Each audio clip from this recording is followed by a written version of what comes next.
shall not pass! Well, I didn't expect that to work anyways. Die!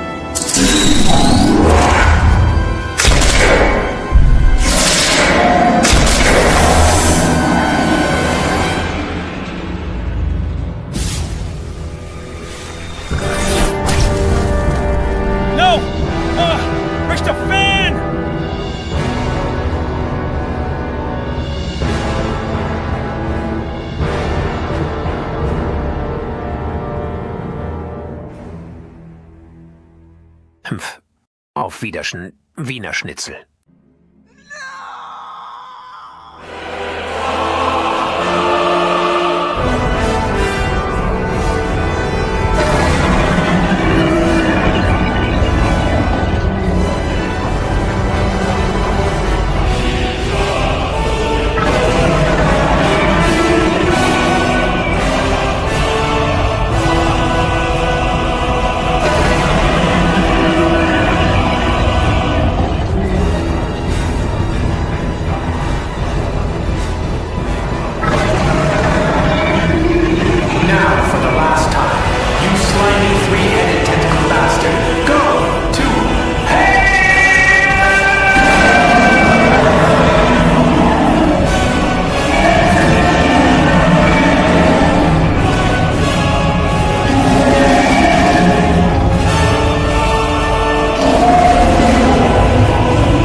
Huh? Samantha, are you okay? Yes, I'm fine, Daner. It was just a bad dream.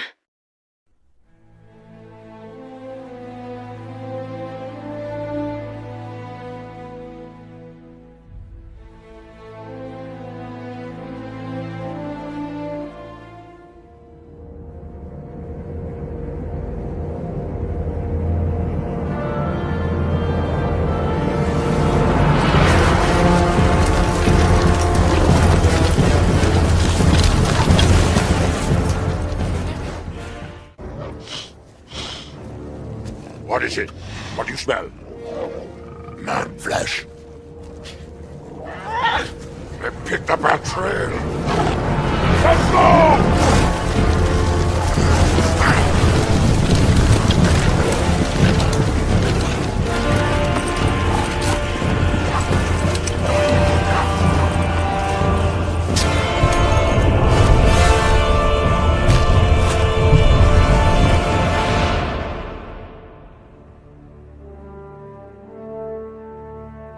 The Uruk-hai have quickened their pace. Carter, Michael, come.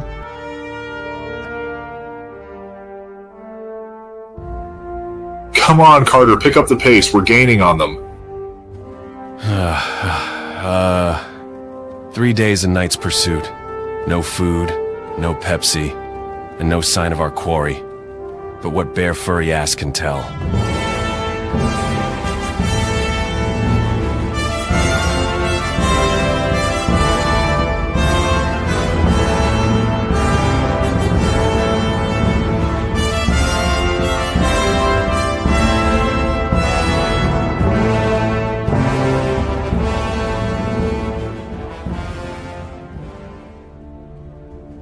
Gentlemen, welcome to New Transylvania, land of the vampire lords, and stronghold for the resistance against Sauron. Something dark is giving this breed of Uruk great speed and stamina. Carter, what do your Lycan eyes see?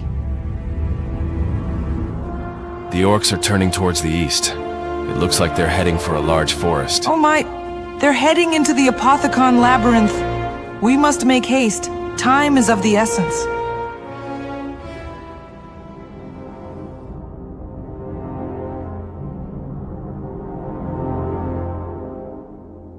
How is it the young witch escaped her chains? Her powers are weak. It's impossible. That's what I'm trying to say, sir. She didn't escape by herself. The guards said they felt an ominous presence enter the room before they were rendered unconscious. By the time they awoke, the witch was gone.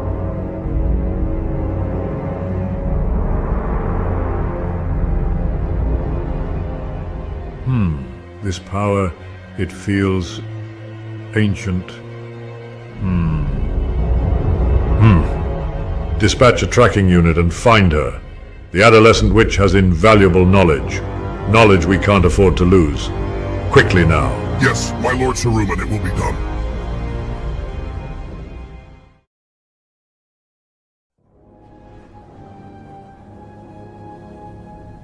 Oh great. Another creepy place to wander into. These orcs must really be desperate to run into a place like this. Just stay alert. This forest is ancient and evil. It draws on the dark emotions and feelings of those who enter. Whoa. What happened here? Something sure did a number on these guys. Like Striga said, keep your guard up. We're not alone out here.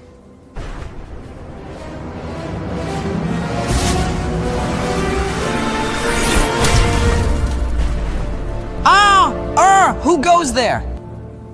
You were tracking the footsteps of a horde of Uruk-hai and their 2 prisoners. Where are they? They passed this way the day before yesterday. They met someone they did not expect. Does this comfort you? Who are you? Show yourself!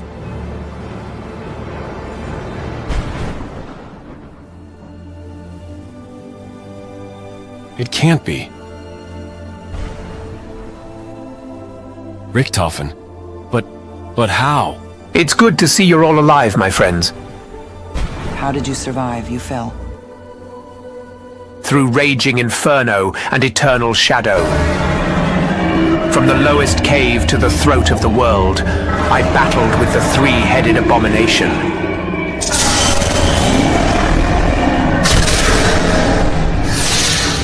Until at last, I eliminated the Hell Beast, thus ending its foul reign of terror upon the mines. As I fell out of consciousness, I heard a voice whispering. The language spoken was unknown to me yet. I somehow understood what was being said. I had returned to this land, renewed and repowered. Though much has happened, I come back to you now at the turning of the tide. Richtofen. I failed. We lost Dempsey. I wasn't there in time. Carter, don't blame yourself for Dempsey's sacrifice. He did what he knew was right. He wouldn't want you to linger on his passing, especially with the dire situation we find ourselves in. Wait, what about Nikolai and Takeo? Don't worry about them. Nikolai and Takeo will join us soon enough. For now, we must ride to New Transylvania's kingdom quickly. The king is unwell, and we'll need his help if we want any hope of winning the coming battles.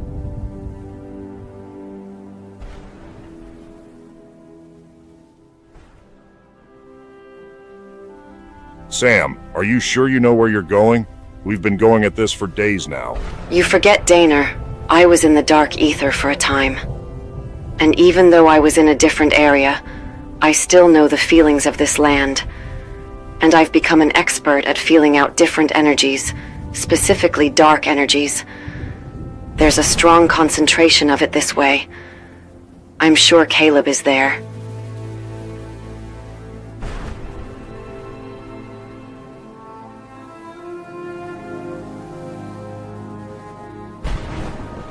This place is a damn nightmare and...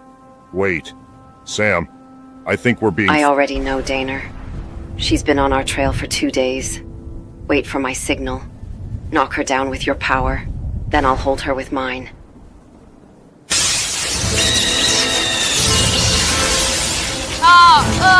God damn it, let me go, you morons! And just when I thought you couldn't stoop any lower than you already have, we find you stalking and skulking around in the dark following us. After everything you've done, what the hell makes you think we just let you go, huh? Because you Mountain Dew loving prick, I know who you're looking for and I know where he is. Kill me, and good fucking luck finding him on your own. God damn it. Let her down, Sam. Try anything funny, witch, and I'll skin you alive. Now then, where is Caleb? And how do you know where he is? After you bastards killed my master, I retreated into the Dark Aether.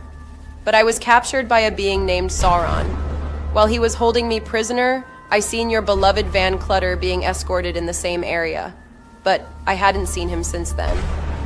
Luckily, I was able to get free, and now here we are. How convenient for you to get free and just so happen to stumble upon us. Look, we've been wandering around with no real sense of direction. Let's see if she's actually telling the truth. And if she's not, then we'll waste her, okay? Fine. If it means we get closer to finding him, then I'll tolerate her vile presence. Get moving then, Thomason. Time is not on our side. Oh, believe me, I know.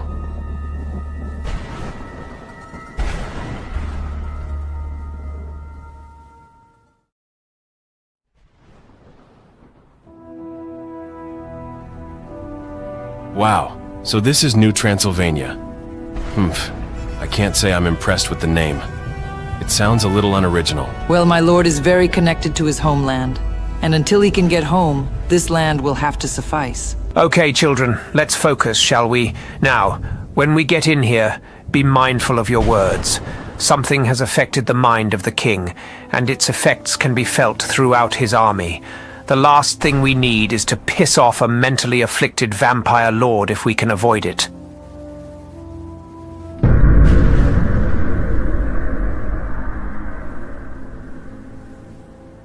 Whoa, what's with the outfit change, Richtofen? Let's just say it's better to keep up minimal appearances, specifically when we're dealing with cunning opponents.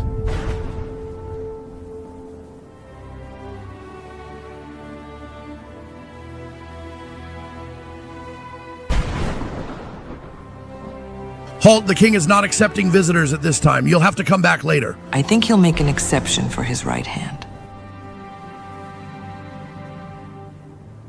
Oh, Commander Striga, I didn't realize it was you, but I'm sorry. Lord Alucard has forbade anyone from seeing the Count. Excuse me, sir. I humbly ask you let us pass. We have crucial information that may aid you and your lord in winning this civil war. And I may be able to aid him in whatever is making him ill. I am a doctor.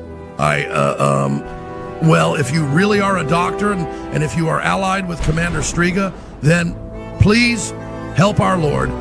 Rumor is he is afflicted by the White Wizard. Tread lightly. My lord, Dracula, I bring news on our enemy and his forces. It is urgent I speak with you immediately. The Count is not accepting visitors, I told. Oh, Striga, is that you? I was informed your surveillance squadron went missing. What happened? And who are these gentlemen? Much has happened, Alucard. But right now we need your father back on track. The enemy has acquired a weapon, one that will ensure his victory. We must inform him on the situation. Good luck getting through to him. My father no longer recognizes friend from foe. Some evil has poisoned his mind, and I don't know how to fix it, to cure him. I need no cure, foolish boy. I am as I should be. Count Dracula, you are no mere puppet who will remain content while his people suffer. As a doctor, I will release you from the ailment that is afflicting you. Ha ha ha ha. What power does a mere human scientist have in comparison to a servant of Sauron? A servant of Sauron? You bastard! Release my father now!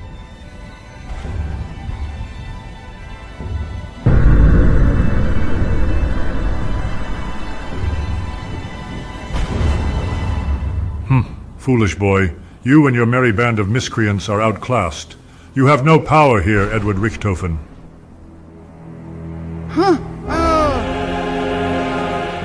It is you who wields no power, Saruman. I have been witness to miracles and calamities. I have saved the multiverse countless times, and I will save this one as well. I will not let a mere puppet best me. Begone now, vile snake, and await the darkness that will consume you and your master.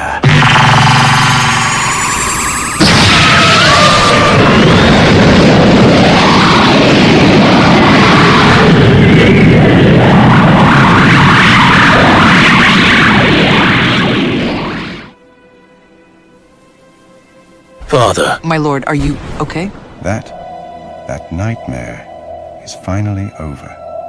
Oh, dear son, forgive me. My actions were not my own, and Special Agent Carter Source. I knew you'd come. I felt it, even back then, in 1897. Dr. Richtofen, you have my most humble gratitude. Thank you. Well, the last thing I expected was hearing Dracula of all people to be grateful. My lord, I have urgent news regarding Sauron.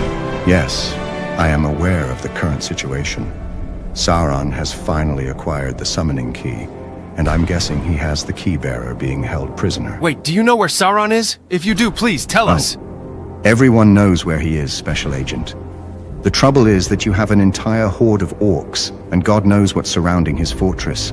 he's practically untouchable. This civil war has been raging since before many of you were even alive. I've seen countless elder gods try and fail, army after army, marching towards Sauron's lands. Each have failed. And the unsettling truth is, Sauron was not even at his full power. Though I theorize this is no longer the case, especially now that he has the summoning key. Okay, I have a question. Why is the summoning key so important to Sauron? What could he possibly want? You have to remember, Carter. The summoning key is the most powerful device in the universe. It has the ability to travel to different realities. It can also theoretically summon almost anything or anyone. But even I'm not fully aware of its near limitless capabilities. Perhaps then, Sauron seeks to conjure something, or maybe restore something that was once lost. Wait, you don't think he would try to... Would he really try to reconstruct the One Ring? Whoa, what the hell is that? It's the border guard. Something is coming.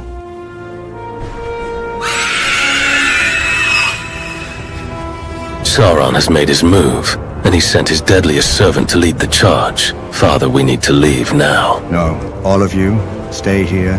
I'll deal with this myself.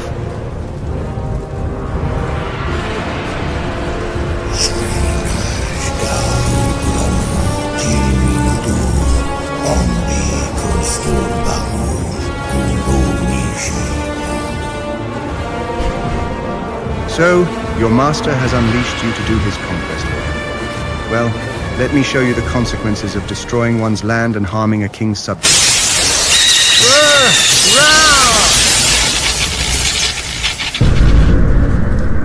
Huh? No, it's not possible. What? What are you?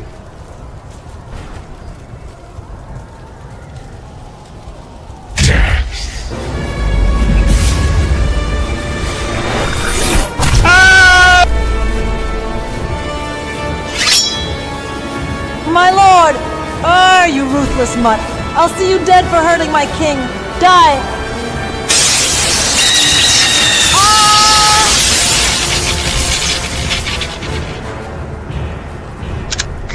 Get back, fucker. You're not gonna hurt these people. I won't let you.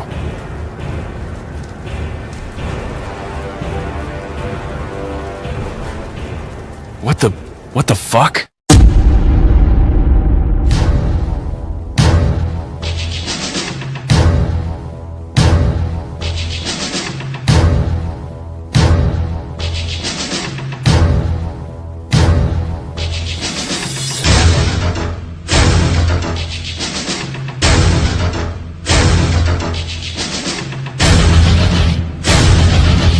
You're hit. You're bleeding, man. I ain't got time to bleed. Let's fucking go.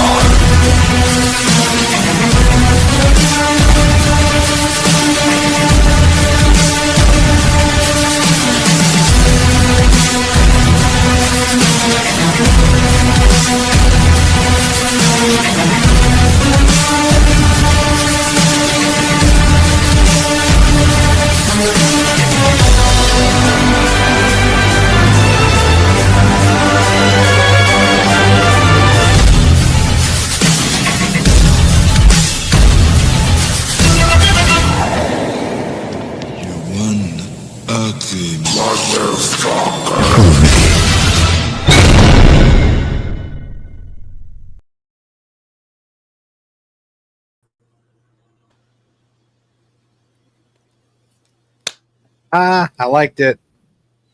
Quite a bit. That was great. Mm-hmm. Good use of the music, putting characters in to fill certain roles. Digging it so far. Everyone going on their own little journey. Mm-hmm. You know, kind of like the movie we're watching. It's reminding me of the movies a bit too much. That's not a bad thing. I'm not complaining. Don't misconstrue what I'm saying. To the point where it makes for such an excellent pre-show for us. Oh yeah, because the first one was very much in line with Fellowship, and then this all of us coming together, working together, and then this one, it's everyone's on their own. They're doing their own adventures and own journey, and like Two Towers. So it really does work. But still taking your own creative liberty there, like with that final little bit, because Oh yeah. And Jesus Christ, that fuck the gatekeeper was Alex Jones. Okay. I don't like to put the chemicals in the water to turn the freaking frogs gay. Do you understand? I will say this. I was actually surprised, and maybe it's a good thing you didn't. I almost expected that during the freeing Count Dracula from Sauron, I actually thought you were going to cut to the actual clip of like when he gets knocked over by Gandalf. I actually thought you were going to cut to that. Oh, really? Probably for the best you didn't, though. Yeah. Again, taking certain creative liberties, trying to sort of streamline the story because I'm doing a 20 to 25 minute at most story instead of like a 2-hour movie, or in our case, a nearly 4-hour story. So I have to Trim cut the fat. corners. Yeah. Trim some of that fat, cut certain corners to keep it consistent in a timely manner. I will say this, just like as a precursor, that the Return of the King will deviate the most in a way. I'm going to do my best to keep things in line with the story, but because certain things are going to be set up with the outro for tonight, and that will set us up for Return of the King, there will be certain things that that won't be there. Like, this is an easy one. There's nobody that's going to be crowned the King of Gondor, for example, because I haven't established a Gondor in this little area. I have my own plans for how I'm going to achieve certain beats that are in Return of the King. I'm not going to spoil it because it's going to be very nice. It's going to be really awesome. But my goal is to get to that third entry and to have it be presented as a nice bookend, not an end of the story, but a bookend, or like the end of a chapter. Like it's going to have a somewhat satisfying conclusion that will also leave the door open for what's to come afterwards. So, but it's really fun to do these stories. Like as we're going to get into tonight, the Two Towers, for me, it's out of the entire trilogy, it's the one that I revisit the most. And one of the reasons is because I love the character arc of getting to Rohan and freeing Theoden from under Saruman's control, and then getting into the Battle of Helm's Deep.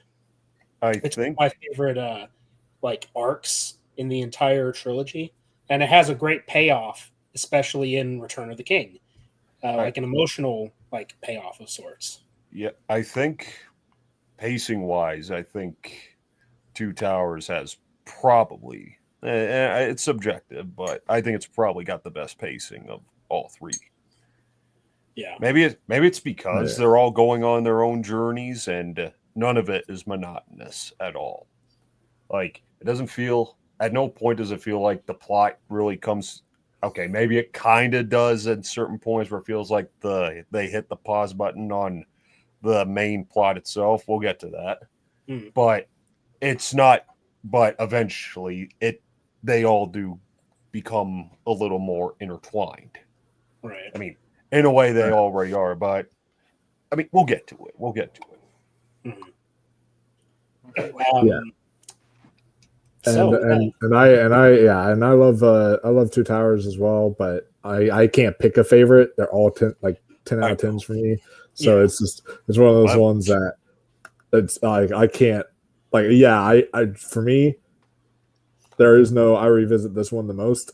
I revisit all of them the most because if I watch the first, I have to watch the second, then I have to watch the third, and it's just like that's always how it is. So I love all three, and the Two Towers is excellent, and some of the moments that are in this movie we talk about are some of my favorite Lord of the Rings moments ever, like the Battle of Rohan, but also Sam's speech that he makes. at the end and everything. Like it's just there's some really, really powerful stuff, and I love like the conversations they have in the woods whenever we get there about like, I wonder if we'll ever put into songs and tales and all that. And it's really just a very, it's a very more smaller in scale than Return of the King, but other than the Helm's Deep battle, but it's just very intimate in its storytelling. I love it for that. I mean, it is a key chapter considering when we get to the battle in the Pelennor Fields. It's one of the reasons why I enjoy Rohan's arc, because they're in disarray. Their king is under the influence of the enemy, and the goal is to not only get him back on his feet, but now they have to survive an onslaught, which severely reduces their armed forces, and then they're called upon to aid Gondor. It's like they keep getting put into these situations that are constantly like getting them down, but yet they still go. It's like, yeah, we lost a lot of our men, but we still have to aid the last free kingdom of Middle Earth before Sauron wins. Oh yeah. It's a great arc. Great arc. Hey, question. When you said battle in the fields of, what would you say? The field of what? The Pelennor Fields. Just so we're clear, that's the one where Aragorn kicks that helmet out of Anchor, right? No. Just so we're clear. That's tonight. That's Return of the King. Pelennor right? Fields is Theoden and that whole thing there. Yeah. No, Aragorn kicks the helmet in this movie. Yeah. So that's not the Pelennor Fields. The Pelennor Fields is the fields that's in front of Gondor. Yeah. Okay, I just the one where he's like saying "Death" and that whole march down.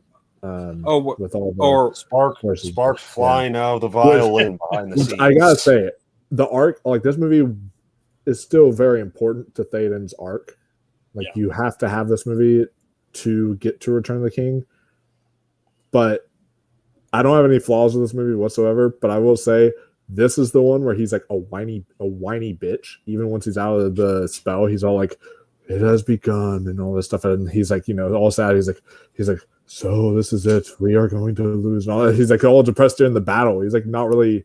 He's like not his. Oh, I'm King Theoden. I'm ready to kick some ass kind of level yet. And then, but once he gets to Return of the King, and they're all like, "Gondor calls for aid," and him being like, "And Rohan shall answer." You're like, "Oh yes, this is the Theoden I want." And this is like, and that's where he. We this movie does take a step towards that. That being let this be the hour where we draw swords together. Like that was the first step towards that. Yeah. Okay, so the reason I was asking, just so like I said, I'm not cultured in Lord of the Rings. I just wanted to make sure, because a few days ago I was using PixArt and I did a little edit where it was the Earp Boys, Doc Holliday, Cara Dune, Caleb Denner, me, and Striga, getting ready to get onto the battle, ready to fuck shit up. Mm-hmm. Except, unfortunately, it doesn't turn out right because it's all fucking blurry. Mm-hmm. I just thought it'd look badass, though. Yeah. Duly noted. That being said, introduction time. Welcome back to the Lord of the Rings watch-along series. This is part 2. We're here for the Two Towers. Why is it that everything's always in twos? Mm-hmm. Anyway, I'm Special Agent Spooky Clutter, joined as always by my fellow co-hosts. You're pointing the wrong way. I know. Damn it. There you go. Okay. Yes. I'm the Draft Slayer, Special Agent Daner Bobaner. Greetings, Exalted Ones. Special Agent Carter Sauce. And of course, we're joined by our good friend and Lord of the Rings enthusiast, Tolkien expert, Mr. Michael Wolfman of Mega Movies Z. Welcome. Yeah, I appreciate the kind words there. I do think of myself as an expert, but there are definitely people who are even bigger experts than even I am. So, but it's I love Lord of the Rings a lot with a dying passion, and this trilogy is perfect, and it has that through line what every trilogy should do. The Star Wars didn't learn from in the new trilogy is how you have the setup, which was Lord of the Rings, Fellowship, and then this one that just kind of leaves you wanting to see where it ends, and then the third film is the cap off, and that's like the style of how a trilogy should go. Yeah, and that's exactly what this trilogy does. And yeah, Two Towers is one that I feel like is kind of underrated a little bit. Now, I mean, obviously they're all very popular, but out of the trilogy, this is the one that I hear gets talked about like the least, I would say, because everyone talks about Fellowship and everyone talks about Return of the King. But Two Towers is just an excellent film. I mean, if you're going to talk about the hook that leaves you for wanting more for that final chapter, I think this one does it really well because it leaves you in so much suspense. Like you get shit like the battle for Helm's Deep is over, the battle for Middle Earth is about to begin, and then Gollum, setting up a trap for Frodo and Sam. So it's leaving you in suspense as you leave the theater. But like you were saying with trilogies, the middle chapter has to have that hook, especially if you're planning on making a trilogy. Empire Strikes Back did it. I could say, for all of its faults, Attack of the Clones did it okay. Back to the Future Part 2. And that other movie you were kind of alluding to, which we're not going to talk about. That's a whole other can of worms. This isn't the war on pop culture, but that movie fucked it all up. Everyone knows what movie I'm talking about. I don't even need to say it.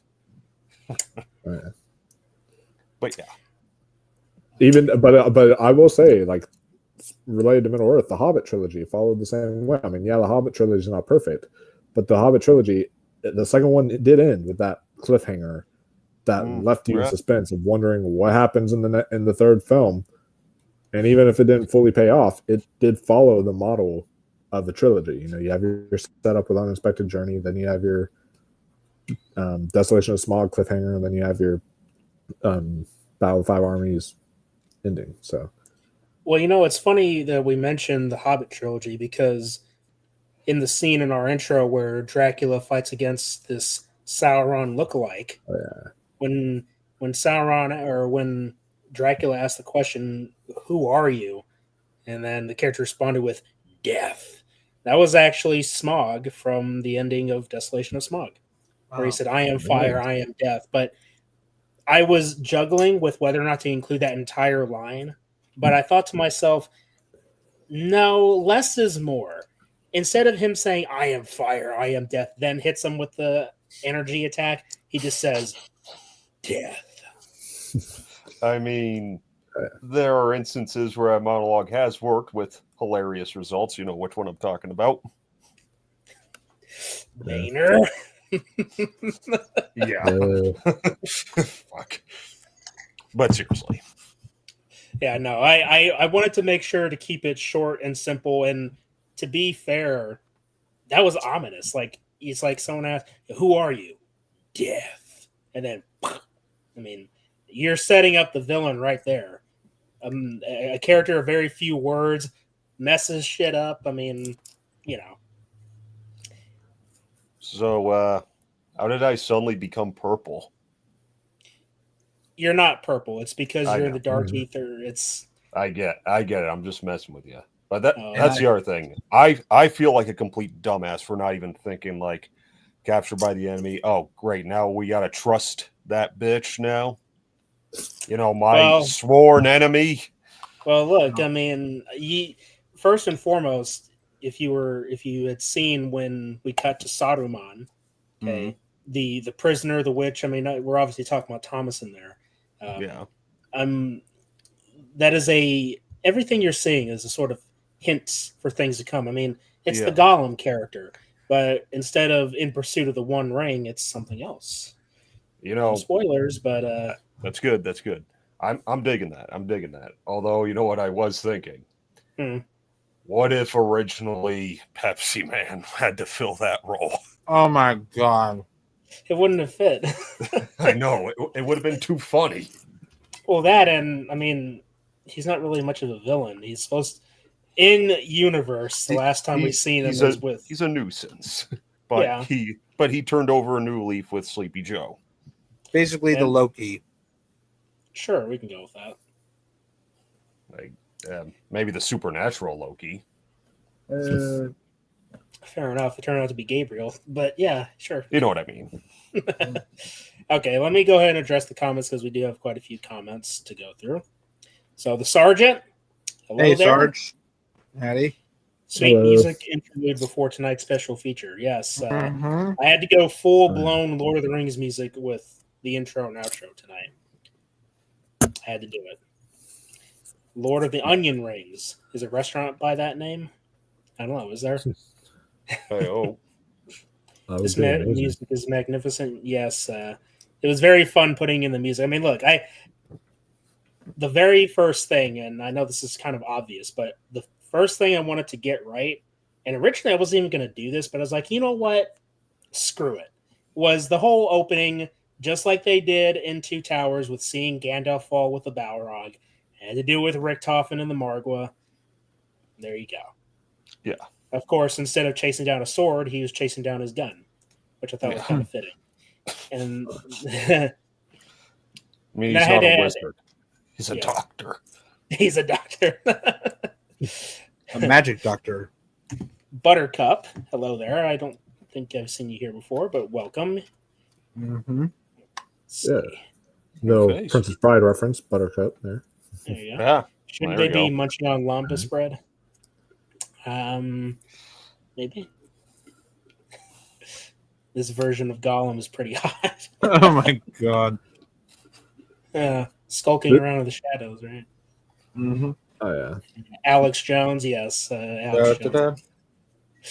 I do think that this has the best version of Gollum, in my opinion, is the Two Towers. Oh yes. Oh yeah. Not even close, actually. Yeah. Yes, Alex Jones, a somewhat compromised man, still drops the truth, even though it's subtly his controlled opposition. I got a photo of Caleb when he was 11 years old with Alex Jones. Yes, it's true. I didn't meet Alex Jones in person. Wow. Okay, this is news to me. I didn't even know that. Oh, it's funny I because have to know how he was because that's just like. Well, he was great. Yeah, he was real nice, really cool guy. We live in the same state, so there you go. Yeah, I knew about it. But yeah, so I'm excited. I'm glad you guys like the intro. I hope you guys like the outro. It's again, I almost cut corners, but then I realized that by the time I got done with the intro, I was like, man, I still got about 3 days left until showtime. So let's just say I added in some extra stuff. So hopefully it's satisfying enough. But again, limited technology. If I could do what I really wanted to do, I would have done it if I had the proper tools to do it. But regardless, I hope you guys do enjoy it. With that being said, let's go ahead and get this 3 hour and 55-minute party started. Of course, we will have our intermission, so those who are watching on physical media can switch out the discs and such. Mm-hmm. Yeah. Yeah. But of course, I will proceed with the countdown. So if anybody is watching along with us, this is now the time to get yourselves ready on that play button. All right. So in T minus 5, 4, 3, 2, 1, and play. The New Line Cinema logo again. Gotta love it. Yes, sir. Of course, every time I see it, I can only think of Freddy Krueger. I know, right? I don't know why when I opened up when I started playing the movie. So down below when they show you like the recommended underneath the movie on YouTube, they have the other two Lord of the Rings, obviously, and then right beside that they tainted Lord of the Rings by putting The Last Jedi. Oh, Oh, and you brought up the movie. You had to bring up that middle chapter that I already said did it wrong. Yeah. God damn. No, I don't think I will. Ah. And I love this opening hook here. I did my best to recreate this myself. I didn't want to straight up use the footage because obviously it wouldn't have made sense because the Dark Aether landscape is supposed to be darker and more of a purple tint to it. Yeah. So I wasn't going to just use the straight up footage. But for anyone who's curious, I'm using the game called Skyrim as the backdrops or the landscape shots for the Dark Aether. So in case some might have seen it, like, hey, this area looks familiar. Well, it's Skyrim. Okay, so yeah, I love the voiceover here as it's panning to the mountains, and I just the actual it's kind of ominous in a way, and then you get back to seeing this and just explaining everything that happened to Gandalf. Yeah. Yeah. I didn't think that was going to work anyway.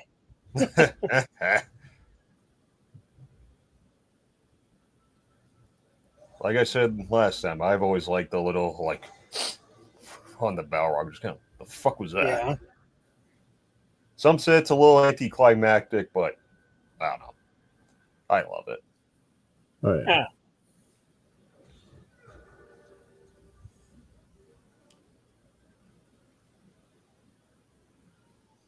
I'm gonna miss him. You're gonna miss him? Boromir? Fuck yeah. Oh, gotcha.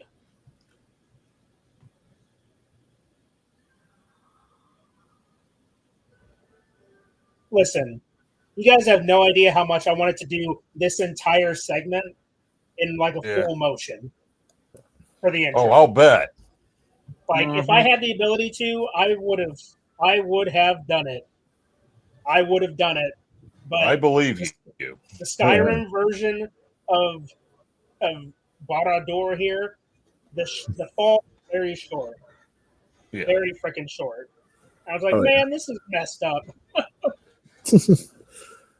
But again, we kind of toe the line of parody, don't we?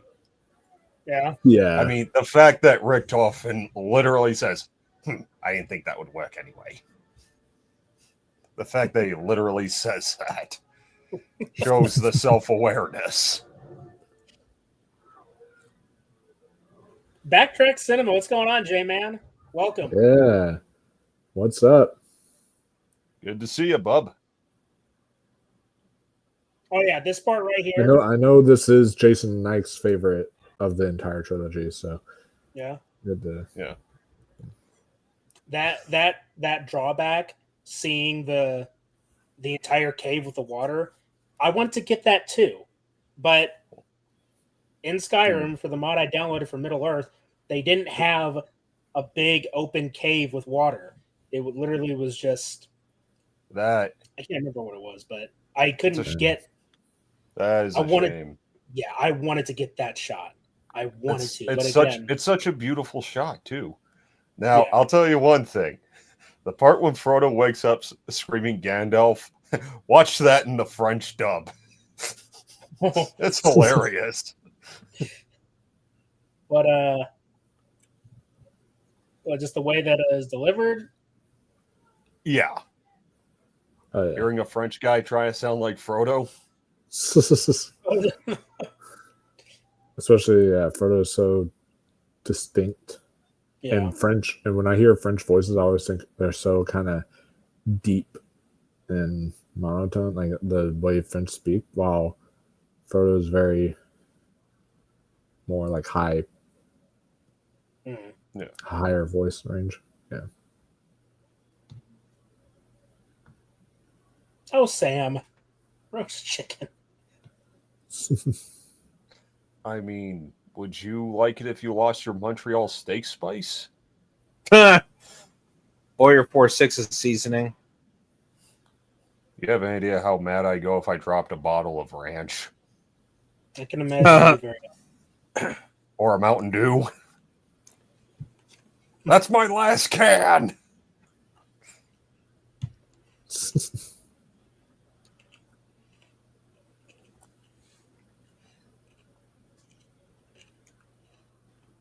But yeah, right here, just starting off, they're just, we don't really know what they're up to. They're just on a journey, and so we know that like time has passed. It does a really great, it does a really great setup there. That time has passed since we've last seen these characters.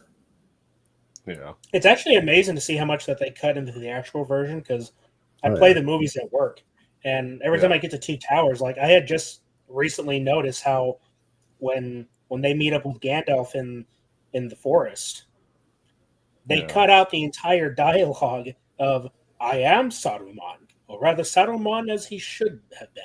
I was like, they cut that? Why would they cut that? Wow.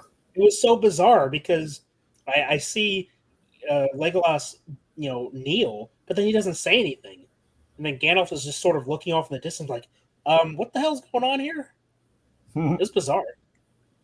Man. Yeah. Yeah, I feel like if the extended editions of these films were the ones that were released in theaters, I feel like, I mean, they're already beloved, but like the extended editions are more beloved than the theatrical edition. So I feel like, you would have had even more appreciation. It's not even up for debate anymore, if you ask me. But if you're going to talk about that scene ahead of time, I'm just going to bring up that I think when, you can't see his face, I think they actually are having Christopher Lee and Ian McKellen like both record audio right there, and they blend together in a way. Like, wow. I mean, they sound enough alike, like just enough. I mean, sure, if you just close your eyes and hear just one of them talk, you can tell who's who, but still, there was just something so perfectly synergistic about that. You know what I mean? Hey, honestly, having lambus bread, is that what it's called? I think I'd rather take it. I think I'd rather take an MRE or a piece of jerky or something. Why?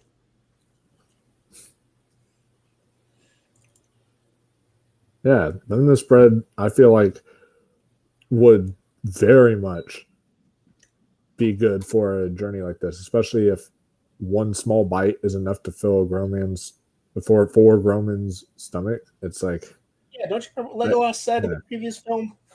Yeah, I'm like, just all you have to do is take one small bite and then keep on going on your journey. It will last you very long. Make a note of this, people. Carter said he would prefer a piece of processed meat over elvish bread. Yeah. Shame. Or maybe just have it with it. Shame. What's next? Are you gonna have fucking veggie burgers too? No, never in a million years, my dude. Yeah, you know what? If you were to give Carter veggie burgers, he'd turn out like Gollum here. Gone. No.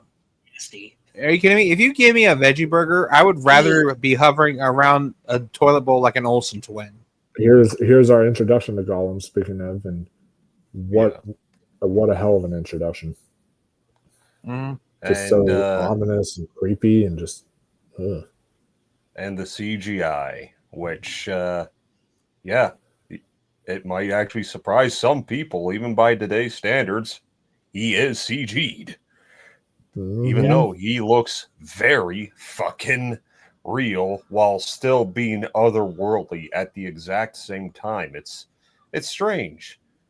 That's the power of stop motion animation, because they didn't just decide to just CG over a computer. The fact they actually pixelated Andy Serkis into the film.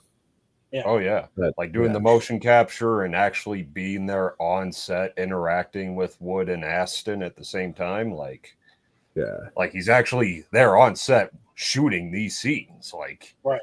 again, like Circus is truly a gifted actor, and he doesn't get enough fucking credit for how great he is. Oh yeah, Like, and he can can't get an Oscar nom if he's playing an anime character. Bullshit. He earned it with this. He also earned it for playing Caesar. I think fully like he deserved an award for playing Caesar because that was incredible. Like and he's not only a great voice actor, but he's a great just actor in general when he pops up. I made smash burgers tonight. Like Andy Serkis. I know we're all tainted on Star Wars, but Andy Serkis shows up in Andor, and his arc that he's in is incredible, and he just absolutely steals every single scene he's in. He's so good. Well, I'll bet. Yeah. Hail Caesar, brother. Okay, I think I might have mentioned this the last time we were live, or maybe I didn't. But when I was in grade school, there was this kid in my class. His name was Brian, and he looked like Gollum. That's not pale, a good compliment. He was a pale skin ginger with blue eyes, as blue as freaking Gollum's here, and he would even do screams. He wasn't trying to do Gollum, but he would do these screams that sounded like freaking Gollum. I'm like, my God, this is Gollum in person. I'm seeing Gollum at my school. Wow. It was very surreal. Oh, shut up. Although if he ever does watch this, I'm sorry you were compared to Gollum.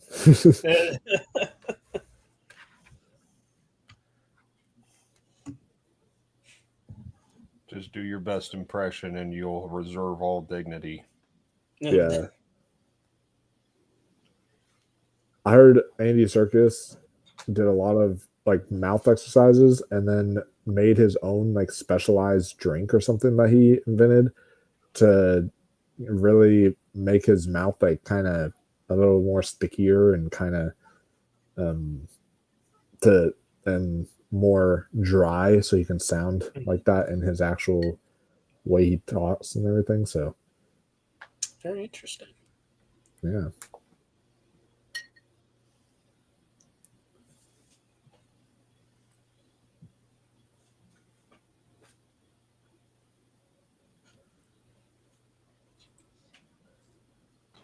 Yeah, right from the beginning, you can see that Sam doesn't trust him, and rightfully so. Yeah. But yeah, Frodo I would just say, is so blind by his kindness that it's just like he doesn't take into consideration that maybe this could it's just to show that compassion can be a weakness, perhaps. Yeah.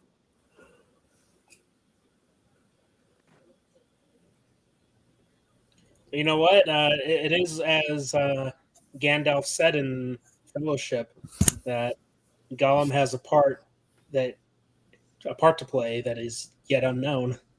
Mm-hmm. Sure. And now we're about to find out. Yeah, you know what? I would just say, okay, take us to Mordor, and the ring is yours. Sound like a plan? Yeah, but he's going to find out that they're trying to destroy it. Yeah.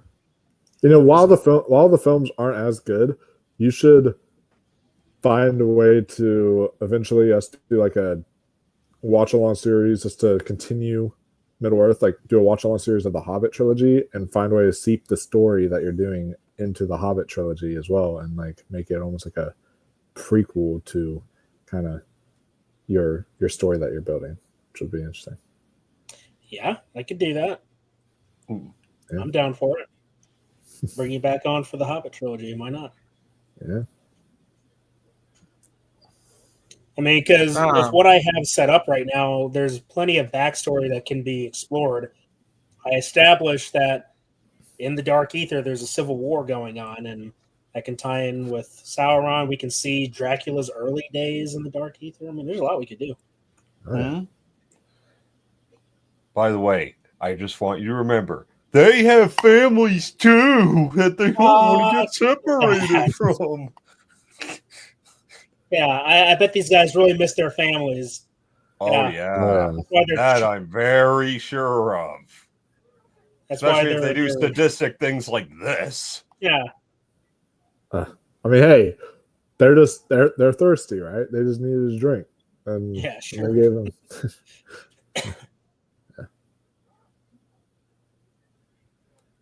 This also for me has the best orc content in a Lord of the Rings movie. So like whether it's dialogue, orc dialogue, whether it's orc action, it's just the best overall orc stuff that we see on screen in Lord of the Rings is in Two Towers. Didn't Andy Serkis voice some of the orcs too?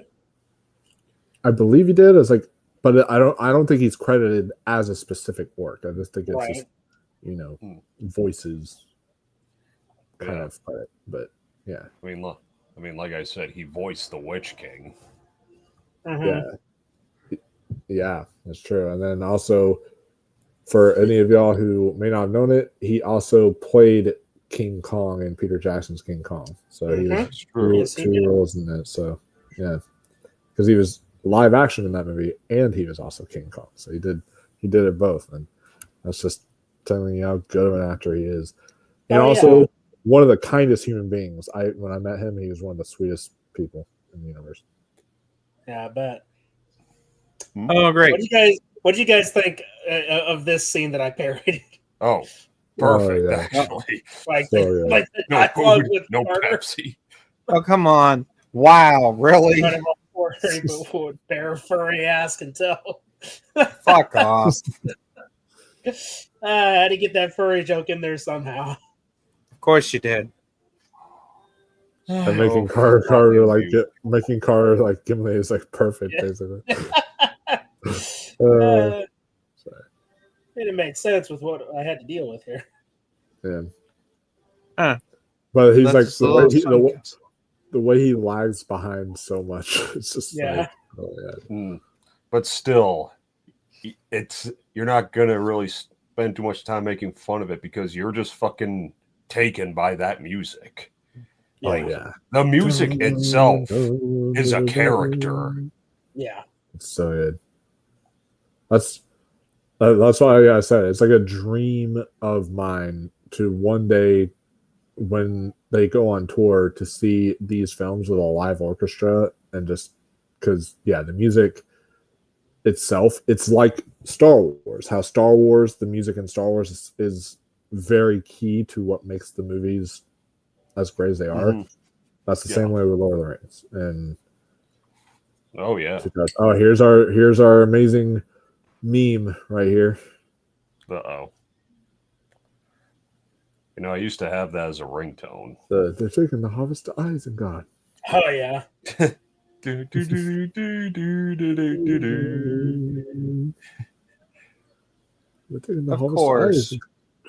Of course, my werewolf eyes, my lichen eyes. Yeah, what do your lichen eyes see? I actually, this is how hardcore of a Lord of the Rings fan, guys, that I am. All right, I'm not a madman. I didn't actually sit down and watch it like straight for 10 hours, but I at least would walk around the room and stuff, and when I was bored, I decided to have playing the 10-hour loop of taking the hobbits to Isengard, and I did the whole thing. The whole 10 hours of taking the hobbits to Isengard. Oh my god. Right here is my favorite shot of Sauron in the trilogy, with the music swelling up to. Oh, I mean, look, I obviously use this in the teaser at the end of Violent Night. That's how much I liked it. Yeah. What can I say? I love Sauron's theme. Oh yeah, it's so good. It almost rivals the Imperial March in my eyes. Oh fuck yeah! I think it's I think it might even be better just because I don't know, it feels more ominous. Yeah. The Imperial March is very military. Yeah. Right.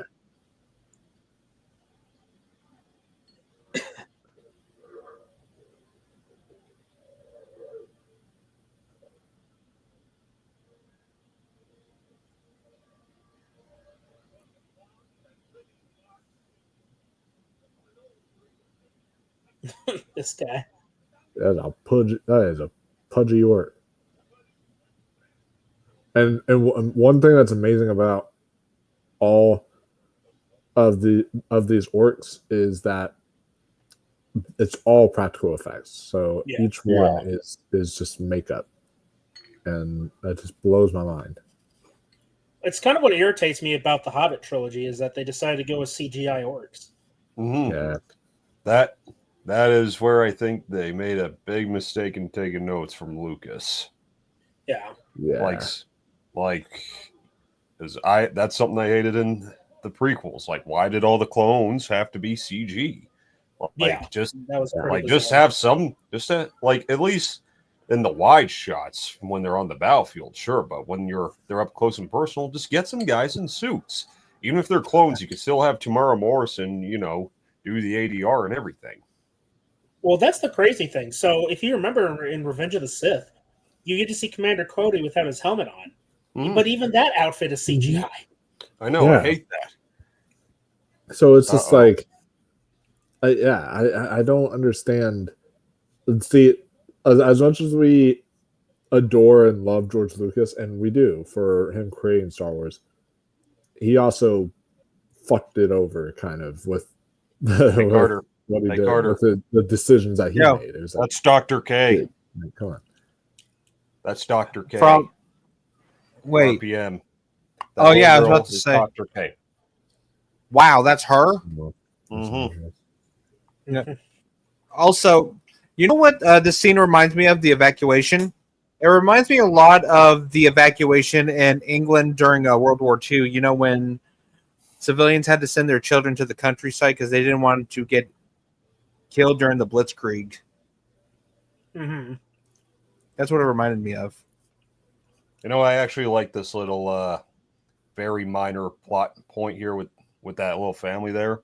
Just kind of like the fact that they actually felt the need to go there with the whole with the whole war thing going on and the forces of darkness invading and showing how even the most innocent will be affected by this.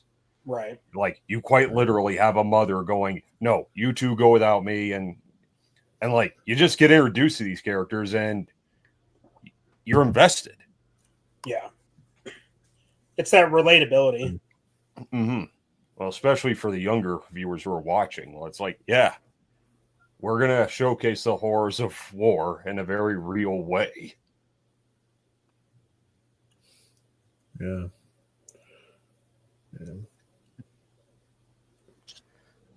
Gotta love Carl Urban in these movies, man.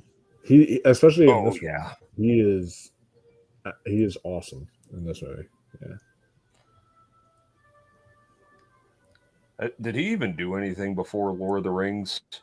And don't say Ghost Ship. Fuck that movie. Thank you. Thank you. Yeah, that is pretty rough. So I don't know. Okay, how many of you guys here have played Skyrim?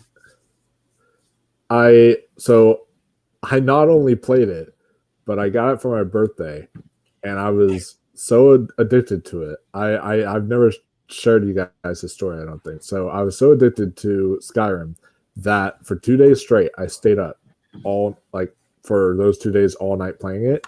But I did not want to get up and use the restroom.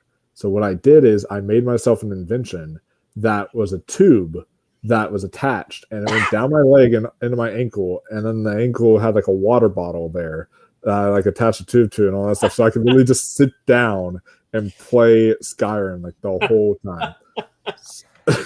Okay. So, all right. So the reason I ask that is because I'm like 85% sure that the city of Whiterun is based off of Rohan. Rohan. Yeah. Because think about it. When you get the wide shots of the kingdom, you see how Theoden's court is at the very top, very much like Dragon's Reach. And you have it surrounded by a wall in the middle of a big field. True. Hey, sorry to interrupt, but is it me or does that royal advisor remind? Is it me or does he look like Brad Dourif? It is Brad Dourif. Bro, That it is Brad that Dourif. is shit. That is him. My Yeah. God, Carter, where the fuck? Yeah. Oh, Why do you think I'm wearing a Chucky shirt? Oh man, I should have worn my Chucky shirt. I have one. Shoot. Dude, Carter, I feel like that was a troll comment. You had to have known that was Brad Dourif. I didn't. I was like, he looked familiar though. Like, is that Brad Dourif? Come on, man. Hey, like I said, I'm not a Lord of the Rings fan or a Chucky fan. Not to mention that little You know bastard who scared Brad- terrified the hell out So of are me. you a Halloween fan? Because he's in Rob Zombie's Halloween, and he appears in those. Which say what you will about the Rob Zombie Halloween films, Brad Dourif does deliver one of the best performances in the Halloween franchise in the second film. Like when he finds his daughter Annie is dead in that film, his performance was incredible. Like I'm not gonna discredit him for the problems. Yeah. Now that is true. However, I don't think people are giving enough credit to even the part when he confronts Malcolm McDowell there, where he knocks him down and wants to shoot him. I want to shoot him. Like he's going full blown Chucky right there. Pretty much. Have you ever wanted to just listen to this music in gym class when you're doing like 100-meter dash? Gym class? Fuck that. I'll go out to a big Funny you mentioned that, because when I did cross country in high school, there was me and my friends, and one time we were running like a whole mile field around like a field, and just for practice. And so I was like, while we do this, let me turn this on. I played this music, and we were running to this music, and it just felt so badass. Man, screw that. Screw the gymnasium. Go out into a big field and just like take a full rucksack, get a sword with you, and then run. Hey now. Yeah. Hey now. There is such thing as having gym class outside, you know. Yeah. Yes. Honestly, usually a lot of my gym classes were outside, actually. So me, not so much. It's the trees. Big trees. Gymnasium. There's Charlie in the trees. Let's rock. What? I'm sorry. I just had to do that shit. The is about Charlie in the trees. About the trees making noises. Well, Danner Carter lied. He said he wasn't going to bring that MP5 on the stream, and he did just that. We ain't nothing but maggoty bread for 3 stinking days. yeah, what we have some meat. Oh, ham. What are them? They're fresh. That should have been a Subway ad to advertise what things. Been like, what about them? They're fresh. It's just 2 Subway sandwiches. It's like, Subway, eat fresh. I'm sure you can find a meme of that somewhere. Like put that orca in the fucking Subway. The marketing practically writes itself. Yeah. Well, then there's this guy being a complete moron. They don't need their legs. You don't want to eat their legs. Like all the fucking hair on those things, it's going to clog your digestive system, you dumbass. Good sport. And also, I feel like the legs would be worse than eating off their hands or maybe their arm or something. Like it's like, why the legs? Oh damn! Oh damn! Heads up! Looks like meat. It's back What's up, on the Kyle? menu, boys. What's up? Kyle was just on the channel to do Final Destination 2 review with me, so nice. Go check that out. We had a fun time doing that. Looks like meat's back on the menu, boys. Now, that's another one that could be used in some kind of restaurant advert. Right? Yes.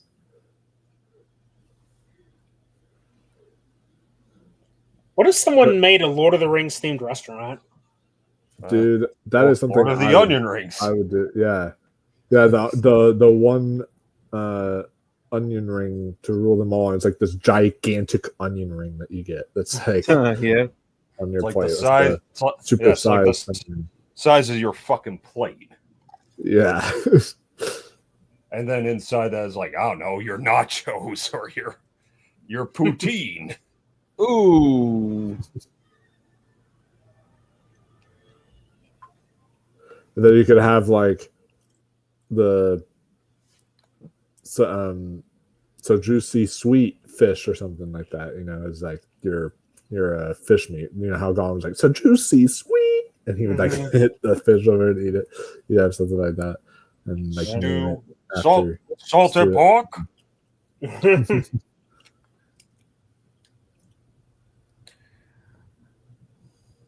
Sausage, tomatoes, and some nice crispy bacon. Like there's your breakfast menu right there. Like our breakfast special is sausage, tomatoes, some nice crispy bacon. And yes, you have to put the extra I in nice. Oh shit! Uh-oh. And then if somebody orders like their meal doing the actual accent and everything and like knows the quote, then we'll give them like a discount on their order or something. Oh, fuck I was like, yes, you get a special discount for knowing the line.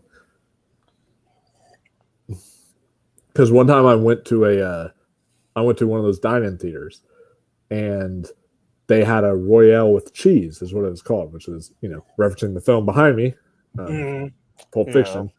And so when I ordered it, I said to the waitress, I was like, "Can I get a Royale with cheese?" You know, just like they say in the movie. And she was like, "Oh my God, thank you. You actually understand the quote. Like everyone who orders this doesn't even understand what it's from." And I was like, "What? How do they not know what it's from? It's Pulp Fiction. That's like the big, you know." Damn good burger though. It was at the Alamo Draft House, which I know is very popular up in Texas. So. Oh yeah, been there a few times. You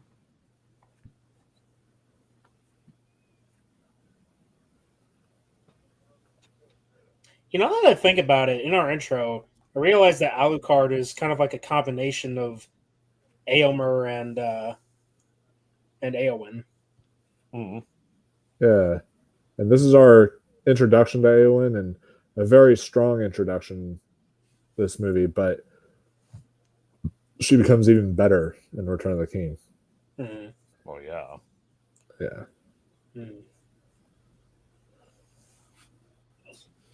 Excuse me.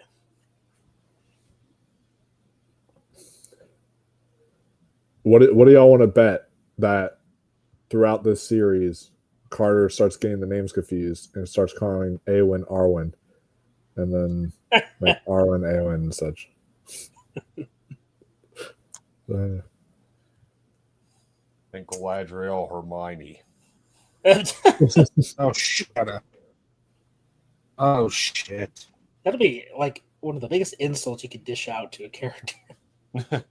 Well, then again, brings the power. You know what? Yeah, you're right.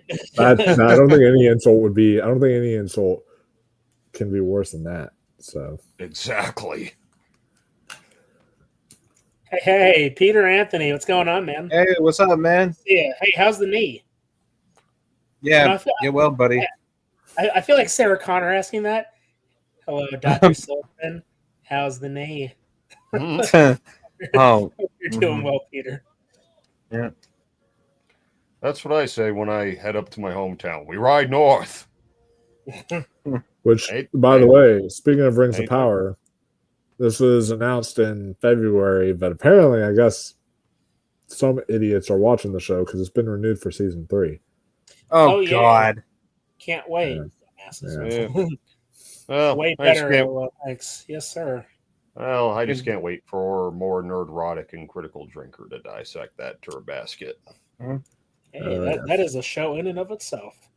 Exactly. And it's more entertaining than all the hours they spent watching. Yeah. That show. You know, it is crazy how many injuries Viggo Mortensen suffered on the set of these films. Oh yeah, this is the one where he breaks his entire, like I think you broke a toe. Yeah, Probably right the there. big one. He broke a toe, and I think he breaks his foot too in this movie too. Like his at the end of, I think during the Rohan battle or something. And he nearly drowned. Yeah. He also got one of his teeth chipped. Yeah. Man. Now there was something He literally else. put blood, sweat, and tears into his franchise. Right? Oh yeah. Now I find it funny that you know, the scream of anguish managed to actually fit, because it felt more like an emotional, distraught scream as opposed to a physical. Yeah. Ow, that fucking hurt. But then again, even in Christmas Vacation, when like Clark punches the Santa, apparently Chevy Chase broke a pinky, right? Damn. But that's where I had a case of the fucking Mandela effect. Because he punches it once. I swear to God, I remember him punching it more than once. I remember going. I swear he punched it 3 times. God damn. That horse peed on him.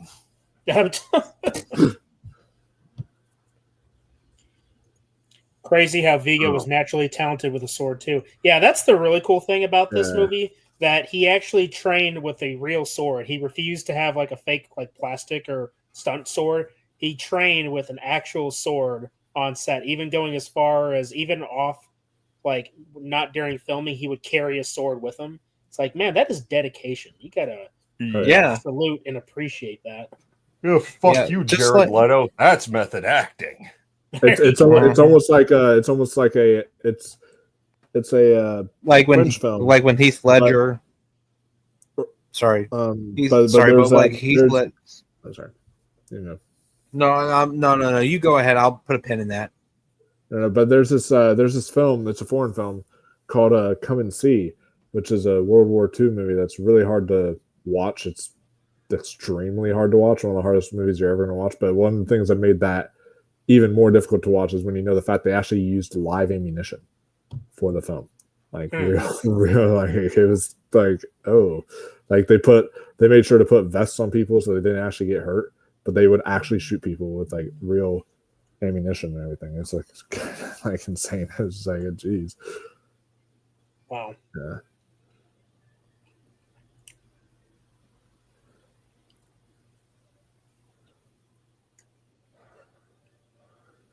This orc just does not back off. Holy shit. He really wants those legs. Oh, hello. All the orcs in the fucking Middle Earth, and we get the one with the foot fetish. It's played by Quentin Tarantino.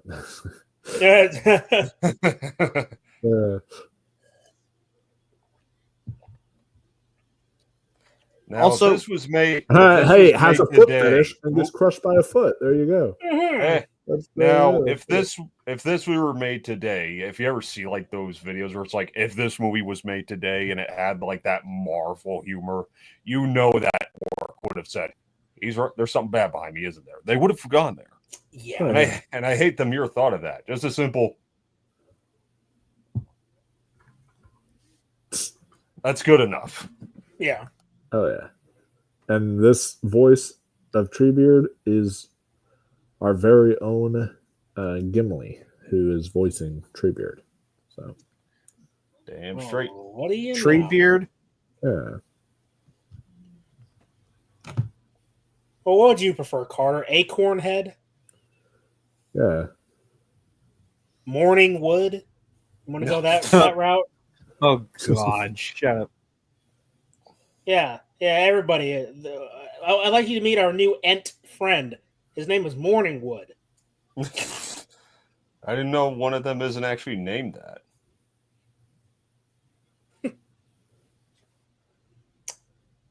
There you go.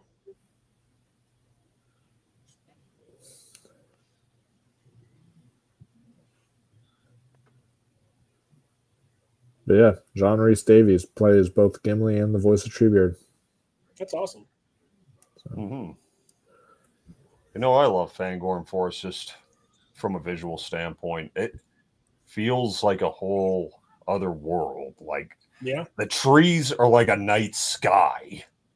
Right. Every time I see Treebird, I think of that cartoon show Mad. They did a whole parody on like Treebeard, where he's just like trying to like talk, and he's talking super duper slow, and they're just like, and they're trying to talk ahead of him just so they can like get their thoughts out, and he's still saying the same thing, like, and he's just finishing his thoughts super slow. Mm-hmm.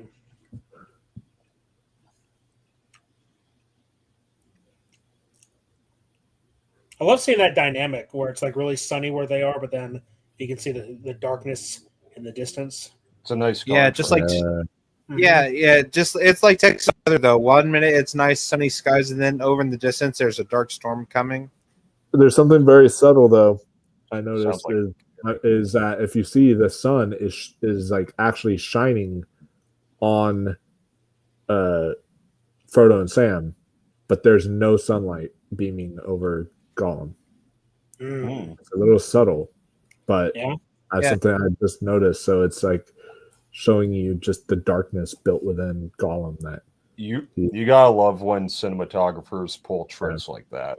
It's kind of like the blood test scene in The Thing, where like Dean Cundy deliberately kept the light out of Palmer's eyes when you get that close up of him, just kind of looking at McCready as a clue that he was the Thing. Yeah. Also, the thing I put a pin in was about when Heath Ledger was in his hotel room, trying to get into character for Joker in The Dark Knight. Mm-hmm. Like, some people thought that he was actually gone, You know what's funny? You say that, Carter, because it's almost like it's kind of like you getting into character in a hotel room, posting with MP5 outside of a window. Fuck off. Fuck off. Ew. Texas hotel.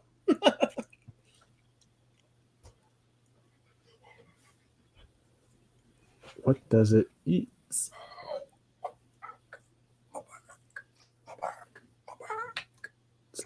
What's wrong? What's wrong? It tries to choke us.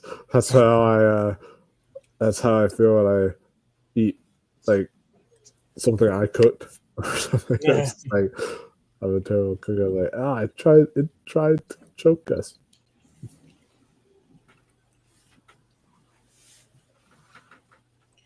Well, we just gave you some bread and you sped it right out. So what can I say? Ungrateful bitch.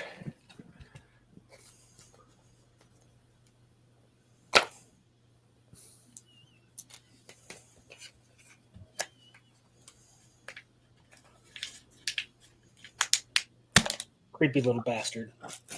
Yeah. Oh, just blast him with a shotgun.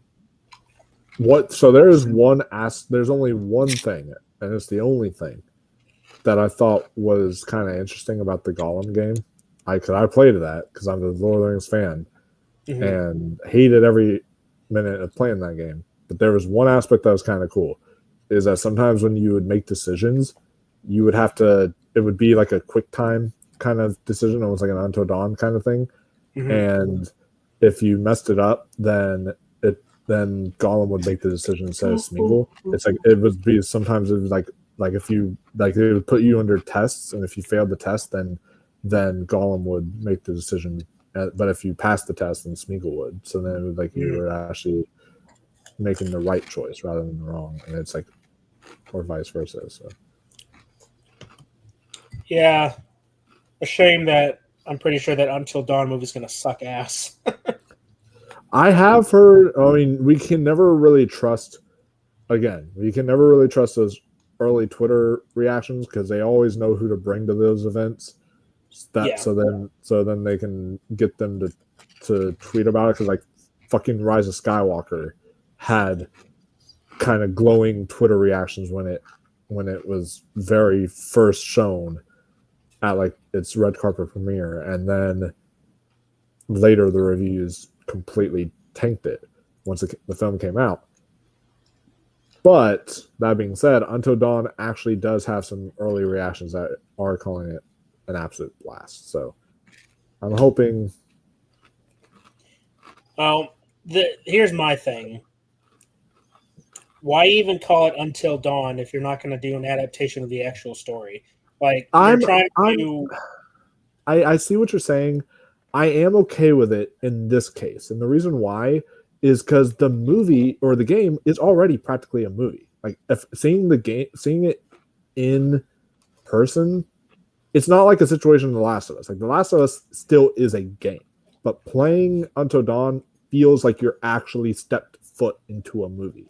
So it's one of those things where I feel like seeing it as a movie would feel very repetitive, and it would just feel like, okay, I've seen this before. I've played the game. Like I've done all this with the decision making and all that stuff. So I feel like to put something in the Until Dawn universe and have like maybe the main guy who's behind it all, and have all that, but like still call it Until Dawn because it's set within that universe, but have a separate story could be interesting because then it's not going to be the same exact thing that we've already experienced. So I mean, yeah, that's true. That's true. That being said, or that in mind, you're doing an adaptation of a game. Okay. A lot of what I'm seeing people say is it looks like a interesting concept as its own standalone movie. When you call something that is based off of an IP, like you're giving your project a name that is based off of an IP, people are expecting elements or a full-blown story in the case of a adaptation, like with Sonic, right? So you have Sonic. You expect a blue hedgehog. Yes, he doesn't go around collecting the rings, but yet the rings are in the movie. And those movies are regarded fondly, right?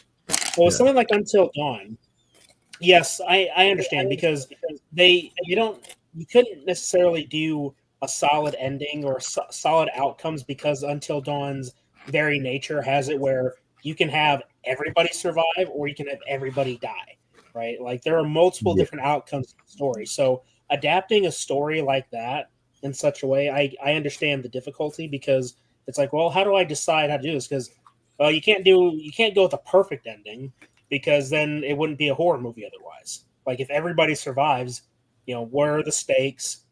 Where's the suspense? Where's the scares, right? At the same time, I think to myself, you're capitalizing off of the name Until Dawn. You have Peter Stormare coming back to reprise his role as the Doctor. Yeah, so that is an element that they are keeping in there. That is a part of it. You have the Wendigo in there, but. That being said, I feel like you should have called it something other than Until Dawn. Because I have a feeling, I have a very funny feeling this movie is going to bomb. People aren't going to really care. Because, look, if you think about it, nobody's going to really know what Until Dawn is unless you've played the games. Or a game. Yeah. And at the end of the day, it's like, okay, so you're making an adaptation of a video game. Who are you trying to appeal to? And look, I get it, because for a movie, you have to try to appeal to the widest demographic you can. It's just, I feel like... And there are things that work in a game that don't work in a movie. Right. That is definitely true. It's just about with Until Dawn, you can easily turn that concept into a movie. Like, the basic concept of teens go up to an isolated location and they encounter scary things. We've seen that dozens of times. I mean, it's the slasher formula, right? Yeah. And they even have a slasher in game, but you have a lot of like misdirection. You could easily turn Until Dawn into a movie, like not necessarily a one-to-one adaptation, but the basic concept of like the premonitions, right? the premonitions are like Final Destination, right? Like Yeah. literally have that function where you have a scene where a character finds a totem and they have visions of the future. It's like, well, there's your Final Destination right there. Final Destination already did it, right? But you got it with Until Dawn, its own flavor. I love the story of Until Dawn. I love the whole mythos about the Wendigo. I like how Mike goes into the sanatorium and it's full of nothing but Wendigos. All that stuff is excellent. And then when they said that they're doing they're adapting the video game, early on there were reports coming out that the cast is returning from the game, but we don't even get that. We only get one returning cast member that we know of. Yeah, we might get cameos, but cameos don't equal the original actors playing their roles again. And that's what really disappoints me. It's like you could have done an adaptation of Until Dawn, and yes, you're going to piss people off. It's like, oh, well, I wanted my ending. Oh no, I wanted my ending. It's like, look, I get that. Yeah, I get that and that's the thing is making a butterfly effect game into a movie would be a really tough challenge, especially something that already feels so cinematic. Something like Fallout. The story of Fallout, the show, is very different than the Fallout video game, but they captured the tone and the essence of Fallout to a T, like absolutely perfect. Like you're watching it and you're like, this is Fallout, even if the story is entirely different. This is Fallout. Like this is just the way it feels, the way it looks, the design, everything. But so that's like kind of like we're paying homage to the game, even if the story is different. I feel like they could do something like that because they still go up to a cabin, they still find something up there, and Dr. Hill is still playing his role, and they so like all that is still in there. They're just switching things up slightly because they're like already the game's practically a movie, so we're just gonna add these other elements. And because I feel like to make it a beat for beat kind of adaptation would make it a very boring kind of experience, personally. I mean, you could say it would be a predictable adaptation. It's just, well, you know what? I mean, what were we expecting with something like the Sonic movie, right? Yes, you had a animated show. You've had several animated shows about Sonic. There have been stories with Sonic, but if we were going from like the first game, it's literally a game, a side scroller where you collect rings, you beat up robots, save animals. Like, how do you adapt that into a movie? Or how do you adapt Mario into a movie? Which they already did, and they did it hilariously bad, right? So, but the second time around was pretty fun. Yeah. That being said, doing an adaptation of Until Dawn, I feel like, some people might say, oh, it's predictable. Should you really do it? And you can get into that argument. It's like, okay, like me personally, go with that, even if people find it predictable. The thing is a lot of movies every movie is an adaptation of a foundation that's already been established. Movies like an example, Alien. Alien takes basic concepts of things we've seen in Dracula. Going to a dark and spooky place and something really bad happens. There are formulas that have been reused over and over again. It's just being able to reframe it for a new adaptation to make it feel fresh. That is the mark of a skilled filmmaker, someone who can take an old idea and work with the formula to make it look and feel new. So I feel like get the right person to look at the Until Dawn game and say, we're going to adapt this story. It can be done. Because if they can do Sonic and if they can do Mario, they can do Until Dawn. Yes, not everybody's going to like the outcomes because the game is very diverse with its endings. That being said, I liked the mythos. That's one of the things that drew me into that game is the whole mythos of the Wendigo.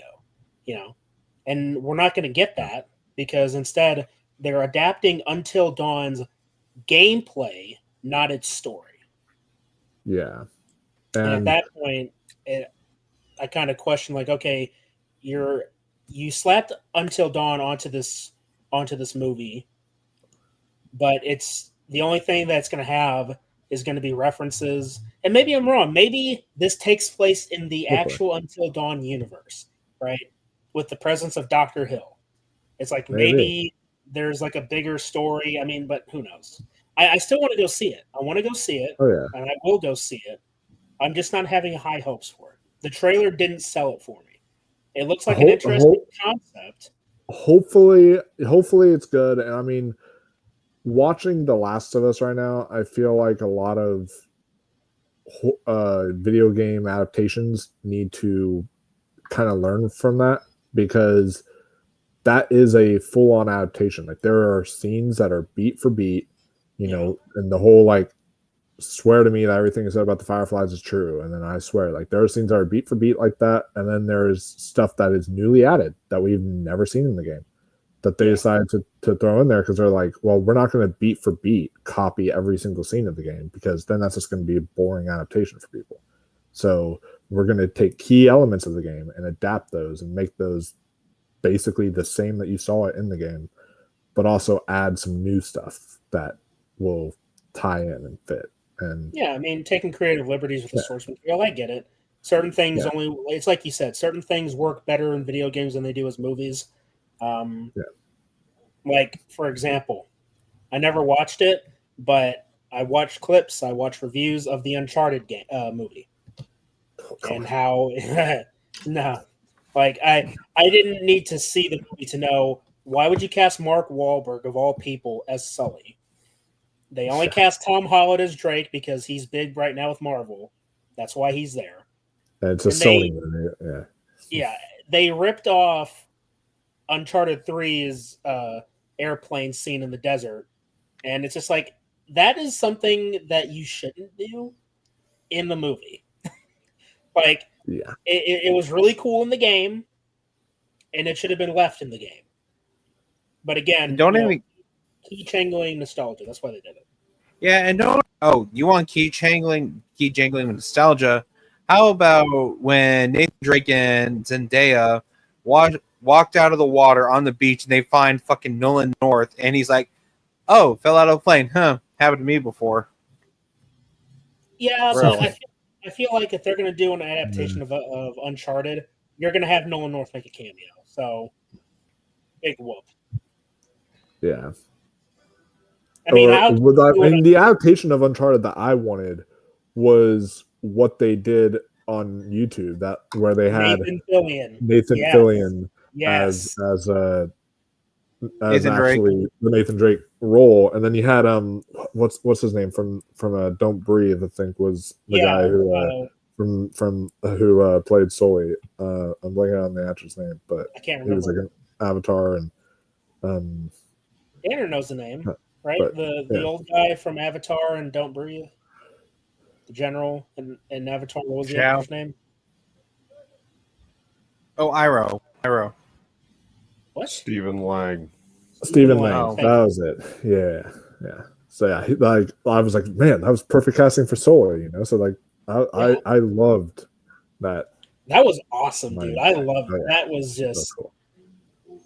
It was perfect because Nathan Fillion is a smartass, just like Drake. It was great. It was good. I was like, man, this is Nathan Drake live action. And if I remember correctly, I think they even had a Nolan North cameo in that too. They might have. I can't remember that. Yeah. But yeah, we were so busy talking about the video games that we forgot to talk about the whole Gandalf the White scene. But I love the introduction of Gandalf the White in this, and the way he just kind of beams out from, and he like completely takes it back, like all three of them. It's really good. Yeah. And yes, full disclosure, I wasn't going to be calling Richtofen the White. Well, I never established him as Richtofen the Gray, so it's like, that wouldn't have worked. It's just Richtofen in his knight armor from Revelations flashback. Yeah. Did y'all ever see the at least like the first couple episodes of Rings of Power, or no? Did y'all not watch any of it? No, I did not dive in whatsoever because seeing the marketing for it was what really turned me off. Again, yeah, you get the actors going on a press tour, and not even just that, it's the social influencers, like the prick who was saying, "I could totally change Sauron." Like, oh yeah, did you remember that, Danner? Did you never see that? What? The prick that it was a panel of like supposed Tolkien enthusiasts. It was this giggling It's fairy black guy. It's ringing a bell. He was like, first he said Sauron is hot, then he said I could change him. I mean, but so apparently in the show, they find this almost naked hobo looking wizard with a beard, and like these hobbits, who they don't even call hobbits, by the way, in the show. They call them Harfoots or something like that. Harfoots or something, yeah. And so then they find this wizard, and I'm watching the show, and I'm like, oh, it's Radagast. That's perfect. Oh, awesome. He looks just like Radagast. He's got the brown hair. He's got all this stuff, and he's like, then they put him in the brown thing, and he's like doesn't even talk. He's like, ooh. That's how he does it. He looks at everything. It's just like he's like almost like a caveman. And then they announce later that was Gandalf. Yeah. Yep. And I was like, wait, how the fuck was that Gandalf? It's great, isn't it? Like if you would have said that was Radagast, then I wouldn't have actually complained and been all like upset, because I would have been like, okay, I can see how they went to that conclusion, but how is that Gandalf? I was like, what? No sense. That was almost worse than trying to say Sauron was Galadriel's brother, which was like, what? Yeah, there's an actual twist in the show that had a reveal that Sauron was actually the brother of Galadriel. Didn't they almost kiss? Yeah, which is why it was like that's why it was almost like a Luke and Han. They were trying, or Luke and Han, Luke and Leia kind of plot twist that they were trying to do or whatever later. So so Sauron and Galadriel are siblings. First of all, in the lore, Sauron is one of the Maiar. He's essentially an angel or a god for all intents and purposes. He's not an elf. Galadriel is an elf. Yeah. She's not one of the Maiar. It really, Sauron and Gandalf will be more related in that aspect.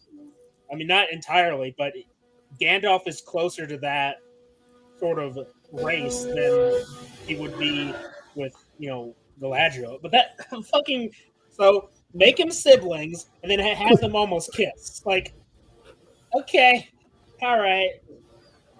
They're like, hey, it worked for Star Wars. Let's have it work for us too. Great. Oh, great. Gigantes.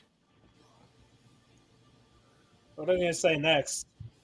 That Frodo and Smeagol are related? Don't give him ideas. Did y'all hear about the theory from some of the actors who were advertising Rings of Power? There was a few actors in the interview. It was almost like that Acolyte interview where they were, saying, oh yeah, I think that R2-D2 and C-3PO are gay and all that stuff. And they were talking about the queer aspects of the Peter Jackson Lord of the Rings trilogy and saying how they're like, oh, I mean, don't we know the whole entire thing is just a gay romance with Sam and Frodo and all that? And they're like, that's what they're like. Yeah, you know what? In fact, Sam is so gay that he ends up marrying a woman and having children with her. Nothing gayer than that. I hate those pricks. I hate them so much. Okay, you can't have a platonic relationship between men anymore because everybody has to be a fucking homo. Yeah. By the way, that cloak is fucking magical. Like that would fool me. I'm just saying that is full on. Remember in the video game, you could actually use it to basically go invisible in the fucking game. Yeah, hey, you know basically. what? They did that, it was kind of OP. They did that in this game too. Yeah. But we're talking about the Return of the King video game, though. The game that you're gonna sit me down to play when we come up there. Yeah, that's exactly what's going to do. You're gonna tie me to a chair and say you're playing this shit. No, I'll tie you to a chair with KOTOR, but no, because Return of the King is co-op, it's like, no, we're gonna both play. I'm gonna lead and you're gonna follow. I miss games like that. Like, why does everything have to be online multiplayer? Be playing games like this with your friends. See, here's the funny thing. Even the single player experiences force you to be online. Yeah, that's bullshit. Oh yeah. Like this is why I still gravitate towards the old fashioned shit. It's like I don't care about all that DLC, fucking loot boxes, all that shit. No, I just want to buy the game, put it in the console, and play the fucking game. Shit, these days loot boxes aren't the problem anymore. It's AI.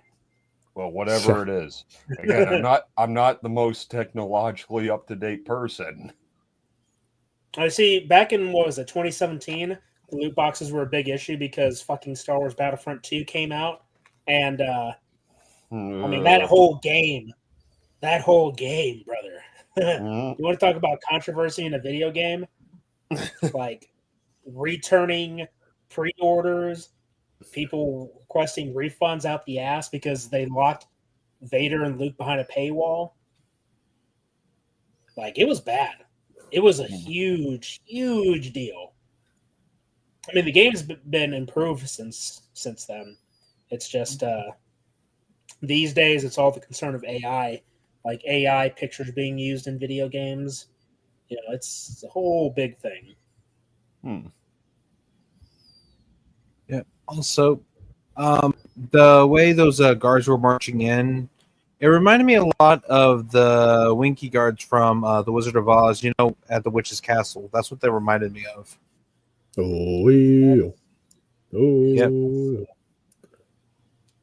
Yeah. I love Wreck-It Ralph's parody of that scene. Oreo.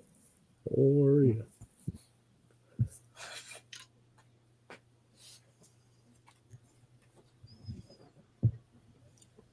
If I remember correctly, I think this scene was cut from the. Yes, it was. Yeah, which is like a bummer. But so was that part where Gandalf was talking to Aragorn, like, "You finish what you may become." Oh yeah.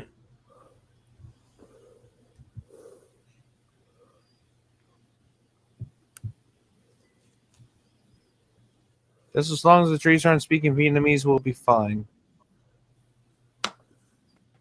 All right.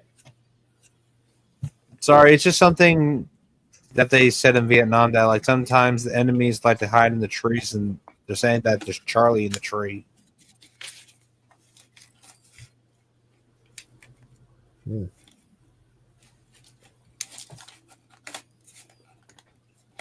So.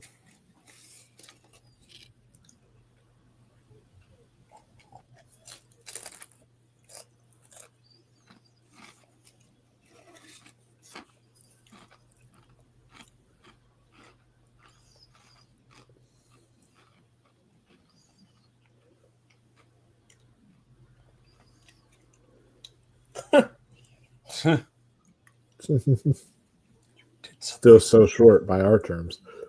All right.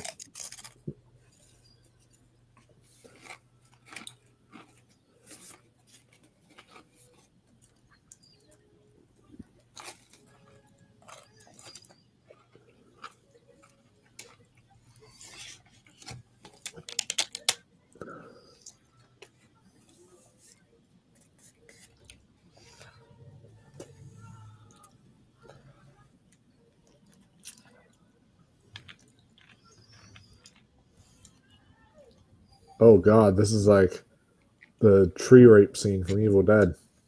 I was Right? thinking the same thing. Uh-huh. At least they didn't nearly get impaled in the crotch. Yeah.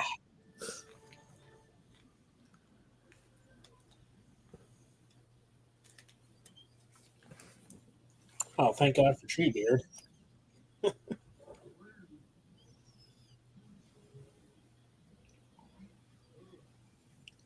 Dig deep, drink water, go to sleep. Away with you.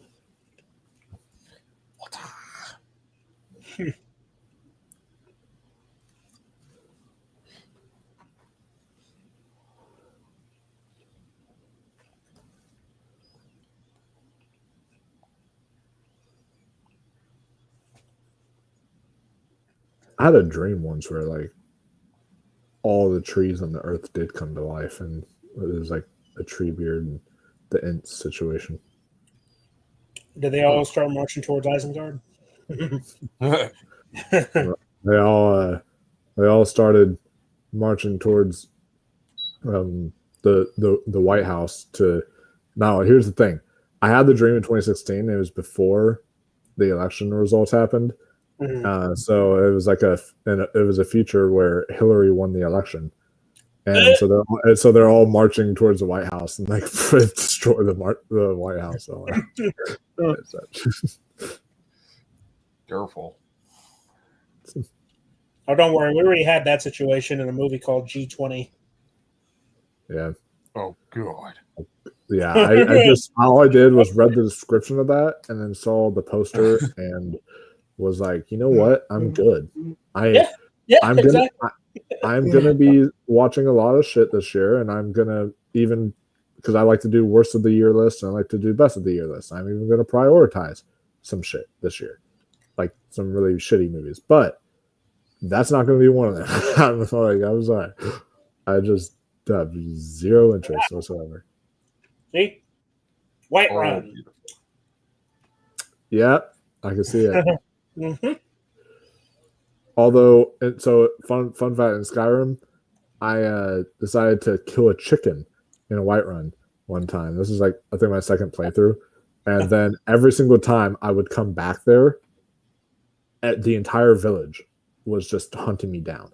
So I could never go back into Whiterun again because every single time I'd step foot, it's like they always remembered me, and they were like, ah! They were like trying to. Suddenly you're the most wanted. Like the most wanted person. Not for slaying Carl, not for killing half of the guards, not for harming citizens. No, just a chicken. One chicken. One chicken. Also, I forgot to mention earlier, but you remember back in the bog when Frodo fell into the water and we saw those ghostly faces? They sort of remind me of the Deadites from Evil Dead almost. Yeah, I could kind of see that. The milky eyes. Well, the milky eyes and the faces from works Sam Raimi. Like, oh, well. Charles Lee Ray. Hey, speaking of Skyrim, I have a mod downloaded that randomly transforms any character, like any NPC, like human NPC, into werewolves. And the results have been very funny. So, in the beginning of the game, when you go to Whiterun for the first time to go talk to Jarl Balgruuf, yep. Having a conversation with him, like we're having a full-on dialogue about reporting with a dragon or whatever, or reporting on what happened with that Helgen. He just starts transforming into a werewolf and starts attacking everybody. It broke my game. Oh my god. Because he transforms into a werewolf mid-sentence. And everybody's like, who goes there? And they just all start attacking. It's like, Jesus Christ. And of course, he's a prioritized character, so he can't die. He's an essential. So everybody's attacking him, brings his health down, and then he just kneels. It's like, oh, well, I guess that's the end of that. But then he resurrects right away. It's like, well, shit, now I got to reload the game. Reload the It's previous sort of, save. it's sort of like whenever I DM'd a Dungeons and Dragons game, I just kind of had to I had to wing a game because I didn't have anything planned. My friends for his birthday wanted to play Dungeons and Dragons, so I was like, okay, I'll wing up a story real quick, and it was like this captain of the ship went and captured the crew, these people, which are all my friends, and brought them aboard a ship. And then all of a sudden, he sacrifices a few of his crew members to fight the people who were playing. And after the people who were playing won the fight, he was like, all right, I did this as a test to see if you were ready for this mission I'm going to send you on. And he tells them about the mission. He gives them a bunch of gold and says, now go on your way and then come back whenever you're done. Well, one of the guys decided while they're on this like canoe that he sent them on, he decided, I want to use my lightning ability to shoot down the ship that just gave us the gold and just gave us the entire test. I want to try to blow that entire ship up. And I'm like, you really want to blow up the ship of the people who tried to help you? He's like, yes. And I was like, okay, roll. And he rolled a 1. And I was like, you do your lightning ability, but it hits your ship. And now you're in the water and all this stuff. And then there was like all this stuff under the water that was attacking them. It just entirely ruined the game I had planned. And I was like, I had to just completely just wing every single one of their deaths because that one guy fucked up royally. It's like,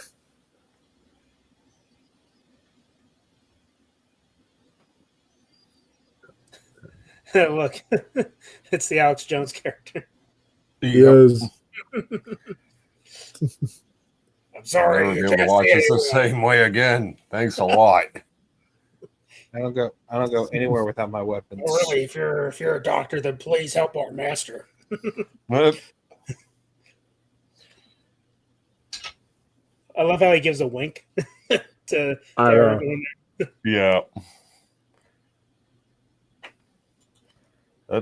That's like, why does that feel like something Ian himself just did? Yeah. Yeah, he probably improvised that part. I mean, because he improvised the "You shall not pass," so he probably improvised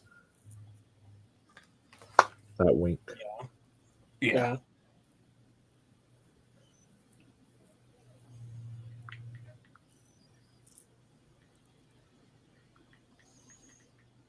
And it does occur to me that in the intro, I did not have a Grima Wormtongue character, but for the sake of the narrative, it wouldn't have fit. Yeah, I mean, he's already kind of like an outcast anyway, so you don't really need to include him. Yeah. Plus, I mean, we're talking about Dracula here, and I mean, the closest I would have gotten would have been like a Renfield, but Renfield would have been in England, and those events technically already happened in the story, in a way. But then again, also, we're talking about the Castlevania version of Dracula, not the Bram Stoker version. So, some differences. Yeah, good point. I like how Gandalf's casually walking through these guys fighting too. It's really funny. Yeah. No one's gonna fuck with the wizard. Legolas just did the whole trick of holding your hand back like that and whacking the person behind you. He pulled a Batman. Yeah. Exactly.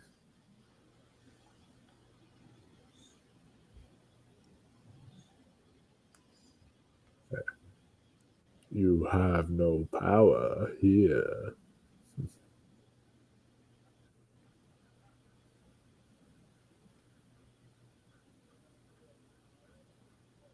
I'm disconnecting your internet. You can't watch Netflix. Physical media collectors. You ever see that gif where he takes off that cloak and he's in his underwear? Jesus. Oh my god. See that? God damn, I hate that. I can't watch this scene again because of that. Well, I'm glad that my intro didn't ruin this scene for you. Mm-hmm. By the way, that whole moment is kind of cheesy. Yeah. Like, you have no power here, Gandalf the Grey. So, gotcha, bitch. I'm white. He just did his own race swap. There you go. He went from gray to white. Wait a minute, she's gray skinned around here.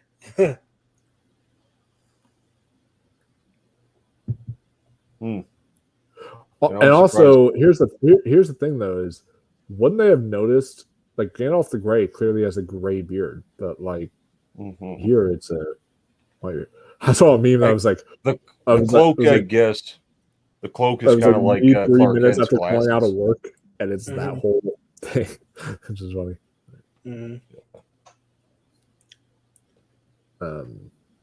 Yeah, I guess. I do have a question though for Danner.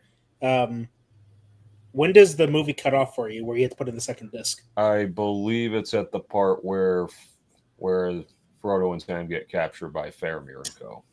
Okay. Okay. Yeah. Yeah. At least I'll give us some intermission time. I'll give you guys a warning on that one. All right. Now here's another thing. I'm actually surprised I'm not hearing Carter draw the little connection. Character who's very powerful, known by a certain color, then falls and then rises as white.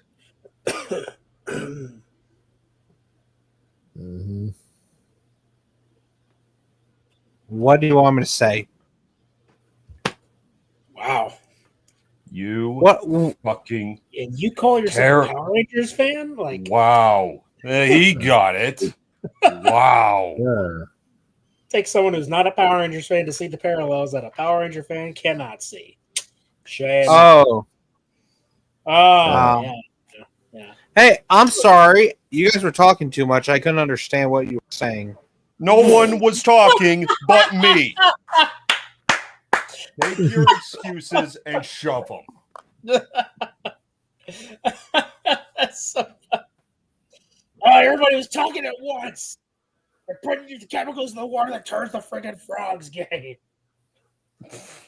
But also, speaking of parallels, this movie is actually kind of fitting for tonight, because it's coming in on Easter weekend, and whether you think it's a story or whether you believe it to be truth, whatever it is, the whole resurrection of Christ, you can kind of see that a little bit with the with the resurrection of Gandalf in a way, from Gandalf the Grey to Gandalf the White. So kind of.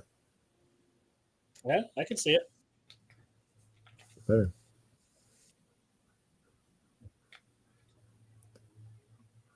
I'm sorry. Tanner, what account were you talking about? Oh, okay. Now, dude, will you give me a fucking break? No. I feel like we're gonna talk about like something Harry Potter. Carter will be busting my balls for not knowing what a certain thing is. Like, you fucking muggle. It's like, but we're not even talking about something I'm a fan of. This is your field of expertise, not mine. Carter, how do you feel that they've race swapped Severus Snape for the new series? Oh my god. Didn't they officially like solidify it too now? Yeah. Dude, I'm sorry. I don't like it. Biggest missed opportunity, Adam fucking Driver. Yeah. Yeah, what is it with Adam Driver being perfect for casting and then him not getting roles? Like, he would have been a perfect Mr. Fantastic. I'm sorry, Pedro Pascal, I don't buy him in that role, but Adam Driver would have been perfect as Mr. Fantastic, I think. Yeah. Because he has that smartest guy in the room kind of look to him. So. Well, I've seen that meme going around regarding the new trailer where it says your plan has been marked for death. Why? Because Galactus is sick of seeing Pedro Pascal and everything.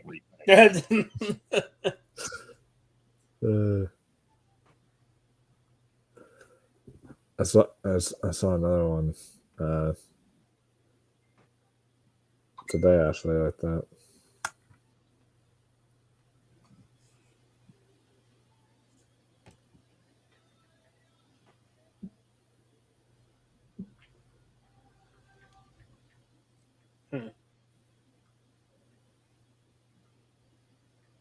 Yeah. Here's your plan is now marked for death. Can we ask why? Because everything is gay and satanic. is what is all about.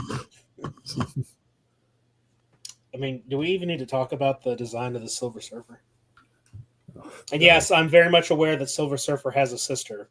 My only question is, you're doing an adaptation and you're going to introduce Galactus. Why the hell are you going to give us Silver Surfer's sister instead of giving us the actual Silver Surfer? You know, to help people forget about Fantastic Four: Rise of the Silver Surfer, to try and do the character more justice, right? I just want to say, Théoden is so good. Like with the whole no kid should have to or no father should have to bury their child.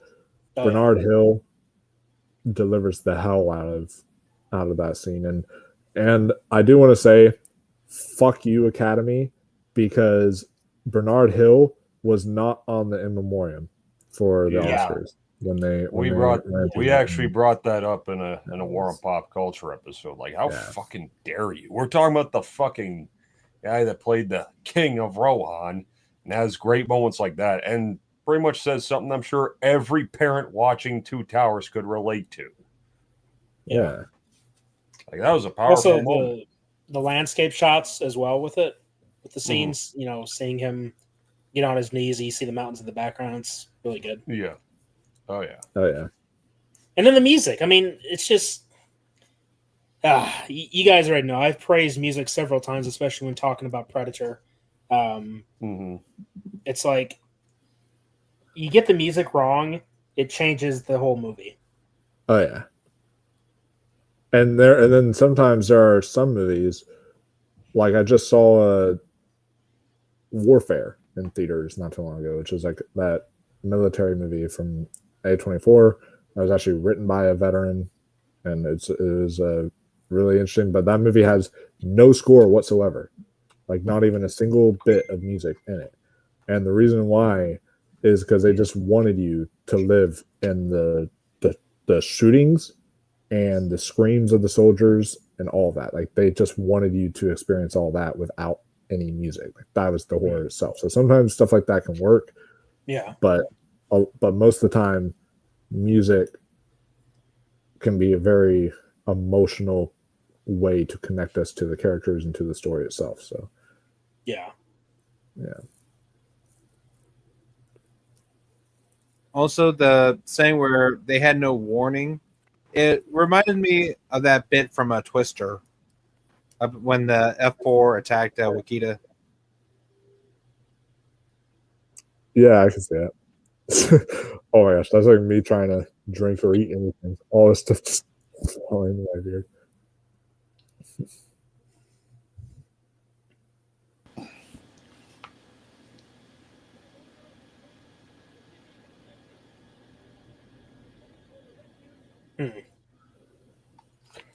Do we have to hear Alex Jones say that too? Do you want spoilers? No. When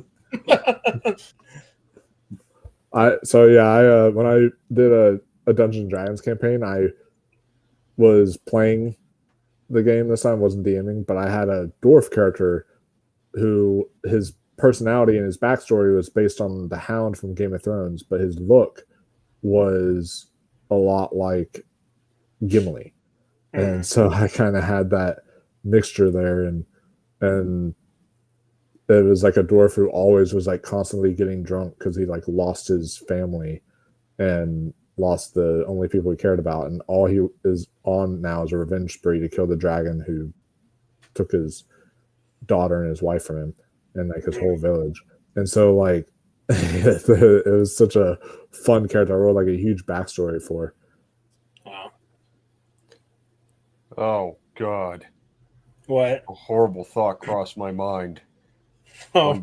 When Gandalf summons that horse, since Brad Dourif is in this movie, thank God Sherry Moon Zombie didn't come with the horse.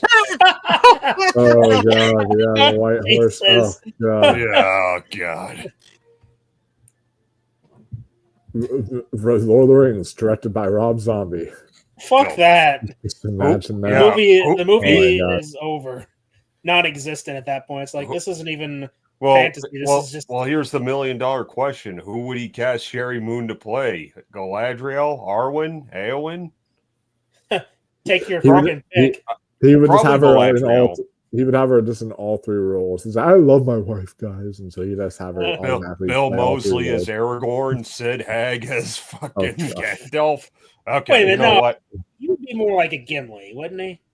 No. I want to see Captain Spaulding as Gandalf. Captain Spaulding the White. Yeah, I could see it during the fucking Balrog. Fuck your mama. Most of all, fuck you. He would have he would hire Sherry Moon Zombie to play Galadriel, and then he would have Scout Taylor Compton as Eowyn, and that would be Danielle Harris as Arwen. I guess so. Yeah. This shit's just writing itself. Yeah. I'm guessing that we would cast Tyler Mane as Lurtz. I was thinking that too. Yeah.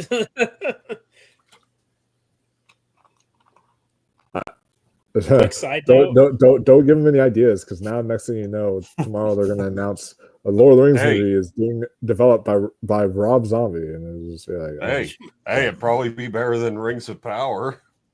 Yeah, just on entertainment value alone. Yeah, it would be at least more entertaining. That's for Yeah. sure, but I don't know if it's very good. So, side note, since now we're looking at Saruman. Wait, no, What do you Danny guys- Trejo. Danny Trejo is Gimli. Okay, there I you can go. see it. Yeah, Machete. Here's a fun fact for you. Okay, so you remember the scene in the intro when Saruman is with the orc talking about Thomason? Mm-hmm.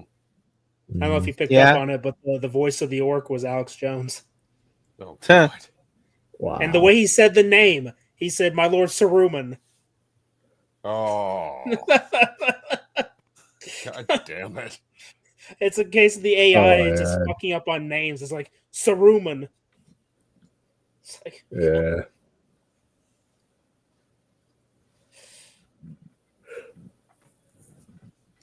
That's the only thing about AI is just man, it's just they can sometimes butcher character names or plot points. I know too well about that. It makes me almost wonder. It makes me almost wonder if Carter's AI. Now, Wow. Okay. I'm still thinking about the whole actors we've seen in Rob Zombie movies filling Lord of the Rings roles. Richard Brake as Boromir. Oh my god. okay. I can't help it. Okay, Mr. Bobbiner. Oh yeah. Don't Who would be? At least pronounce my name correctly. Or Richard Brake could also be Theoden. I could see either one. Oh god. Well, man, I'm curious. What would be worse, a Michael Bay Lord of the Rings trilogy or Rob Zombie? Worse. Michael Bay. That'd be worse. Yeah. Yeah. Oversaturated color scheme. Lens Unnecessary. flares. Yeah. Yeah. At least Explosions Rob Zombie every would, 2 seconds. At least Again, there Rob would Zombie be. would think that he would put some artistry behind, the film, like the camera work and such like that. But Well, it's not even just that. I mean, I will take Rob Zombie trash over Michael Bay trash. I'm just saying. Because with Rob Zombie's movies, it's kind of like what James Rolfe said about Halloween 2. You got to accept that you're watching garbage at that point. Yeah. Like Rob Zombie's movies, simply put, are an acquired taste. You know, I can imagine if Michael Bay were to do Lord of the Rings, he'd probably have Arwen showing off some major cleavage. Oh yeah. Yeah. Like that'd be like a given. Oh yeah, and Awen as well. She would just be like wearing some very revealing dresses and too much makeup. Oh yeah.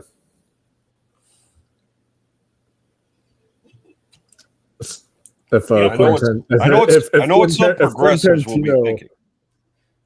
Tarantino would have directed Lord of the Rings trilogy, it would have just been the shot of like when they're running through the fields, it would have just been the shot of like Aragorn's feet and like Legolas's feet and all that stuff as they're running through the fields. It would have been like the Hobbit's feet, like zoomed in a lot. All that. This is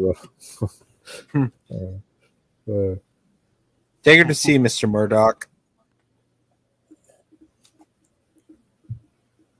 But then a Quentin Tarantino directed Lord of the Rings would be like when Gimli cuts off the head of Lurch, it would just be like like spraying blood everywhere, like Kill Bill or something. Kill Bill. Yeah, it's funny because you got a Kill Bill poster behind you.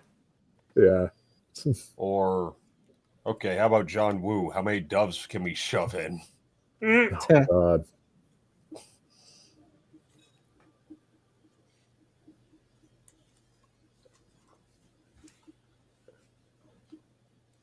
I just rewatched Mission Impossible 2 the other night, and it's just like, God, that is so boring. Easily the worst of the Mission Impossible movies. Yeah.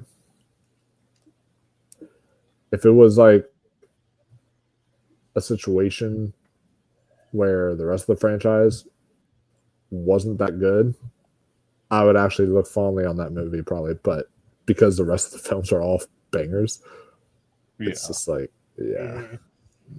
In some ways, they got progressively better. Yeah. Then I'll admit I haven't seen Dead Reckoning yet, which I should probably do before Final Reckoning comes out. It's funny. We watched it in theaters. Yeah. We watched it. I think we watched it in a 4D theater too. Oh, yeah, I watched Dead Reckoning in a 40S theater, and when they do the whole like this message was self-destruct, they like lit the whole room up with fog, and it was like really awesome after it self-destructed. I love that. Oh, damn. See, I wish I had a theater in my area like that. Like my theater is just nothing special. It's quite the experience. Hey, see, I don't actually have a 40S near me. I have to drive like 2.5 to 3 hours away to get to a 40S movie. So I only save it for a couple occasions. So this year I'm going to go to the re-release of Revenge of the Sith because they're doing that in 40X. And I'm like, I feel like that would be really cool. So I'm going to go to that one. And then I'm going to see that new Brad Pitt F1 movie in 40X just because I feel like that would be super cool with like racing scenes and the cars, like the way that they're living, like that would be really intense. So see, now when they released Top Gun Maverick, me and my parents went to see it in a 4D theater. It was awesome. Like they had like fans. I think they had like some water spraying too. The seats moving. It was quite the experience. Oh yeah, like when they were flying up, it felt like you were flying up. When they were flying down, it felt like you were flying down. And I remember coming out of that theater, I was like at the toilet because I thought I was going to throw up, and I was like, worth it. It was like such a I mean, the most I got was D-Box, but it was still nice because when the movie was over, I just take the fire exit to avoid the crowds. Yeah. And once I stepped out, like while the sun is setting, it's just like I felt so invigorated. Like, just can we it's like about... it's just like that shot of Nicolas Cage in Con Air where he gets off the bus. He's off the bus and he's like. Anyway, continue. Yeah, I'm guessing. I just want to mention. Can we talk about how great Andy Serkis is in this scene? Going back and forth between Gollum and Smeagol, just back and forth. Yeah. It's just it reminds me of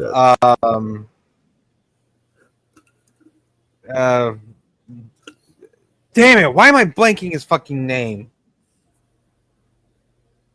The guy Norman Osborn from Spider-Man. Why did I fucking yes. Yeah. Like you remember when him and the Goblin were having that little back and forth? That's what it reminded me of this scene. You don't say. Interesting. But you know what really helped this one work? It's not just the performance, even how it's shot, like how they keep cutting from like different angles. From like, we shoot Smeagol personality from here, and then Gollum from here. Right. Yeah. Like, it really helps maintain that illusion that there are two characters talking to each other. Right. Yeah, and it's like one is, and the way the camera is, it's like, okay, we'll put maybe this one like center frame, and this one just a little bit further like out and everything, like the way it was shot, just to make it differentiate like their personalities and such, which was really nice. Well, damn. Ew.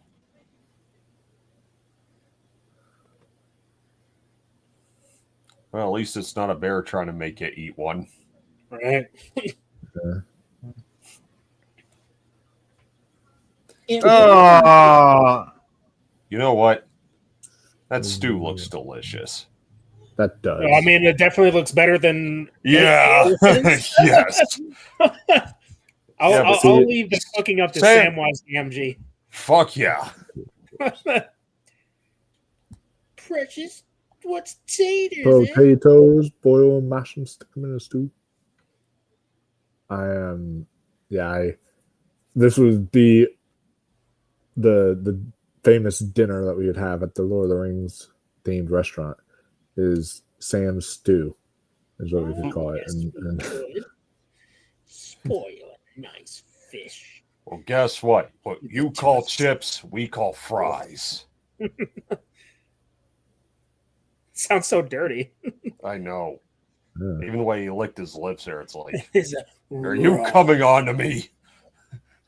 You know, if I wasn't so sure you were a lesbian, I'd say you were coming on to me.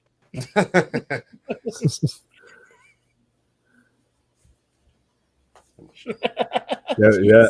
I mean, I'm like, maybe the gay allegory of this movie is with Gollum, not with Sam. That's great. Take one of the most evil characters in this franchise and make him a homo. Thanks, Kathleen. Yeah. A bitch. Oh yes. I also had a dream once where it was like this isn't even a dream. This is a nightmare where one day Disney buys the rights to Lord of the Rings, and then Kathleen Kennedy starts producing Lord of the Rings films and making all these Lord of the Rings films that are all in a slate coming out. And I just like one day drive off a cliff with my car when it was announced. And that was like the end of the dream. I'm just like, I'm not going to live in this world if Kathleen Kennedy is going to ruin Lord of the Rings. So I just drove off of a cliff. Mm. Yep. There's the elephants.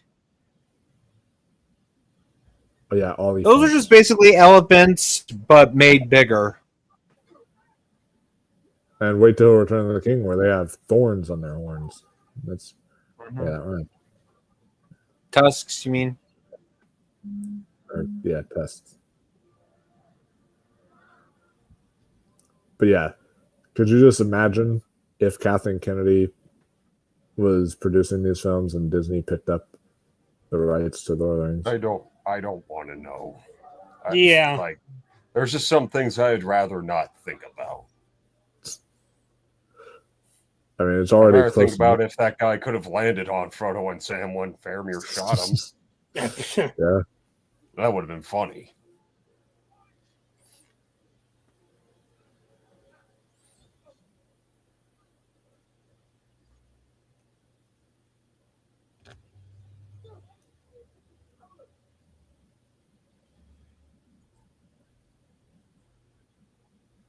I had a Faramir action figure as well. Okay. So. Oh shit. I'm gonna show something on here. I found what I was looking for. So for everyone watching, keep watching, but also watch this cringe. This is Lord of the Rings super fans from the Rings of Power promotional shit. Oh, hold on. Hmm? Because we're almost at the intermission point. So. Oh, that's actually, you know what? That's a great idea. That's Yeah. a great idea. So. All right, just hold your phone. Hold your stills, everyone. Just wait for me to just yell cut. All right. All right. And cut. Okay, everybody pause if you're watching. All right. And also make sure to let everyone know where we're at in case anyone fell behind. All right. So yeah, brief intermission point. I'll be back, or we'll be back real quick. Stay tuned. Like a few minutes. We'll be back.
Well, shit the bed. Where the fuck is everybody?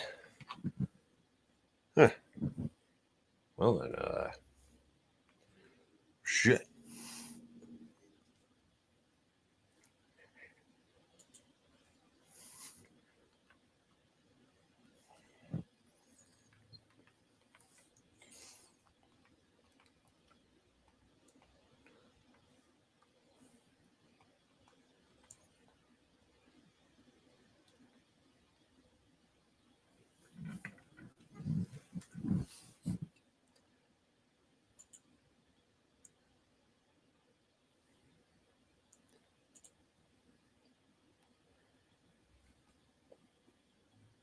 You know, I didn't think I'd be the first one back. I didn't even think everyone would leave at once. I thought it was just me. Oh well. Yeah, the perks of an intermission, I suppose.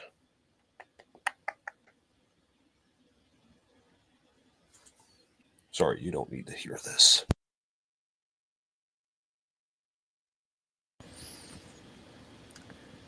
Okay.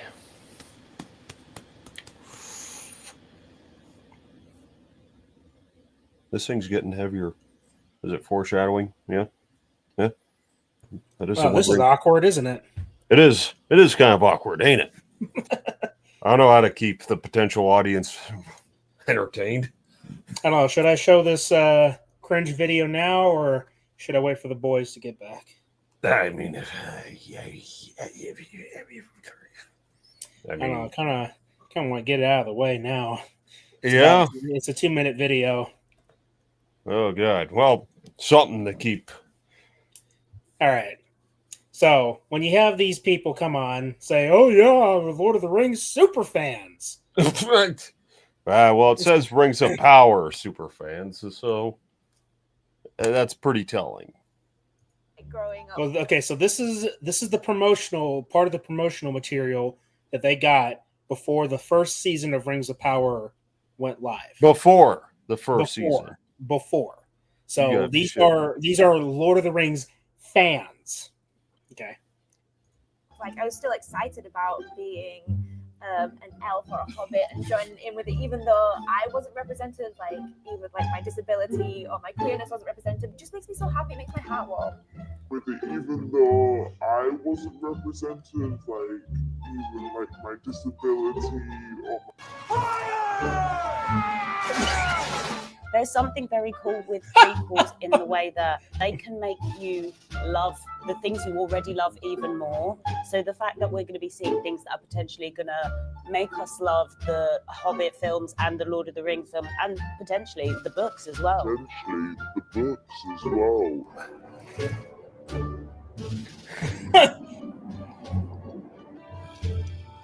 I feel like there needs to be a reason for the rings to be made, right? So obviously with the wars happening, and then like, oh, What was the reason? For within these rings was bound the strength and will to govern each race. But they were all of them deceived, for another ring was made. In the land of Mordor, in the fires of Mount Doom, the Dark Lord Sauron forged in secret a master ring to control all others. And into this ring, he poured his cruelty, his malice, and his will to dominate all life. One ring to rule them all. do you think we're going to see another side of Sauron? Oh, here we Maybe go. he falls in love. Like maybe he falls in love. But Maybe there's a reason. Every villain's a hero in his own story. Be silent.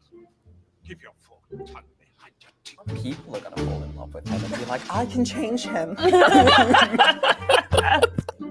We all love a bad boy, don't we?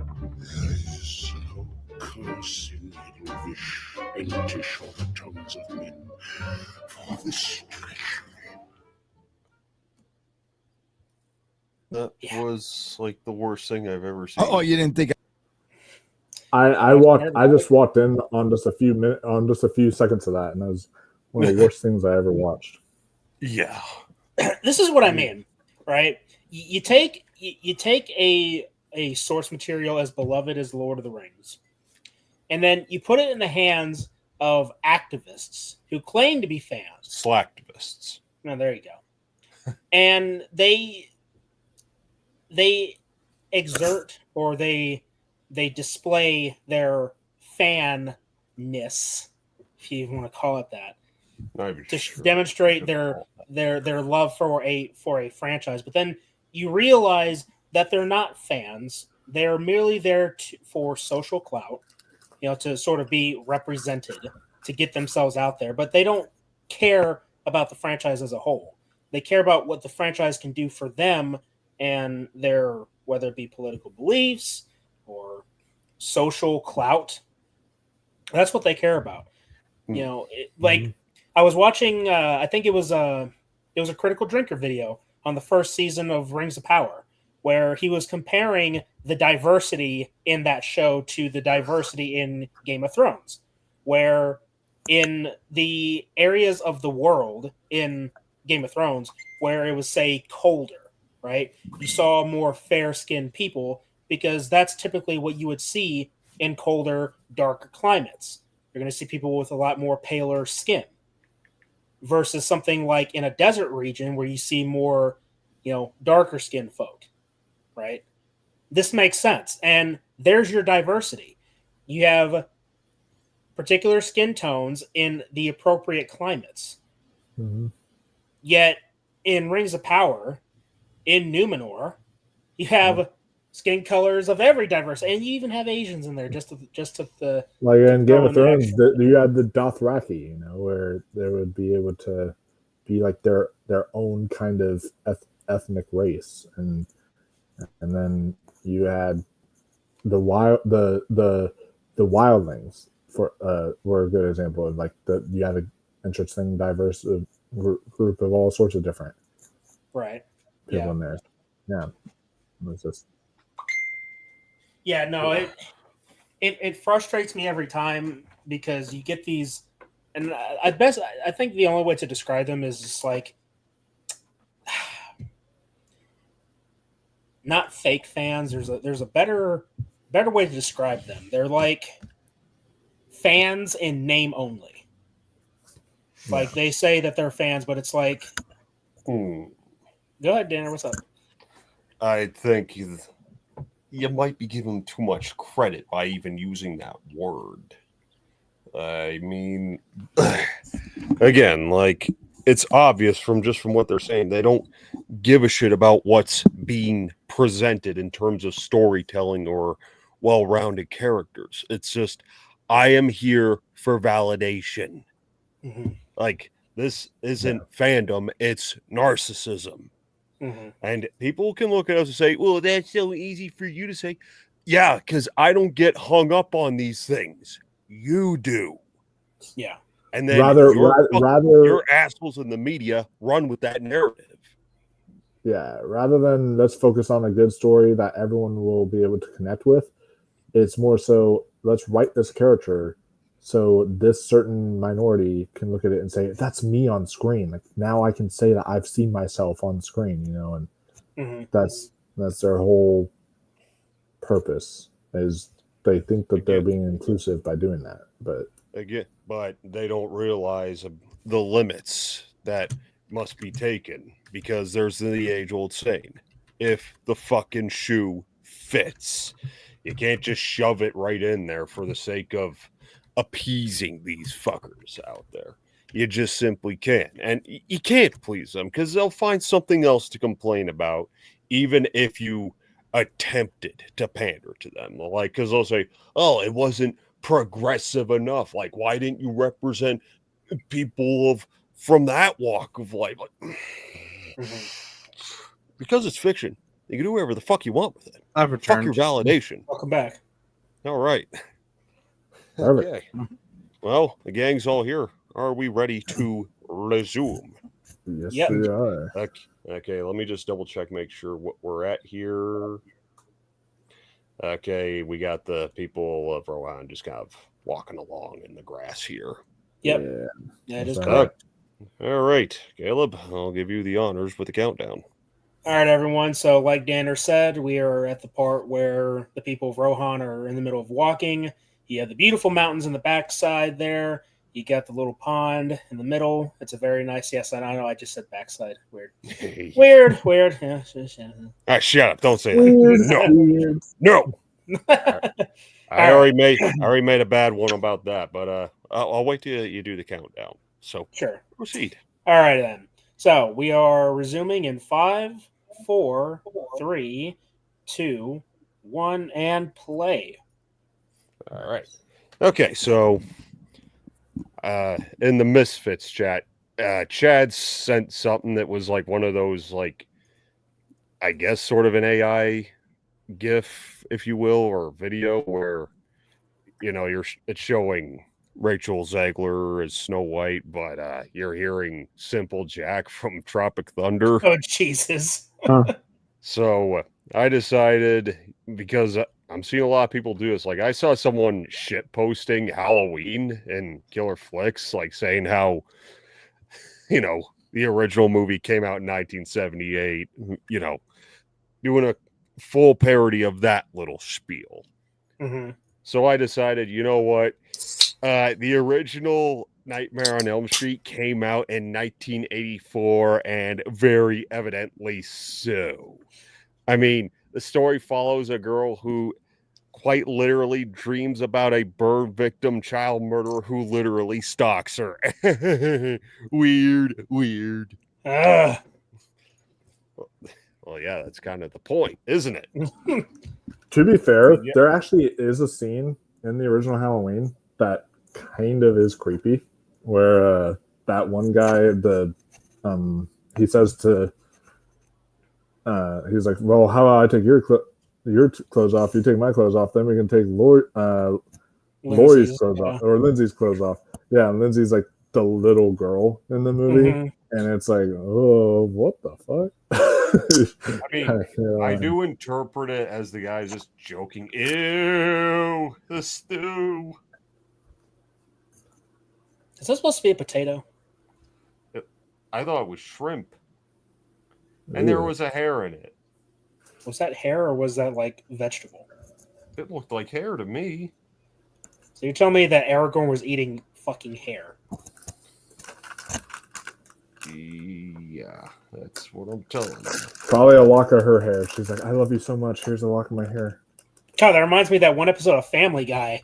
You know, the one where Meg made a pie for Brian. She's like, "Oh, my hair." What? My hair is in that pie, Brian, and now it's inside of you. Do you feel me? Do you feel me inside of you? That's disturbing. Oh my god! You can't have pie without Kufit. You're eating hair. Wait a minute. Wait, what did you say? A while. A while? That's ridiculous. Why are you putting so much emphasis on the H? We're just going to be here for a while. Why do you keep saying it weird like that? Brian, stop being so weird. Oh, come on. Come on. That don't even have an H in it.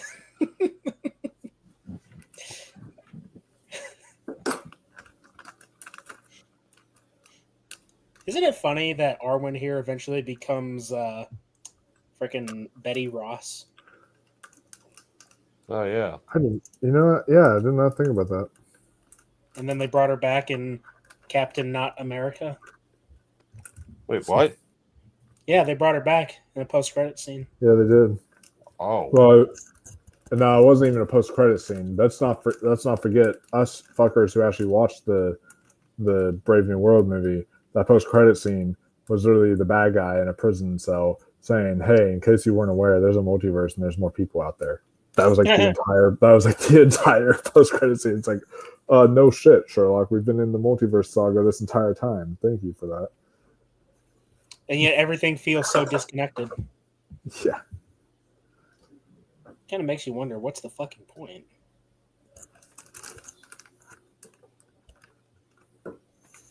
Because I sure as hell don't know. No, I'm right there with you. I don't know either. But you know what? I'm going to take a guess. I'm going to take a guess and say that Avengers Doomsday and then Avengers Secret Wars is going to subsequently end the multiverse arc, and we're going to the next phase of Marvel movies will be set in an alternate Marvel universe. That way they can recast all the Avengers. Well, no, what they're leading up, what they're gonna do is, because the Doomsday cast, the way it was announced with a bunch of X-Men, what they're gonna do is they're gonna do the multiverse saga, and then Secret Wars is gonna end the multiverse saga. Then they're gonna have the mutant saga, and that's gonna be the next big thing where they implement mutants in there, and they're gonna find a way to do that. So they'll recast all the X-Men, all that kind of stuff. The only reason I say that is because we're gonna have this Fantastic Four movie, and I'm pretty sure it's set in an alternate timeline. Yeah, So I just don't know. As someone who's been still trying to watch the MCU, like I just don't know how we are literally 3 movies or no, like literally we got 2 more movies and then it's Doomsday. Like I don't get that. Like how are we already at that point? Like it doesn't even feels like this phase has just started. When we had the last phase, we knew once Infinity War came, we were like, okay, we are at this point. I feel like this has been earned. This doesn't have that same kind of feeling behind it. Yeah.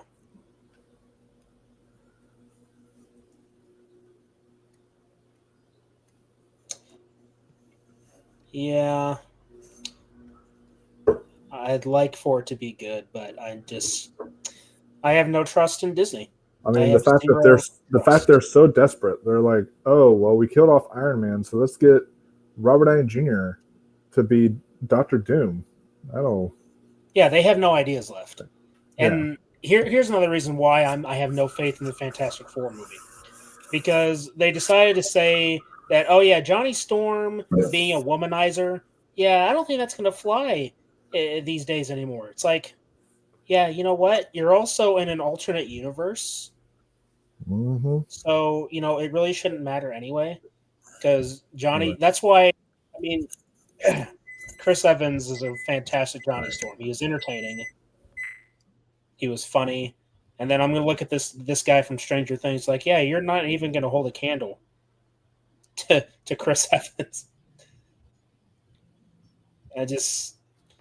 No. Just think about that too. Like you're marketing your movie that's going to come out here in a few months. And your big idea, your grand old plan is to let everyone know that Johnny Storm isn't going to be a womanizer. And he's going to talk about his fifis. Yeah. Because that's what people want to see in a Fantastic Four movie, right? People talk about their feelings. Like that be the focus. Not the fact that this is supposed to be a Fantastic Four movie. Oh man. But yeah. I mean, who they casted for that role of Johnny Storm, that actor does seem like he fits the part. I've seen him in Stranger Things, I've seen him in other stuff, and he has that kind of, fun charisma behind him. Mm-hmm. But I just watching that trailer, so it's interesting. I've seen the Thunderbolts trailers, and there's something about that. I guess it just feels very small scale. It feels very standalone. It feels very different. I guess just kind of different than the same old. That the trailers have actually piqued my interest for Thunderbolts, but I watched something like the Fantastic Four trailer, and I'm like, I just don't care. I'm sorry, I just literally don't care. Oh no! There goes Jones. Oh, there's our wards. Damn it!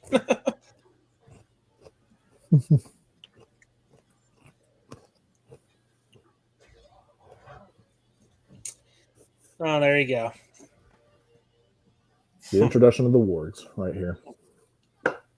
Listen, I would love to see Peter Jackson dive into Middle Earth again and do a series of movies about Morgoth. Yeah. That would be one hell of a series to do. And let's make sure that the orcs are actually people in outfits, costumes, and makeup. No CGI, please.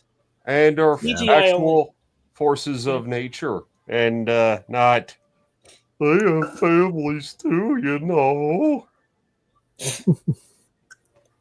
Yes, evil beings that look like hell froze over. And I have to sympathize with them. This isn't like a Darth Vader situation where they were once good. These things are just like pure evil. They're born or manufactured to kill.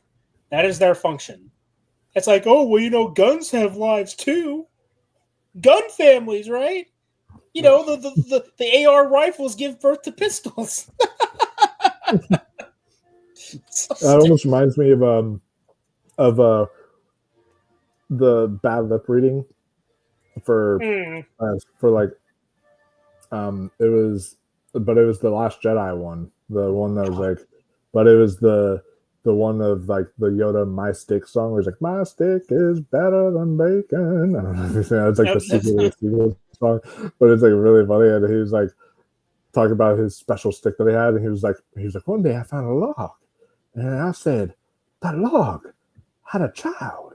Something like that. And it was his stick that he had. Something else to appreciate. I mean, it just happened a few seconds ago, but Orlando Bloom doing a lot of his own stunts. Yeah. Oh yeah. Like that was a sick move what he did, getting on that. Oh,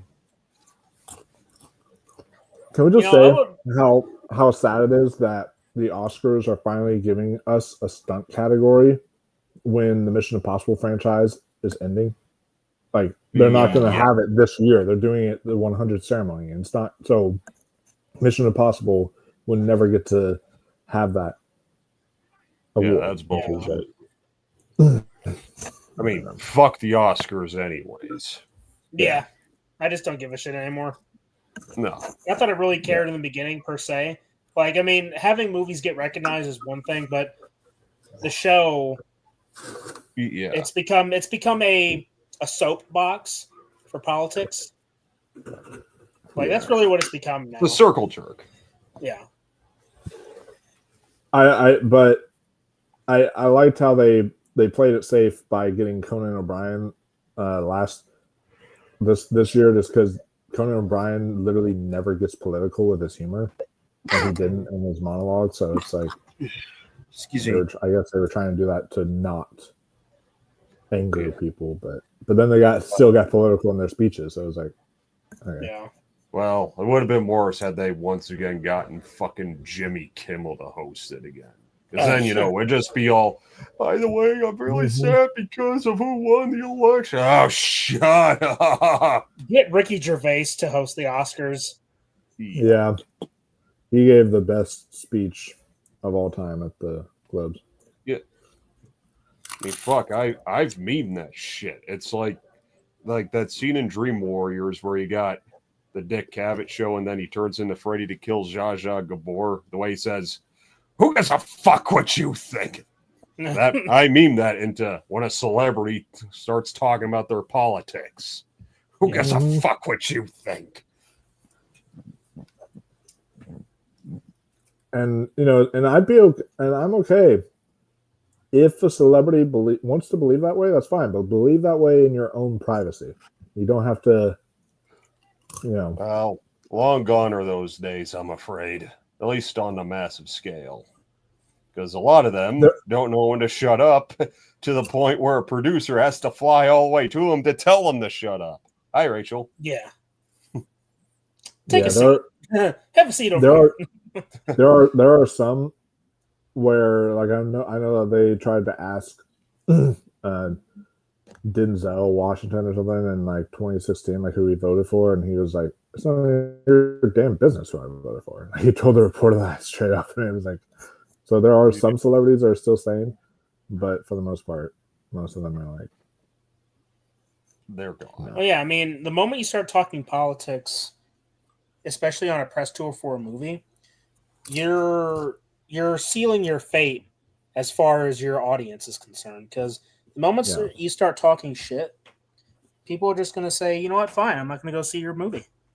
The only time I feel like we can even make that part of the discussion is if the movie itself is political. So if it's like a political thriller, or it is or it's some sort of political biopic or something like that, then sure. Like when that movie The Apprentice was coming out about Trump, in that case, it's literally a movie about Trump. So it's, I guess. Well, here's the problem. The problem is that these discussions that come out, like when the actors, excuse me, when they start giving their political points, almost, I want to say 98% of the time, not even that, 99% of the time, it is in one direction, and there is little to no room for the other side. There is no balance in Hollywood when it comes to actors and their politics. Because every single actor voicing their opinions, their political opinions that goes viral, it's always left-wing shit. Like you rarely, if ever, see any conservative political hot takes while doing a press tour for a movie. And here's my whole 2 cents on it. I don't want any of it.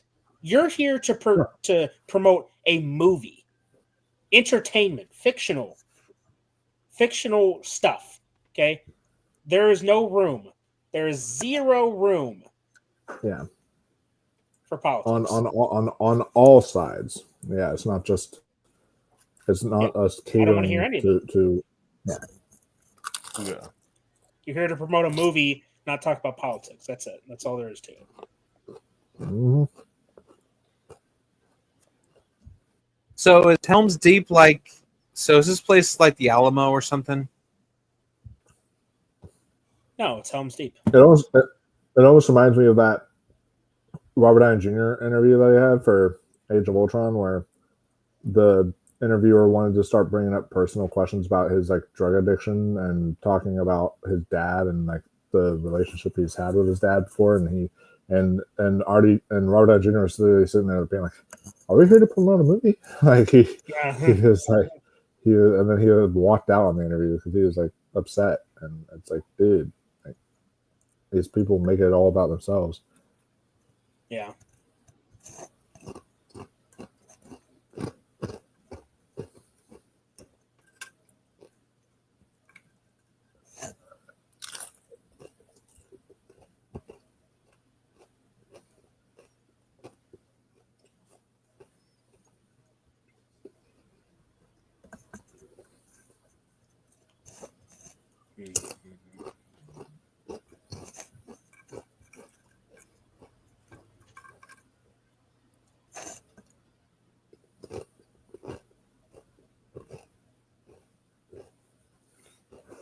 Mr. Gorbachev, tear down this wall. Reagan smash. Reagan smash. What do you want to bet that there's probably some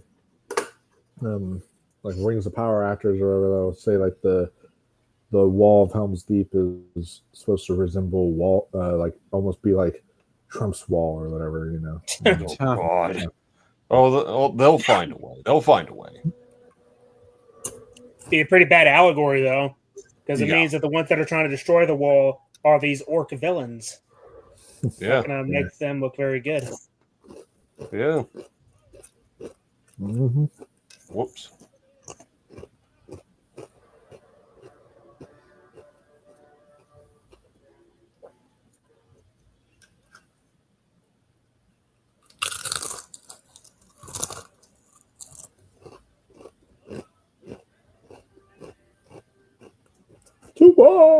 I love the way you said that. Oh, yeah.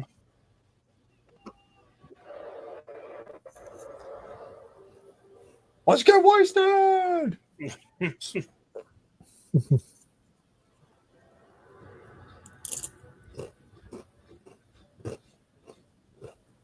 Simple way to take out Saruman's army is have a bunch of B-25s drop a payload on them. Carter, I'm gonna slap you. What? Why the fuck are we talking about modern day weapons in Lord of the Rings? All right, it's isn't it enough that you have guns in our little intros? Isn't that enough? You want to call B-52 bombers in to carpet bomb Sauron's forces? Is that how you want to? Is that how you want to end things? B-52 bombers. How about B-17 bomber? How about that, B-17s. You're funny. Better. Yeah, but in the words of Ash, say hello to the 21st century, Sauron. No. You know what? Don't put Lord of the Rings in the hands of Carter because he's gonna lose. No. I'm just kidding. But Carter's version might still be better than Rings of Power. Huh? Yeah, probably, but not by much. No. Wait, I'm sorry. What was that remark? He said that your version of Lord of the Rings would be better than Rings of Power. Thank you. I'll take that as a compliment. And I said that not by much. Yeah. Because you're gonna have freaking nukes get dropped on Mordor and say, "Oh, free peoples of Middle Earth, yay!" No, I wouldn't drop nukes. Why not? Carpet bomb. Because that's too easy. I'm sorry. You want fighter jets to come and do a carpet bombing? It's the same thing. No. The nukes are strong. B-17s, there are flying fortresses. Drop payloads on them. Or just Yeah, go or after the like major dropping- ones. It's like dropping nukes. It's the same thing. Mhm. You're introducing modern weapons into Lord of the Rings, and that is not the point. No, Well, that has got to technically, be our the most loyal horse in the fucking world. Right? Yeah. Like, don't worry, I followed Especially you Roach. all the way down here. As long as that horse don't talk, though. Yeah, because then you get too excited. Get too excited, Carter. Shut up.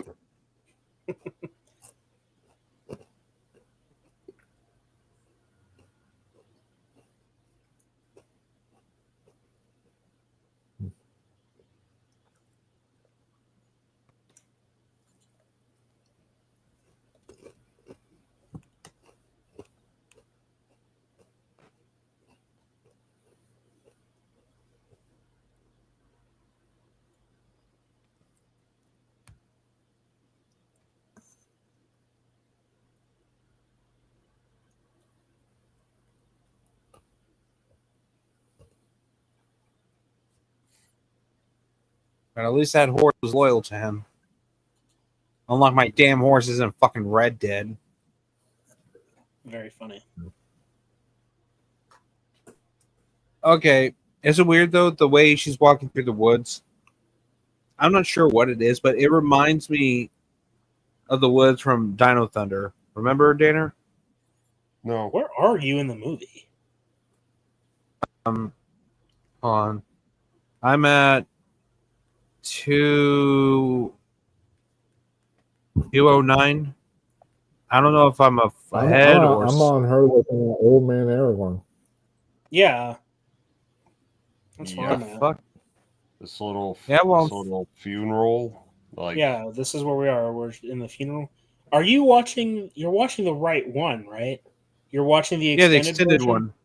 Okay. Yeah. So speaking of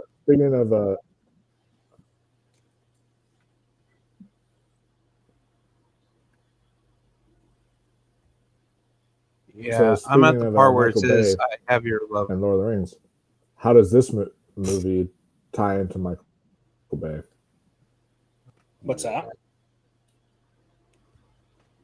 It's Liv Tyler, because she was in Armageddon as well as, and that's a Michael Bay yeah. movie. Yeah. Right. Oh, you said you were at the funeral march? Not anymore. God damn it. Like I said, I have fucking Max. I'm watching it on Max, and I'm streaming on. Yeah, well, it's kind of hard to do that, though, since my thing is fuck. Because I have a fuck. Never mind. Right now, we're on the part where Arwen is crying with her father, Elrond. Yeah.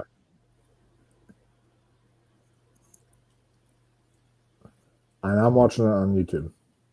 That's how I'm watching. Because I did kind of the shitty thing, I guess you could say, and with my Lord of the Rings trilogy, I also downloaded all the digital copies. That way, if they ever left a streaming service, Zaslav, and something, and I didn't have access for them for these watch-alongs, I can just click on them.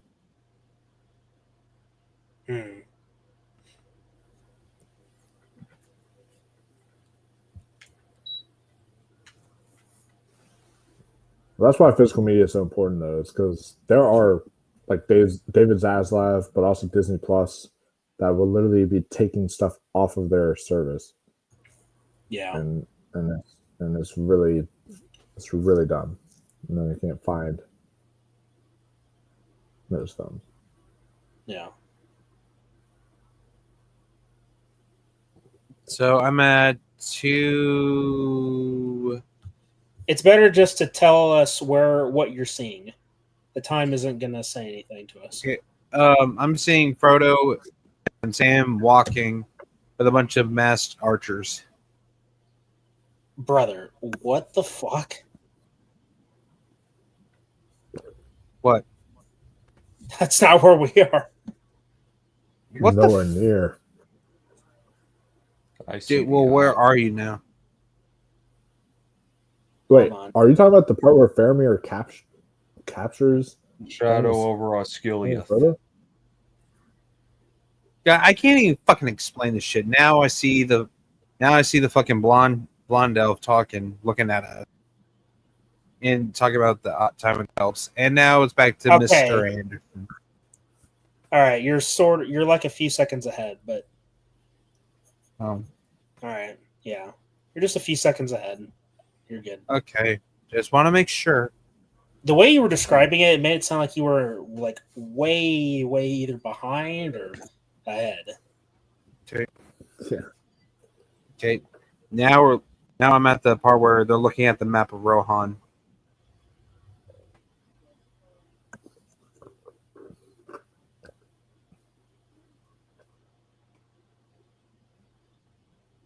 Yeah, you must be really far ahead then. Mm. Saying looking at the map of Rohan, it's like The map, and they're discussing a fucking battle plan or some shit. Yeah, you're ahead.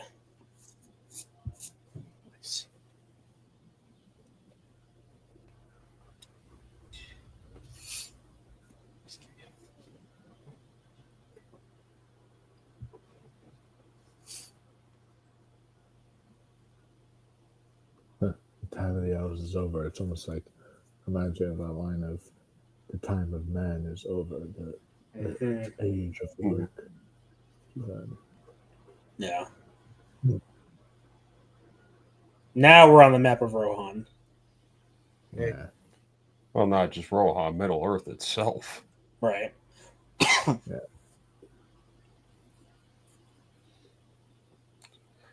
And for the weather forecast in Mordor.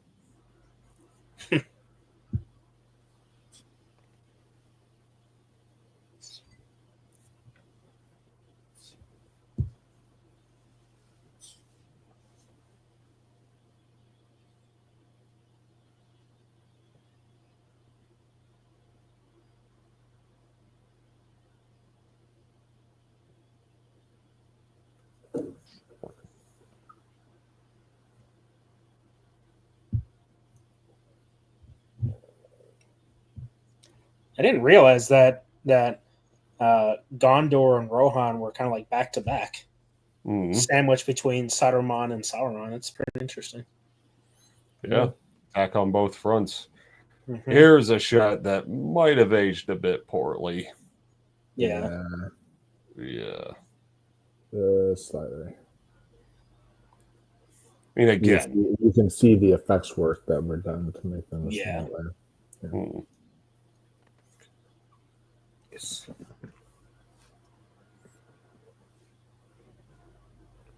I mean, at least the shot doesn't last very long. Yeah. It's Gardner. Damn.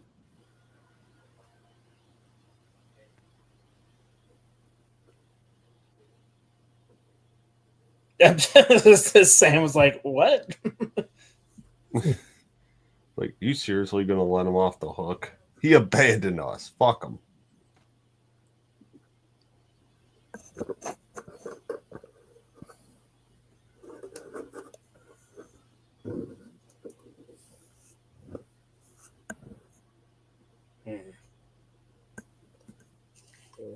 Oh shit. Dempsey. Oh, Dempsey. Oh. Damn, we're in the fucking field, man.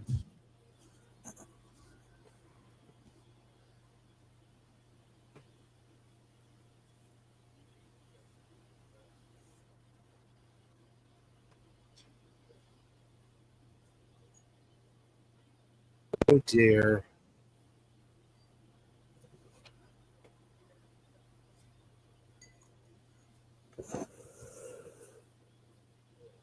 I love Faramir as a character, and you especially feel for him in the next film.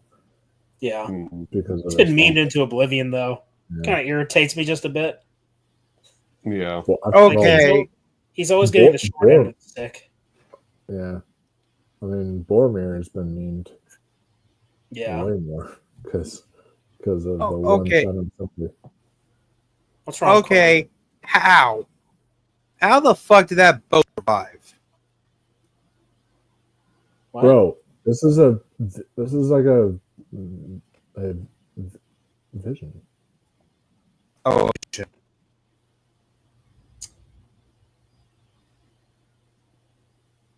Carter the Clown. Honk honk.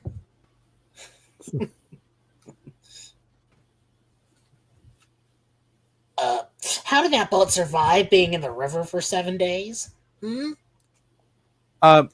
Jackass, It did fall down a waterfall. So exactly, that's what I'm saying. How the fuck did that boat survive getting falling off of a waterfall? It should have been into pieces. Jackass. No one cares what you think. Jesus. Carter.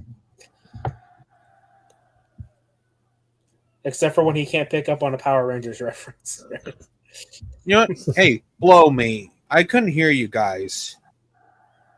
I was the only one talking right to you.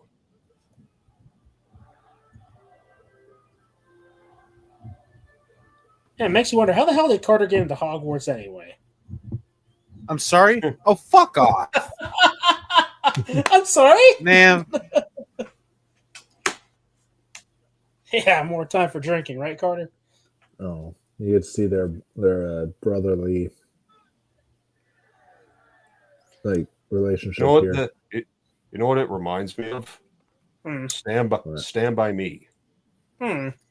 Oh yeah. You got the young brother who is clearly resented by the dickhead father, but the older brother who loves his younger brother more than anything. Mm-hmm.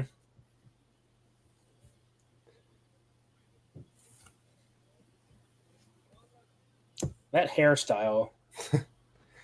It's like He is so good. It's a thing of nightmares. Right? Get it? Nightmares? Scarecrow. Funny. I thought that was interesting that they got him to voice Scarecrow in that game. It was interesting. Though I think that the Arkham Asylum version is scarier. Well, I mean, that fucking maniacal laugh that rivaled the Joker, for gosh sakes. Right?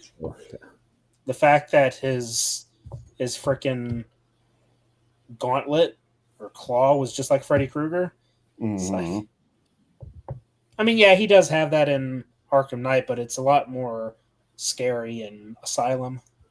Yeah, like it looks straight up like the scene from Dream Warriors. Yeah.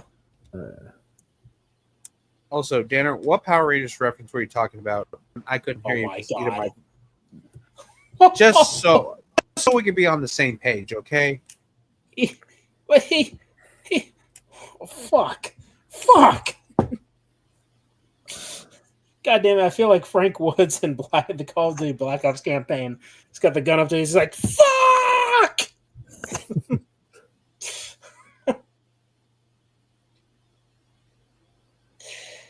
Oh, Carter. Could you stop giving me fucking flack and answer my fucking question? I can't answer your question because I'm not the Power Rangers guy here, you know? Oh, you thought I was talking to you. I was talking to Danner. No. Well, you said shut up, right? I was the only one talking there?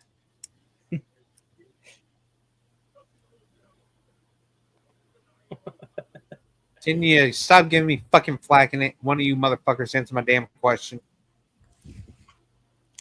No. We shall let you think. How about you suck my dick? How about that? Sorry, I can't. I'm afraid I don't know how to swing that way. Oh, it's 2025, right? Everyone swings that way now, according to bullshit. I like how Carter's just like dropping these profanities left and right. He's like, how about you give my wank a couple of swings? It's all right.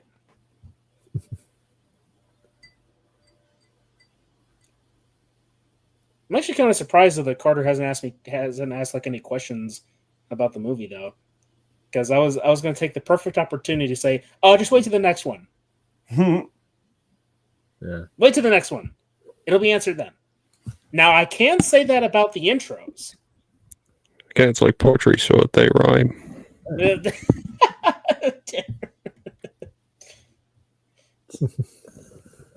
Here's an interesting little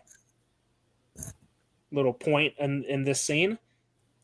You can bet your bottom dollar that if it was Sam in this position instead of Frodo, Sam would have let them shoot Gollum. Yeah. Oh, yeah. Without question. Sam's like, kill him. No objections. You're like, okay, I don't care. Logically, it would have saved him a ton of trouble too. Yeah. Yes. Sam says, shoot away. Try not to miss.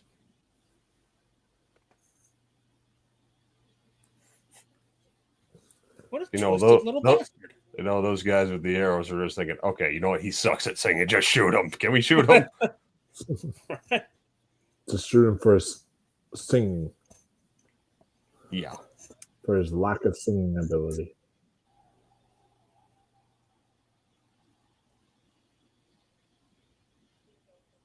Was it the fucking Green Ranger remark you made?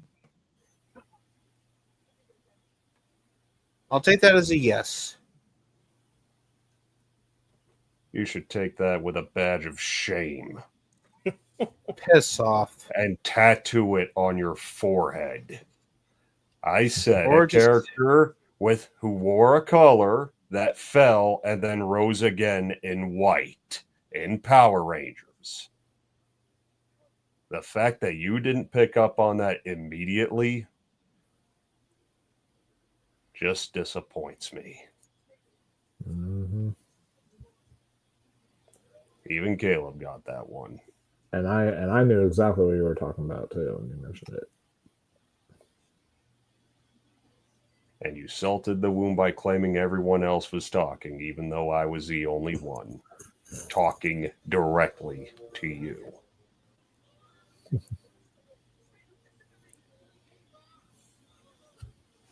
I think we should go live with Mom. I just want to say that I heard all of that, and this family is beep.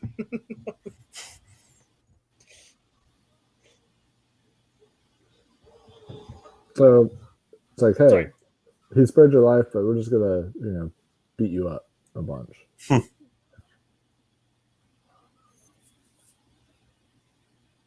Sorry, beat the shit out of Gollum. He deserves it. Yeah. Cut off one of his toes. And feed them to the fish. They're ugly feet.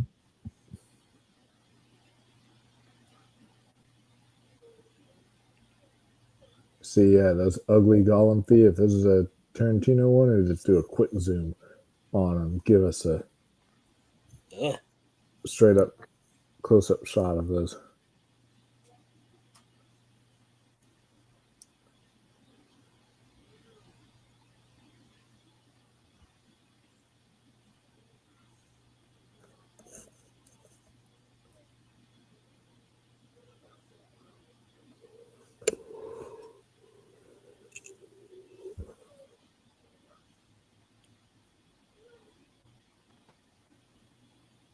Precious.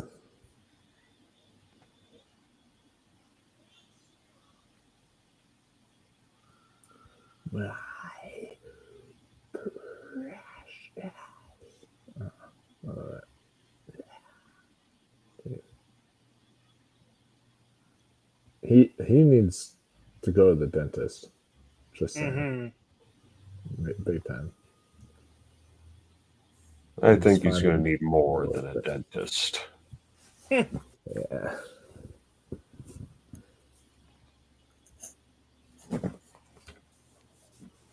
He's also should probably go to the gym. You know, eat a few more things, kind of bulk up.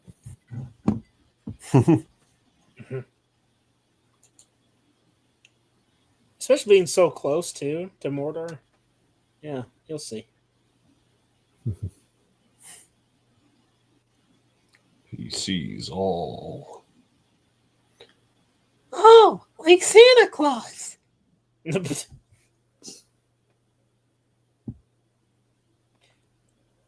Having fun over there, Carter?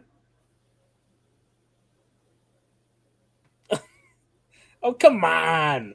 What are you giving me that face for, huh?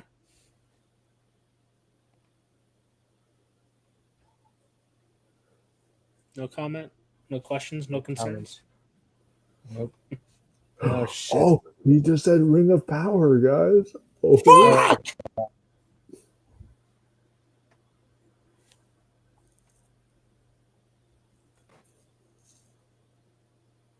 I was about to make a remark, but I didn't. You're about to what? He's about to be tempted by the ring too, just like his brother. Yeah. Even he's getting tempted.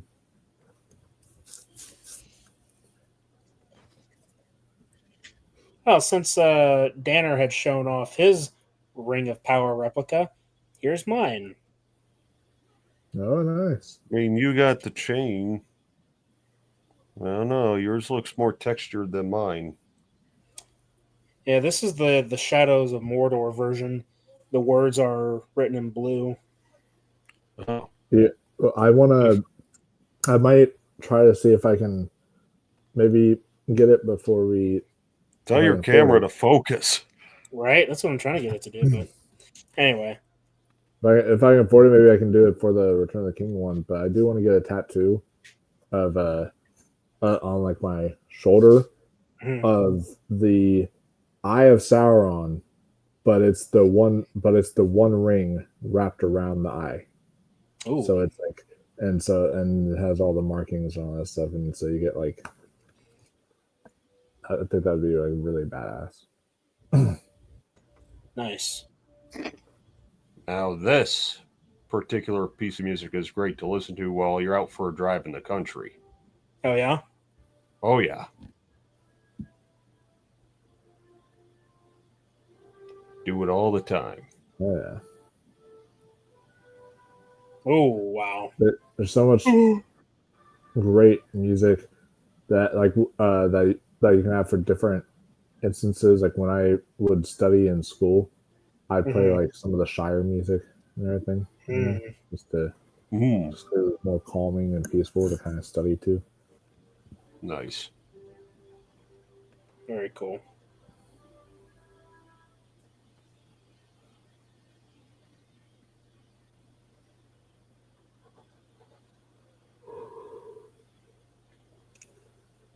Well, at least there weren't any French people there. Right. Hello, who is it?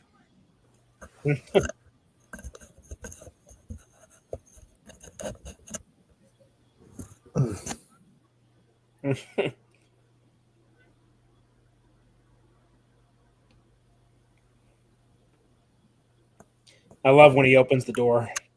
Oh yeah. I open all double doors that way. I salute you then.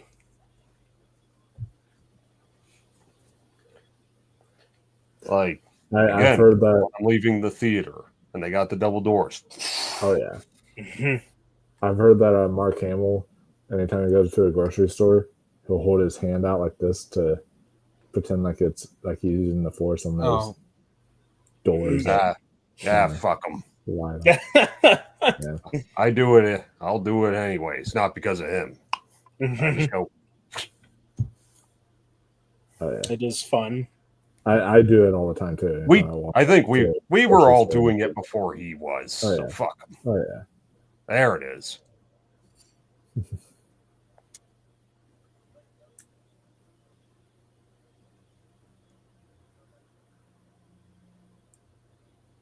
Boom. Let them come. Reminds me a lot of what Terasawa said. Let them fight. Oh yeah. Don't tell me I'm ahead or am I behind. Where are you at? The king is preparing an attack. Is he walking in within a big group of people? Now going towards a gate, going outside. Yeah, and he's talking about Gimli saying, "Yeah, he's walking back in." All right, yeah, I mean you're like a couple seconds ahead. God damn it!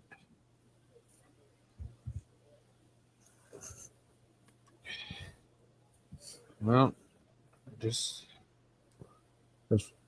that's fine. Sometimes we're not gonna always be in sync. I might be like literally 1 or 2 seconds behind because I accidentally hit the wrong button and backed out of the movie, and then I clicked it fast like immediately after I noticed that. So it shouldn't be like it shouldn't be that far. Yeah.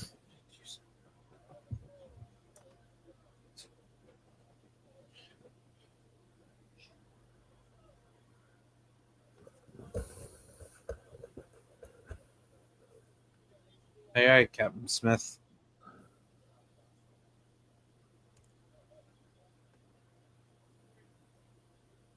Because yeah, it's so weird that on Xbox when I'm like watching these movies on physical media, it's the B button to pause, but then if I'm watching it digitally, you have to hit like A and everything. Right? So if I like get used to hitting B, I'm like, oh shoot, I just went back to the home screen. Yeah.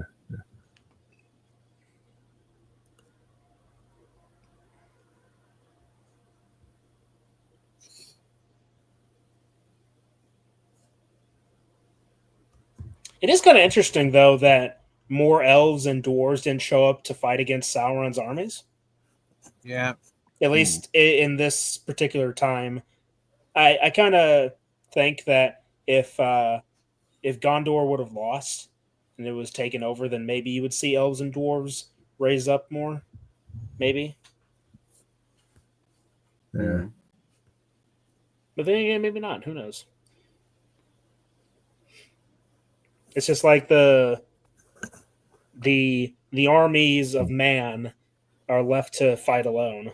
See, it's like Théoden here. He's like, no, we are alone. Like, there's gonna be no one there to help. It's like he doesn't have that boost of confidence yet, but you kind of, kind of need him to be that way, and in order for him to get to that level.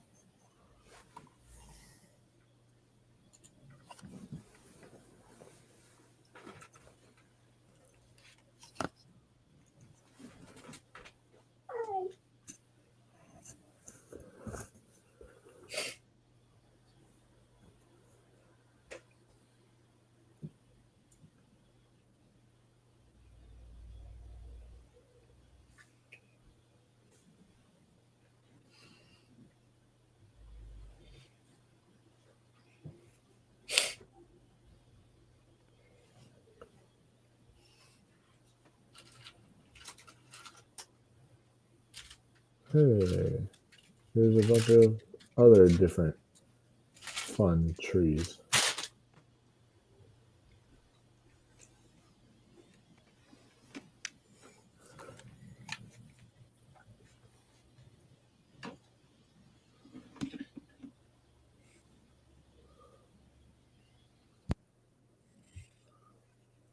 The effects on all the trees still hold up today.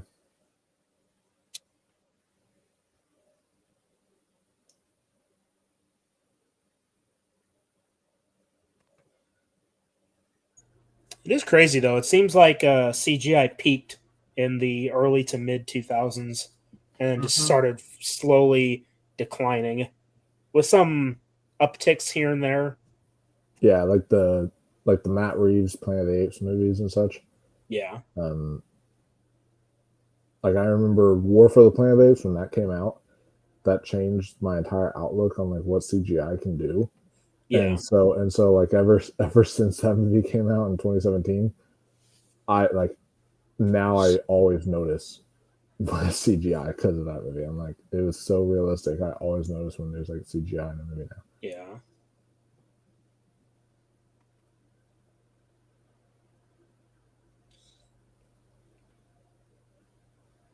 You okay over there, Danner?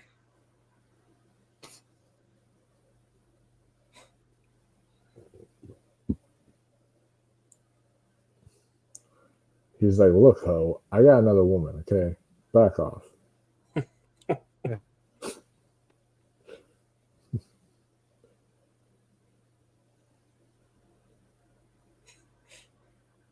You doing okay over there, Danner?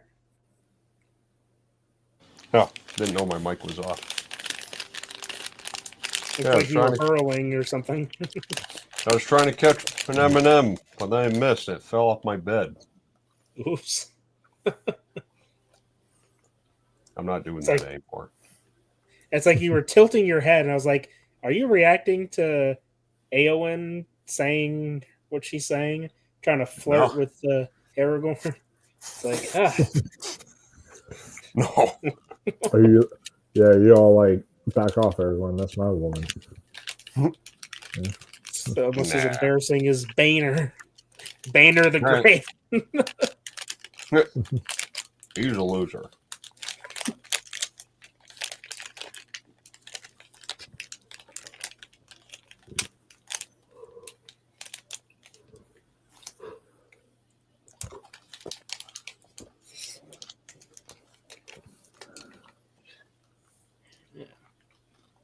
Look at that. Legolas doesn't have blue eyes right now.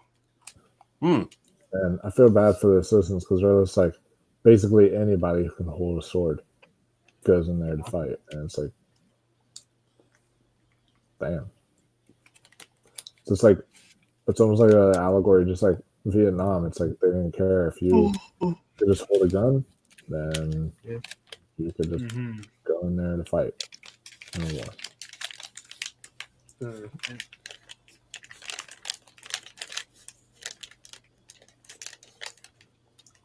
But no, that does not mean just because I made the comparison to a real war, that does not mean they need to start using real guns, Carter.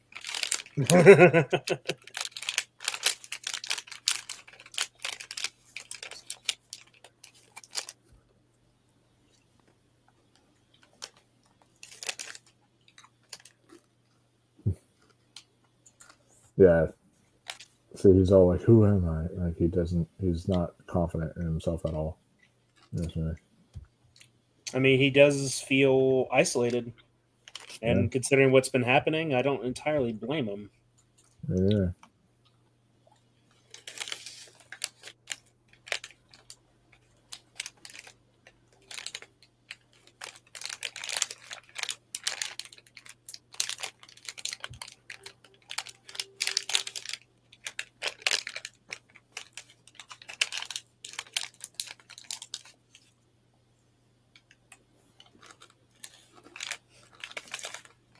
You know, I'd love to see an open world Middle Earth game.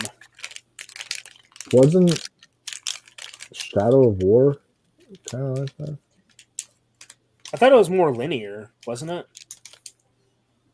I thought it had open world, if I remember correctly. Let me clarify. I'm talking like a Skyrim open world, or maybe even like a Grand Theft Auto or Red Dead Redemption open world. Like even have like an online portion where you have different factions that you could play as. You know, the closest thing we had to that was Lego Lord of the Rings. Yeah, it's true. Yeah. Different hub worlds that you could literally walk through. Yeah. God, that was so fun, dude. Like you can literally walk from Gondor to Mordor, right to the Black Gates. Do you remember the time when they announced like instead they give us stupid games like Star Wars Outlaws. But you remember the time when they actually announced that they had a game idea for Star Wars where it would be almost like No Man's Sky, where you could travel to all the different planets within the Star Wars galaxy, and then on every single planet was a giant open world. So Yeah. you could actually like explore like Tatooine. It was going to be like an RPG game. You could explore all Tatooine. You could explore all of Kashyyyk. You could explore all of like Alderaan and whatever it might be. So it's like, Yeah. every single planet. Yep. And then that game just got completely canned.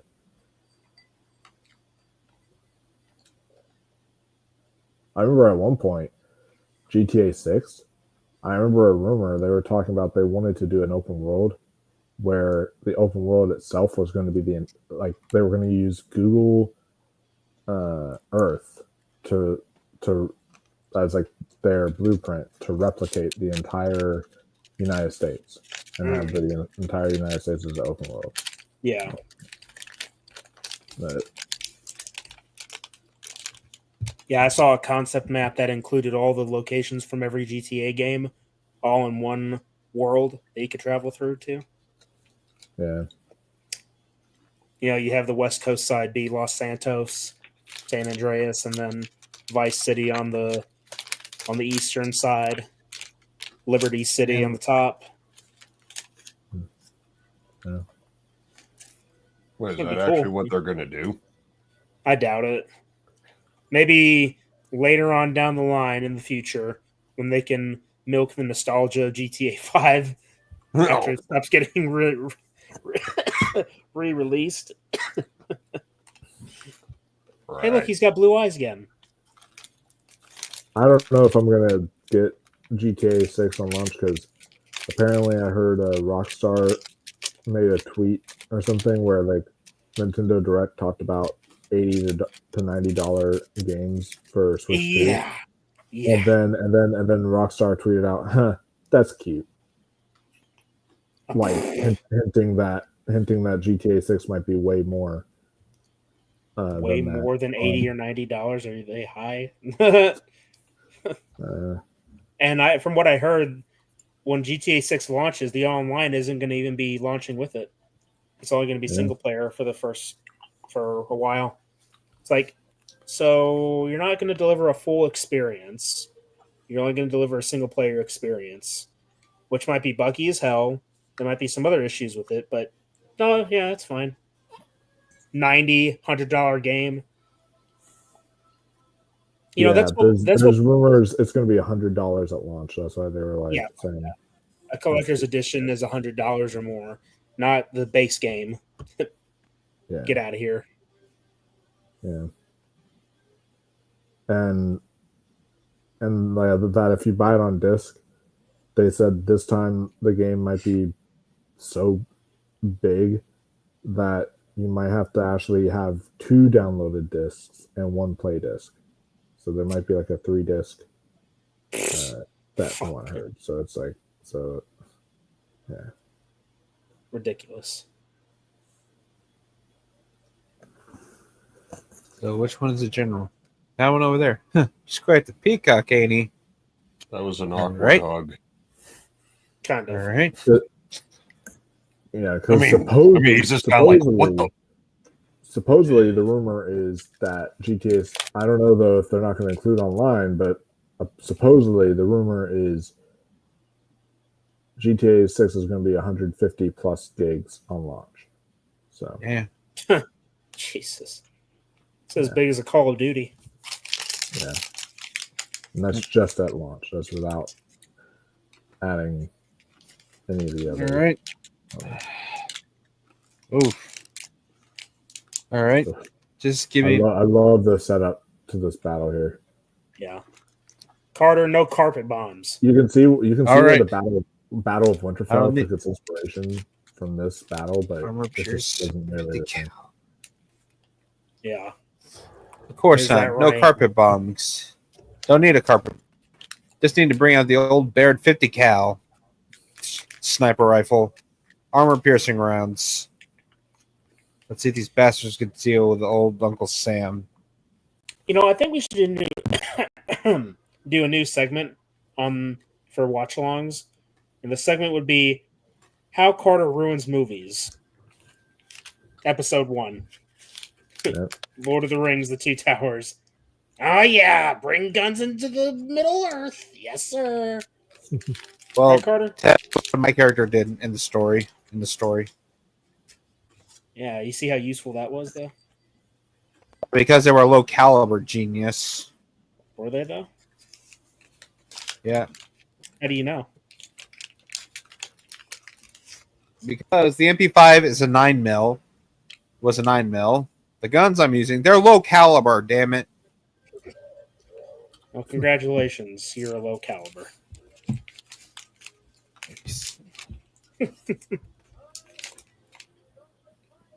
Or, in the words of Alucard, somebody get that bitch a cannon. No mercy. Hey. He fucking survived. Who's that? That's totally the same Urukai who was leading them. Like, they are not for eating. That's totally the same one. Oh, yeah. I mean, it's probably just the same actor, but hey, bro, we know there could be a fan theory that he survived the Rohirrim's assault. Hey, that would be interesting. I mean, he was memorable enough. Yeah. Looks like meat's back on the menu again, boys. Obviously, yeah, I wasn't nearly on the same level. I love that part with Gilman. Yeah. Oh, just go for you. Or would you like me to find you a box? he's laughing about that.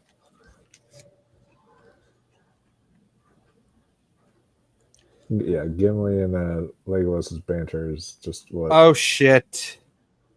Help make this so fun. Yep, cars ahead. Oh shit! Yeah.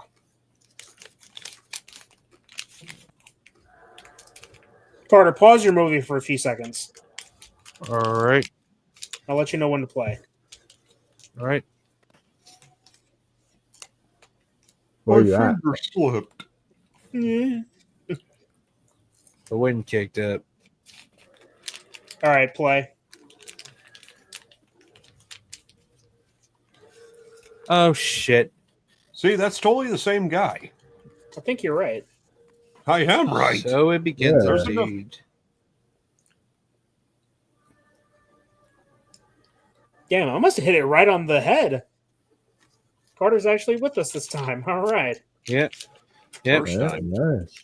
Or do you think it would be okay instead of using heavy guns? Do you think it would be considered overkill if we use the flamethrowers? Yes. Why do you want to bring modern firearms into this situation, Carter? Can't you just enjoy the medieval type scenario? Oh, I actually prefer medieval stuff too. Hell, you know what? Here's an idea. You want the best of both worlds, Carter? Get Van Helsing's crossbow. There you go. Okay. It looks like that dude would know why I had Van Helsing's crossbow. Oh, Jesus.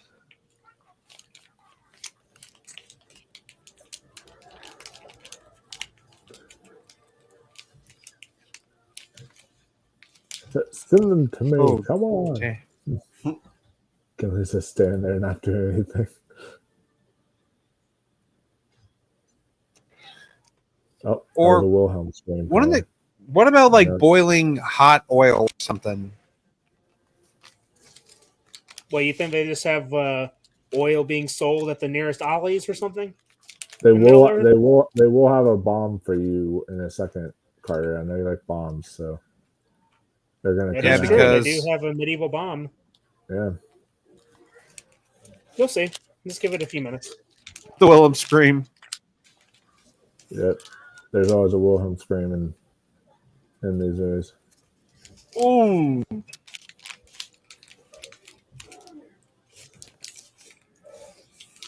You'll never be able to stand by me again. Damn.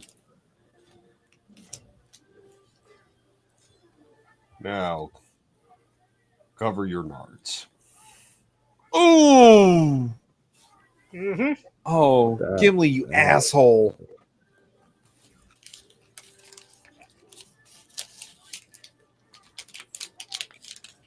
Ooh.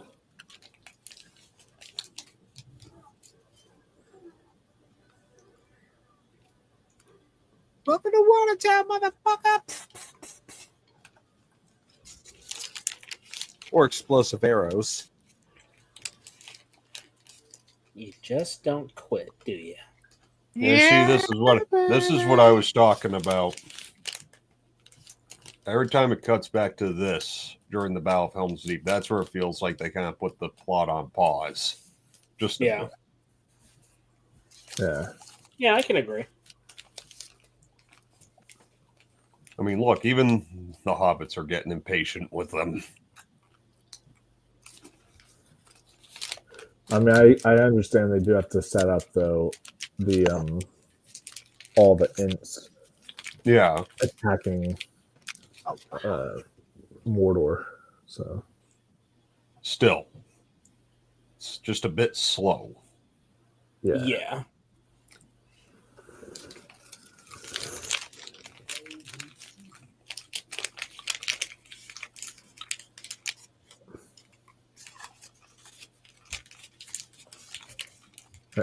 Hey, you know, it's late at night, and for all those people watching, and if they're like dozing off, Danner's giving them some ASMR with the food crunching. So there you go. That's your that's your ASMR for today.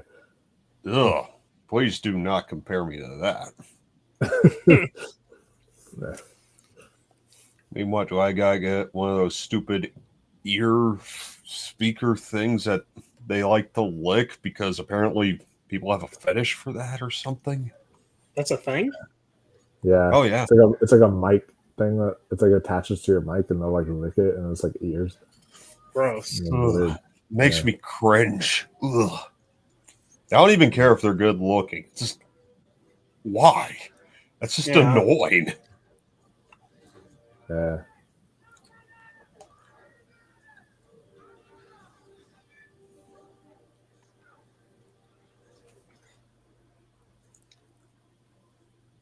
Dude, don't fucking jinx it, dude.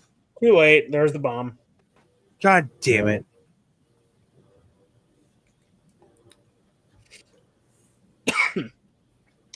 No, more than one. 3. Oh, they're gonna blow. Hey, I didn't know we were watching the Olympics. Right? I was about to say. Oh no! And it's a trans athlete. Look at that.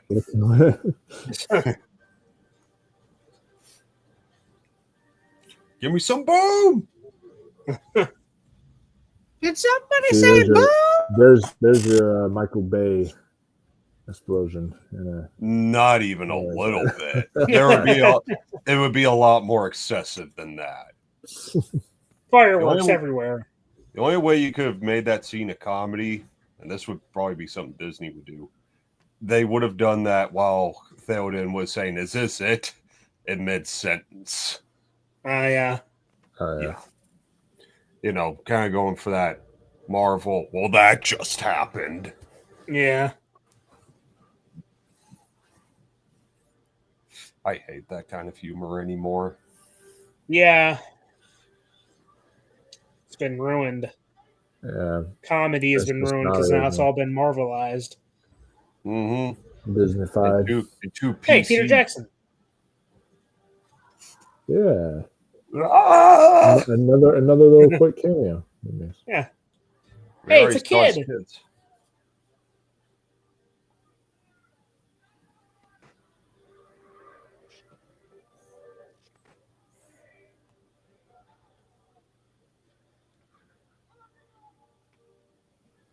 I love it that he just bops that one.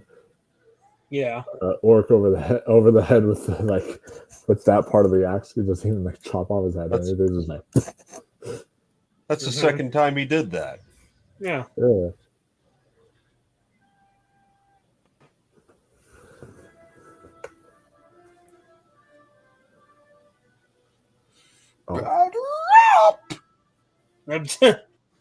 Ooh.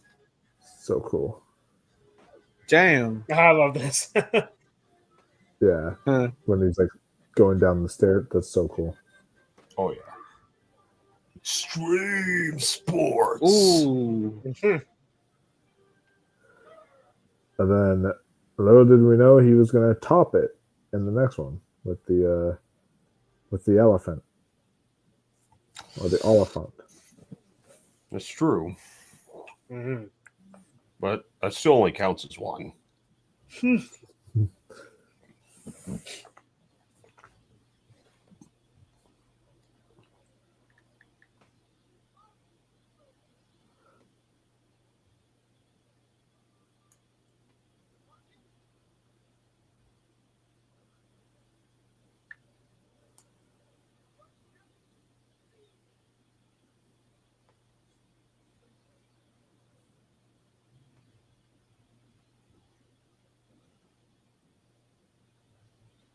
Hardly.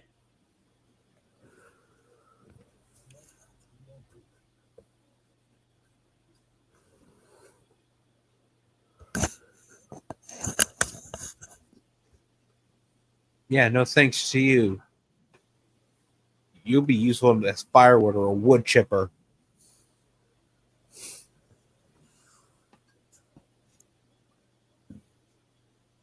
This war goes the way it wouldn't have gone, you wouldn't have the Shire. Yeah. It would all be burned.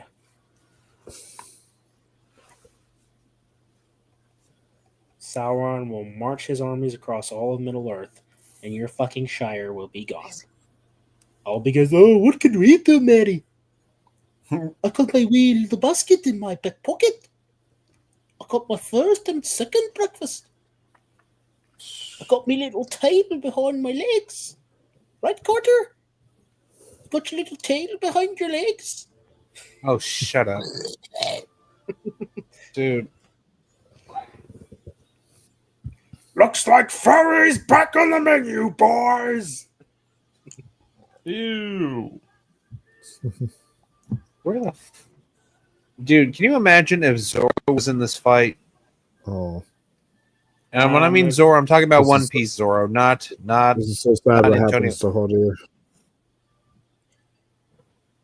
Carter, when you say Zoro, you have potentially half of this panel that has never watched One Piece. So when you say Zoro, and this is so sad because little fact is, Legolas is cool and all, but he's kind of just like, oh, let me show off these cool tricks. But Haldir is my favorite actual elf in Middle-earth, just because he has so much heart and passion. Yeah, and it's just so seeing his death, it's just brutal. Yeah, even especially as he's with the music. looking at his dead kin there. Yeah. He almost looks like he failed. Just that expression on his face. Yeah. Years of training wasted. That's what makes it so rough, because it's like he had such loyalty.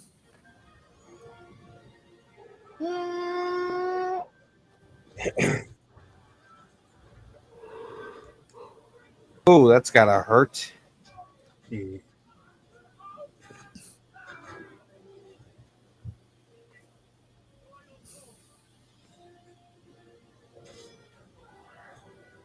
Oh no, you sure? I wanted to fight them with my fists. Thank you very much, Your Highness.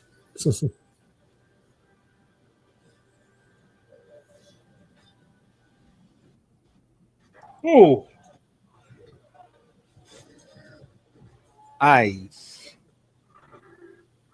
This action is so good. Yeah. It's perfect. It is. It's up close and personal, and there's a lot of real people within the shots. Yeah. If this is a movie made today, they would be using like shaky cam and Quick cuts and wide shots would just be entirely CGI, and it wouldn't look very polished, and it would look fake as shit. Like imagine a J.J. Abrams Lord of the Rings. They just have like a bunch of shaky cam all over the place, and It would just be, JJ, just like he ruined Star Wars. Mhm. Well, him and Ryan Johnson. Rowan Johnson. Well, the main culprit was Kathleen Kennedy, but yeah, because she's the one that had to approve and say, yes, this is all okay. Okay. Do this. Hey, hold on, buddy.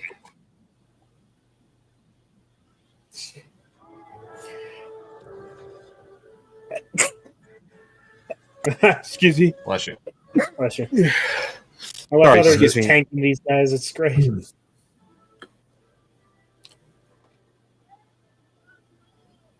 And all it took was a man and a dwarf. Yeah, exactly. And don't tell the elf.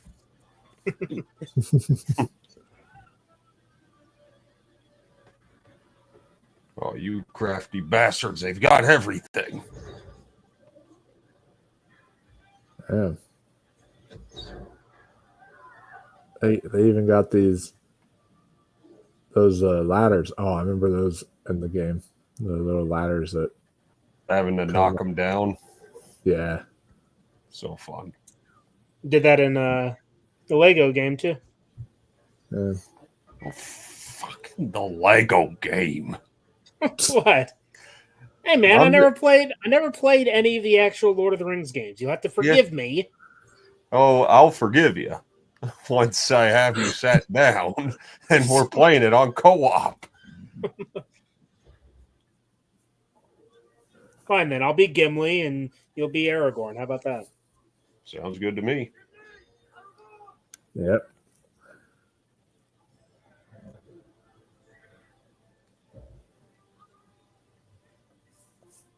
It's really Two Towers and Return of the King, because Fellowship of the Ring, it's a fun game, but like the Two Towers and especially Return of the King game are like the two peak. Return of the King is cream of the crop. Yeah. Ooh. It's the greatest I think it's the greatest adaptation of a video game to movie or movie to video game adaptation. We had this conversation last time. It has Yeah, we did. competition. GoldenEye, Spider-Man 2. True. Spider-Man 2 is like its only competition. Also, I am actually the movie sucked, and that's why I actually kind of like the game. But I was actually a fan of the X-Men Origins game. The actual the game was better than the movie. the game was actually pretty fun. Yeah, but the game was better than the movie in that case. So much better.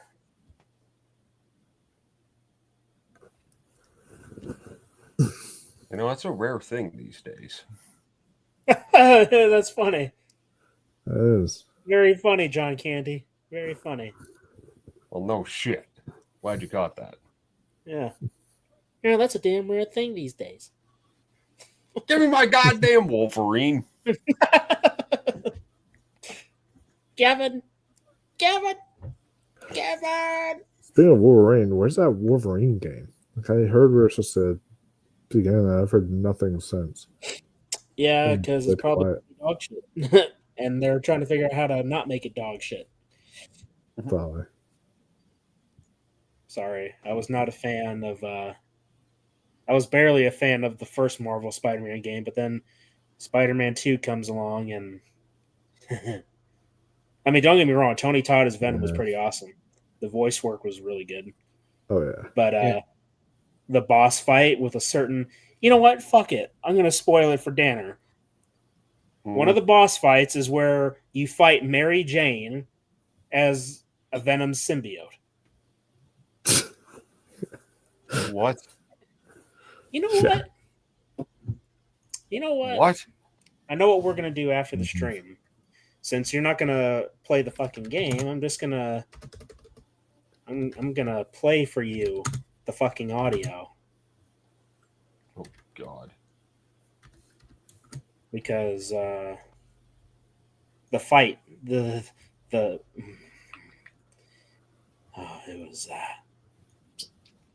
was anyway. You'll see what I mean. Faramir, don't be like your brother, or you'll end up with 3 arrows in your body. 3 darts is too much. Actually, you know what? Now that I think about it, he does get 3 arrows in his body anyway, but he survives. He had stronger armor. True. Just not plot armor. Mm-hmm. That was almost kind of... Nah, never mind. I was going to say it might have been cruel on Pippin's part to trick him to go that way, but it was smart. Hey, look, you don't want to fight in this war? Well, take a look at what's happening. Yeah, exactly. Yeah.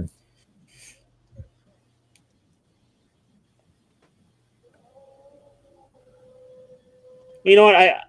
If you think about it, he probably would have found out anyway. It's just when he found, if he were to have found out later, it would have been too late. Yeah. And hey, we're doing this during Earth Month, and it's kind of another fitting movie to watch during Earth Month because of the trees and all of that. So. Mm-hmm.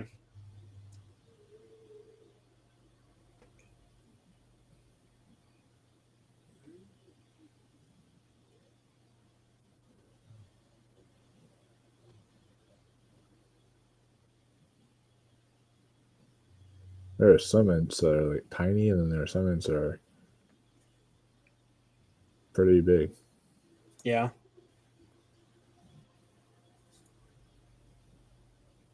Oh, there's a lot more Ents this time. All right. Oh dear.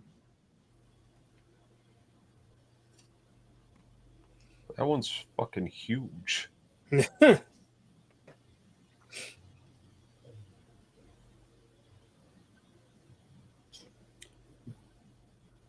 Last March of the Ents.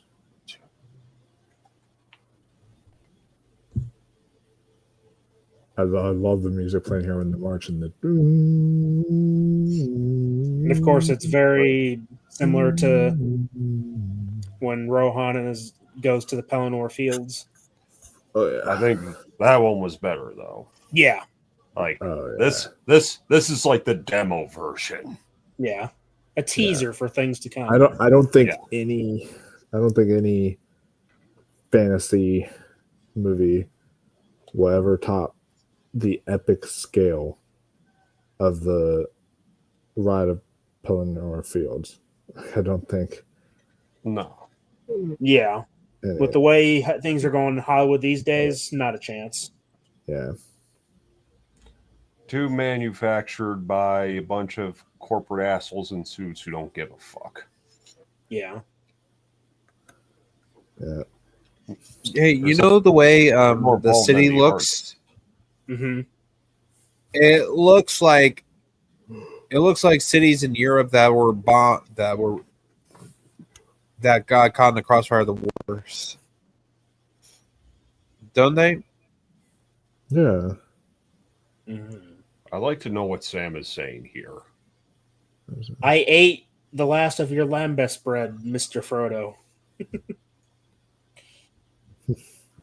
Let me know if you see a Radio Shack.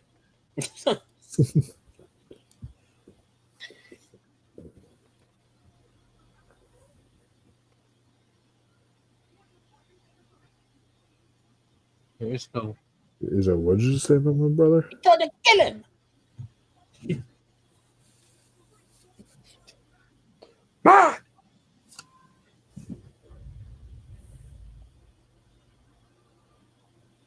They're here.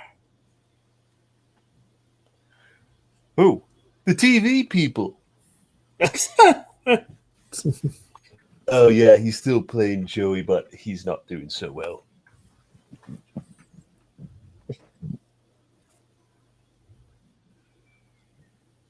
The Black Rose!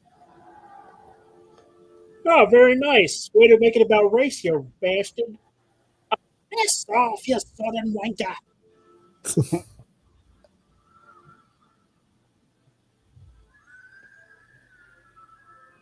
I call him.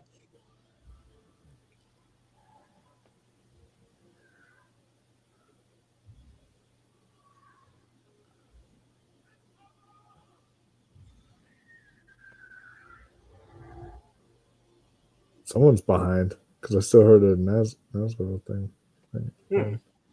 Or I'm ahead. Either one. What's a couple seconds? Blockbuster.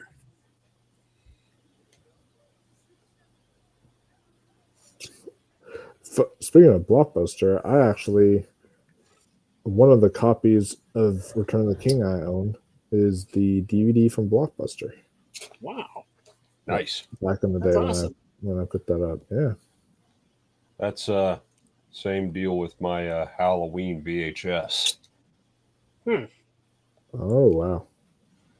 Yeah, I was so mad the other day because I work at a thrift store and I put out the Halloween VHS and I was from Blockbuster. I was gonna go pick it up on my day off tomorrow or Monday. I mean, and then it was gone today, and I was like, dang it!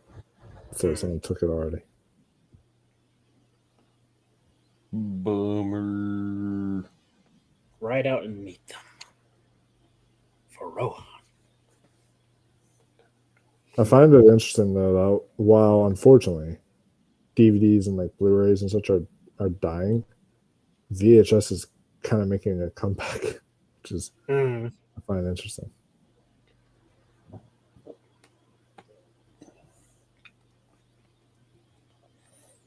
Not so much as vinyl. No, vinyl are much stronger. Like it's a new, like we're in a new renaissance of vinyl. Oh yeah, It is interesting, isn't it? Mm-hmm. And speaking of which, since we're on the subject, getting the soundtrack to these movies on vinyl, I'd buy those. Oh yeah. See, fuck digital soundtracks because I own the soundtracks for digital, and then the Fellowship of the Ring one. My Apple Music decided to say, "Oh, it's no longer available in your country," so they deleted my entire soundtrack on Apple Music, and I'm like, See, that's why I just download. That's why I just download the songs. Yeah.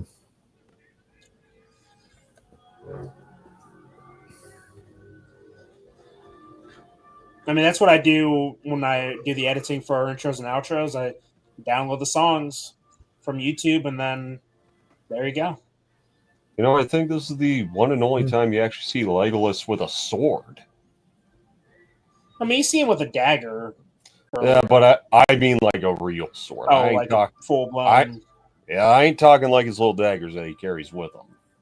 Gotcha. Like full blown, like he's actually borrowing one of the Rohirrim swords. Sure. Yeah, I didn't think about that. And this 10 And you very rarely ever get to see like Gandalf use the sword. Where the fuck have you been? Where have you been, Richtofen?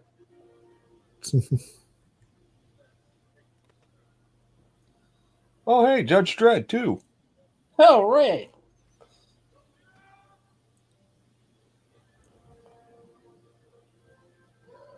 Don't you just love the cavalry scenes in movies? Yeah. Yeah. Oh yeah. This right here, this was epic as well. Oh my god. Yeah. This was like their demo version of the March of Pelennor Fields right here. Yeah.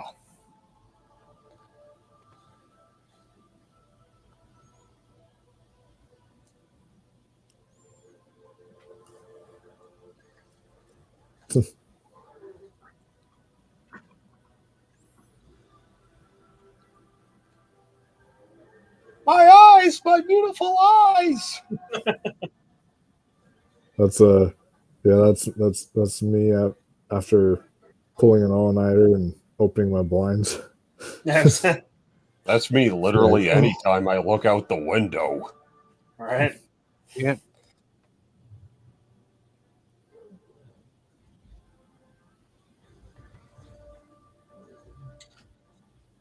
Yeah, if you think that's awesome, just wait till you see Bowling for work. You guys see what I got planned for Return of the King. Oh dear. Ooh. I'm surprised that the Ents don't like band together to literally try to like uproot this building out of the ground or knock it over or whatever. I don't know if they could do that with that tower, No. but I mean, you think they'd try? There's enough Ents to try. Yeah. They woke up Saruman from his wake and shake. Oh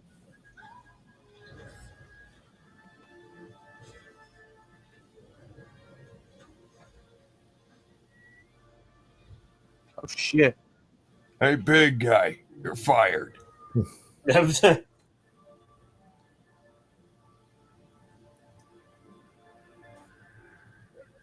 Oh, those people on the dam. Oh man, the ultimate water slide. I know. Wee. In the That's Lego what, Lord of the Rings game, speaking there's of, I was gonna say, speaking of like water slides, I want a freaking theme park dedicated to Lord of the Rings. That'd be so fun. it would be full on worlds like visiting Rivendell and Oh, going yeah. into the mines of Moria. Yeah. Oh yeah. And you could have like certain rides too. Like you could do a water ride that's like resembles the scene, and do a few other really fun rides.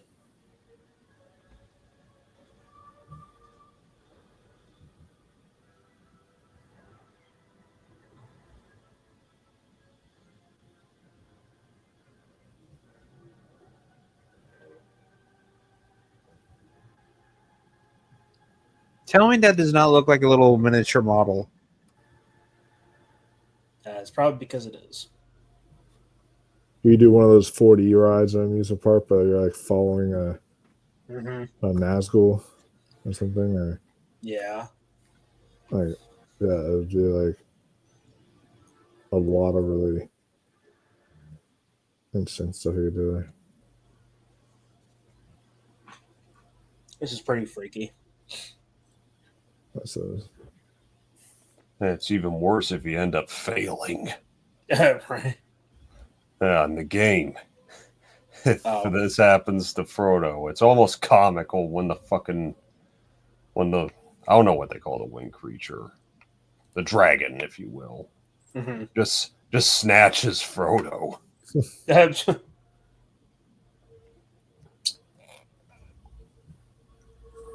Because during that mission in the game, you got to stay away from the Nazgul. Oh, one of my favorite Sam moments is about to come up. Yeah. And Frodo's a psychopath. Right?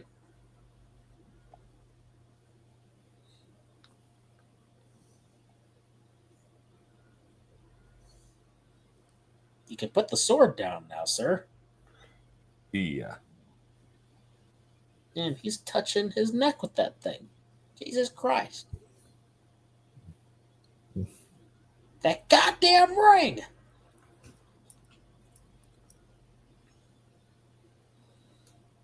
You gotta admire Sam for his patience. Yeah. Oh, yeah.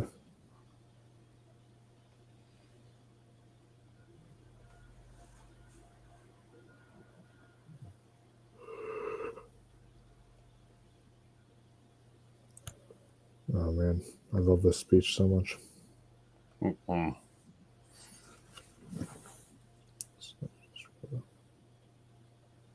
ones that really mattered.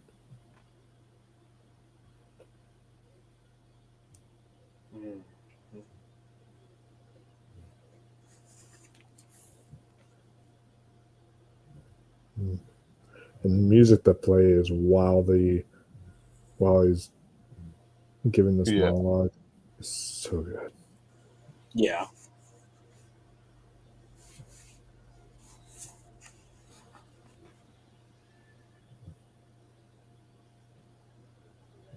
Yep. Look at them retreating. Look at them retreating. Wimps!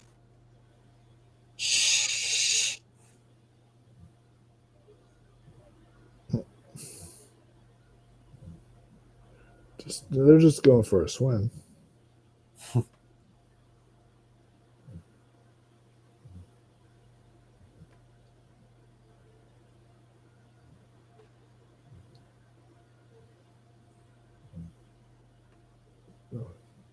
They're holding on to something.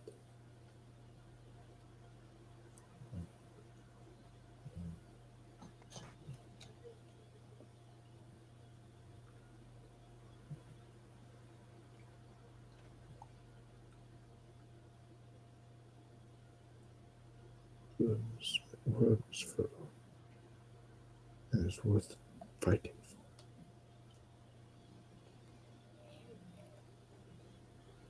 for. Even Gollum's after that speech just sitting there being like, "Oh fuck, I hit deep."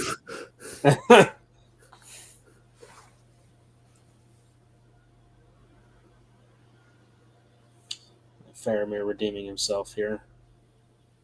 Yeah. Both of the mirrors have had redemption arcs. Mm-hmm.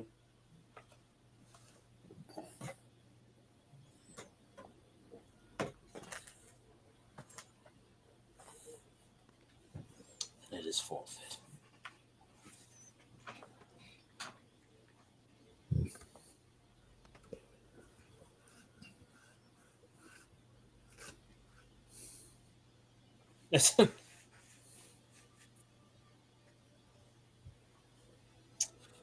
Oh, they're screwed. Yeah.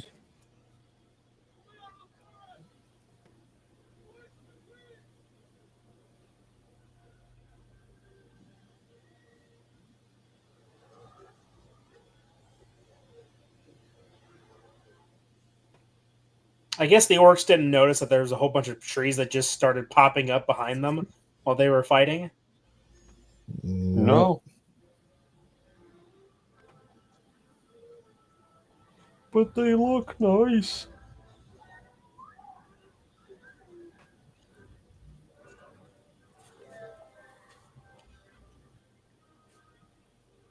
Eowyn, you're not getting laid by this gentleman. I'm sorry.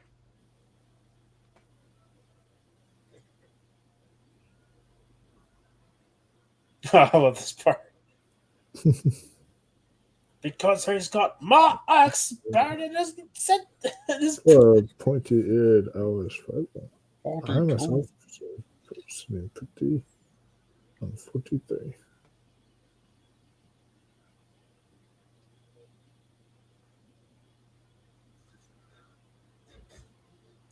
He was already done. Twitching because he's got my axe embedded in his nervous system.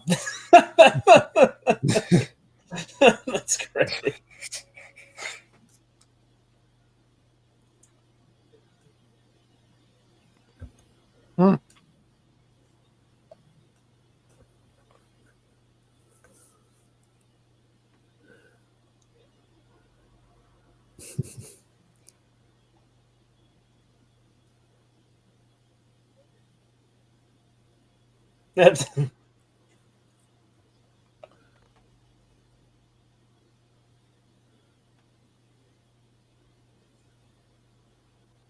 Nope.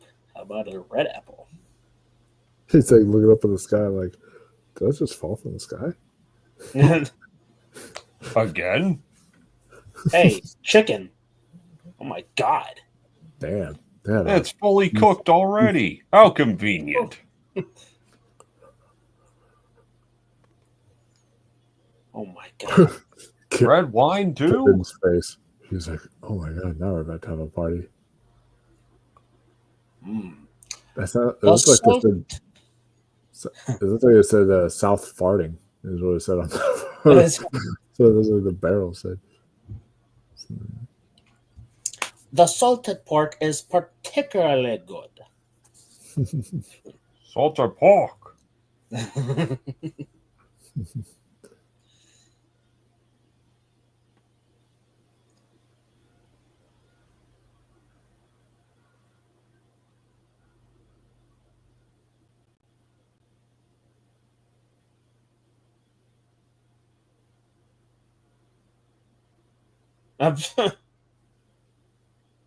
Ah.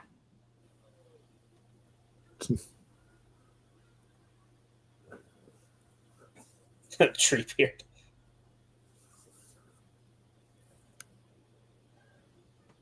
He's like, hey, can I get in on the action? Why do y'all get that one? Don't bogart it, dude. They start smoking the long bomb leaf. He's like, that was my distant cousin. And then they're like, oh, shit. Oops.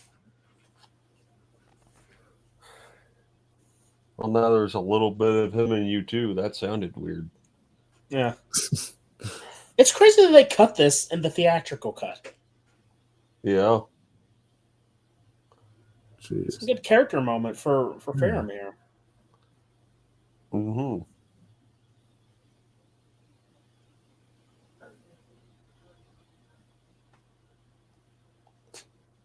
Especially this right here.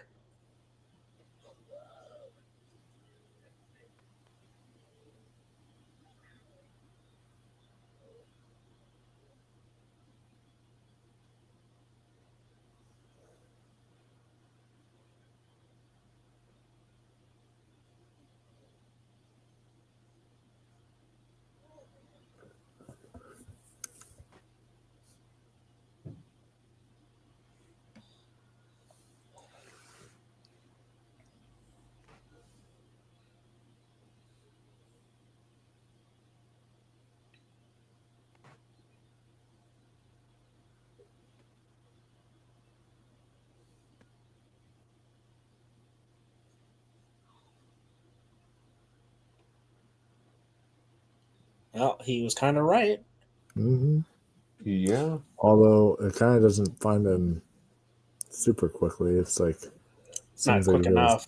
Seems like it goes on and on and on until he finally dies.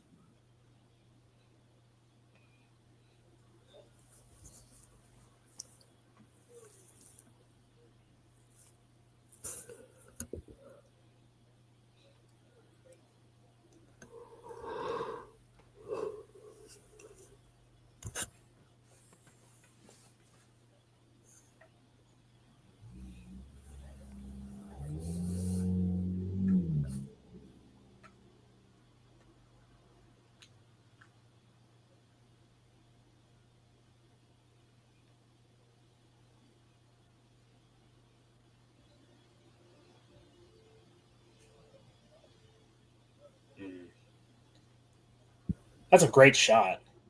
Mm-hmm. Oh,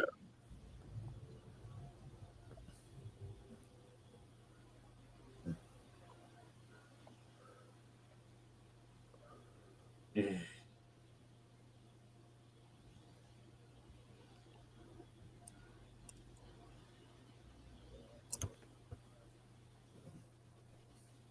Here's that great line I love of, I wonder if we'll ever be put into songs or tales. Okay.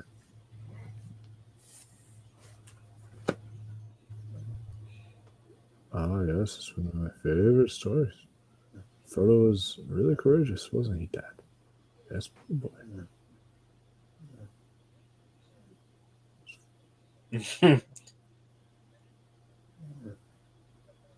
Samwise the Brave.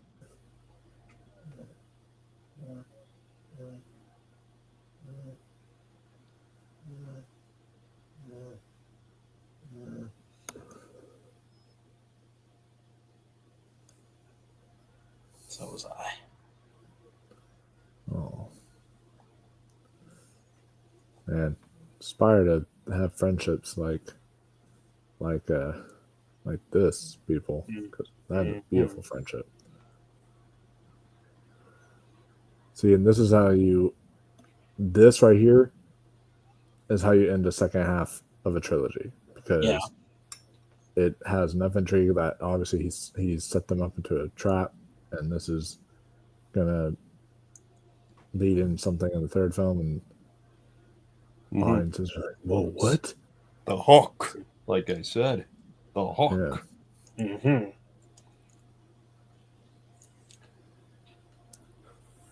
I mean, this is what we get in the Two Towers and in Empire Strikes Back. Well, We get the shocking revelation of Vader being Luke's father. Han Solo's been captured and taken the Jabba the Hutt.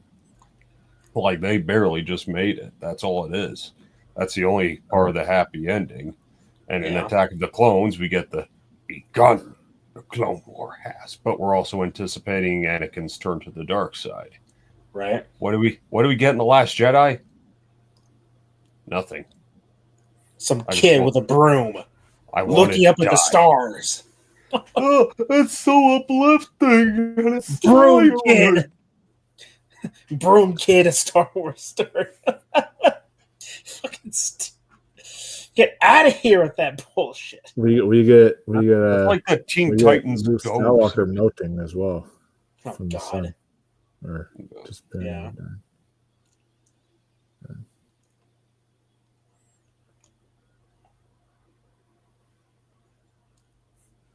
Sheila versus Aragog.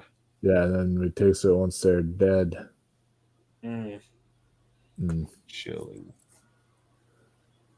And people being like, "Whoa, who's the she that he's talking about?" Like, man. Yeah. To think this nasty little bastard could have ruined everything. Yeah. If it wasn't for Sam being here. That's what I'm saying. If Sam was out there, Frodo would have been dead in a heartbeat. Yeah. So it's not as simple as Frodo wouldn't have gotten far without Sam. No, Frodo wouldn't have gotten far at all. Yeah. He would have taken one step and he's dead. I love this shot of Mordor. It's stupid. Yeah. It's awesome. So good. I want that on my wall. Fuck yeah. Holy Jesus. There we go. Directed by Peter Jackson.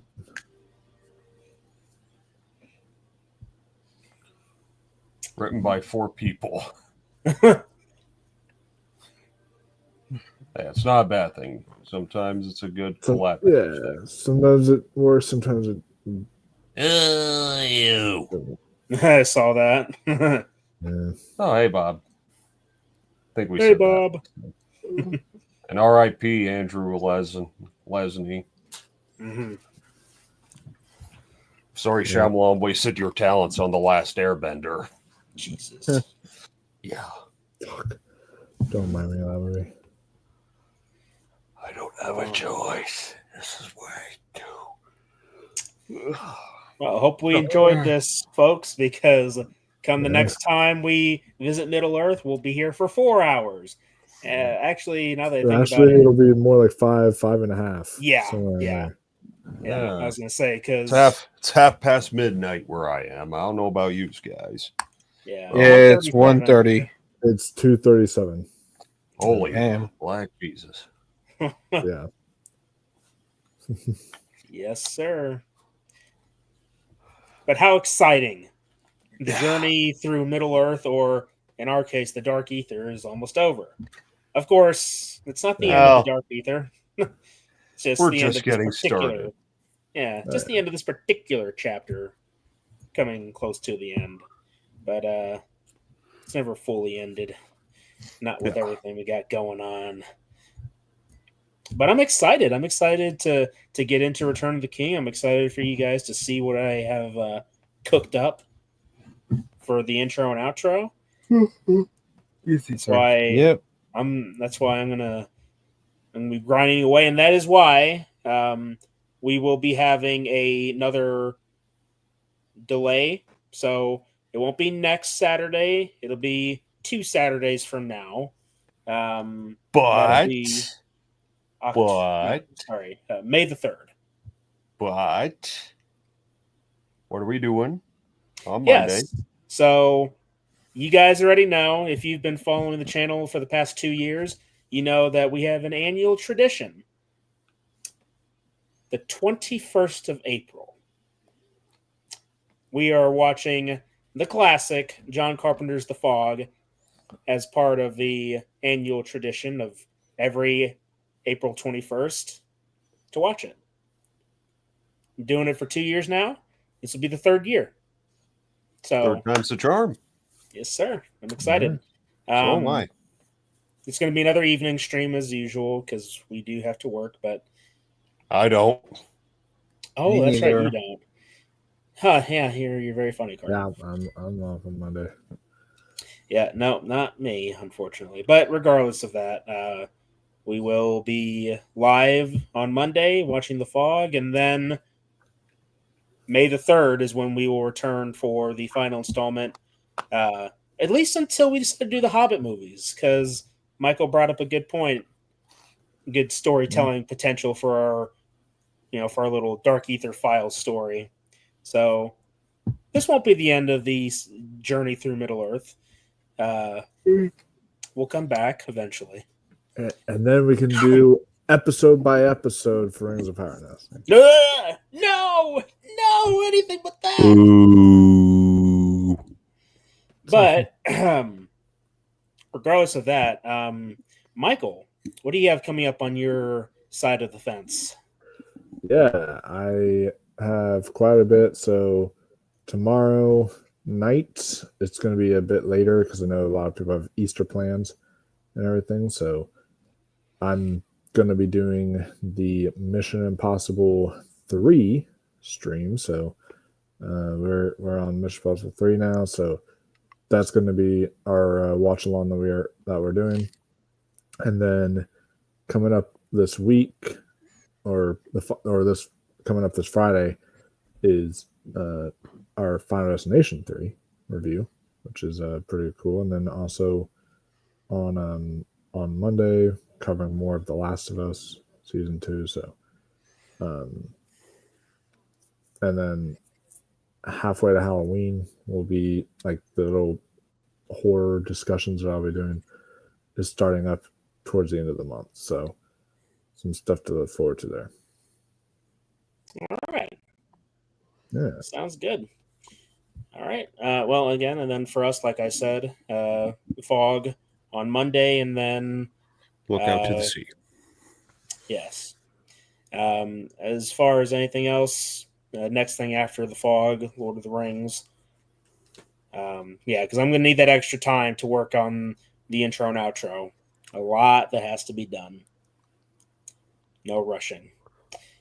But anyway, before we go, I do want to say a special thank you to the Sergeant, T-Con, Buttercup, Backtrack Cinema, Flex Movies and Pop Culture 13, Peter Anthony Productions. Thank you all for stopping by, hanging out with us. It's been a blast. I can't wait to come back in 2 weeks' time. Oh, yeah. Yeah. So, another thing, this is just kind of like a little bit of a little plug-in. So there is a bit of a referral program for StreamYard. So for anybody that's looking to do live streaming on StreamYard, I do have a link that I posted earlier. I will post it again here. A nice little deal that you can check out if you want to get into streaming. StreamYard is pretty convenient. I mean, I tried experimenting with Streamlabs, and, well, it didn't really work out. StreamYard is a lot more user-friendly, a little bit more simple to use. So if you guys want to use StreamYard to stream to YouTube or any other platform, check out the link that I just posted in the chat and start your StreamYard journey. Yeah. And so with that all being said, thank you all for watching, listening, and supporting. Make sure you stick around for the outro. Shout out to the patrons. Yes, sir. Thank you very much. Their names will appear at the end of the outro. So until next time, hobbits, orcs, Maiar, elves. Remember that the entertainment is out there. Everyone hurry. We make for the refuge of Helm's Deep. Take only the essentials.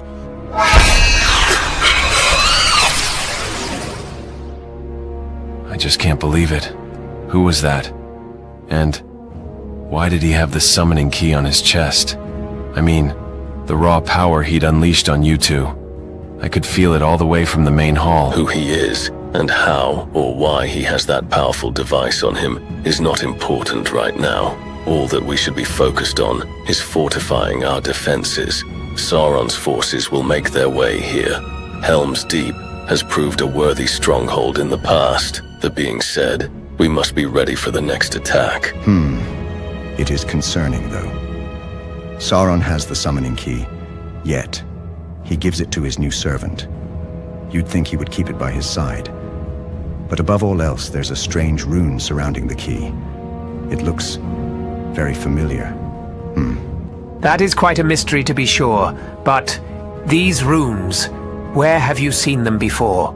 Well, it looked similar to runes my deceased wife used to conjure when she practiced her magics. My lord, we have a visual of hostiles approaching from the valley.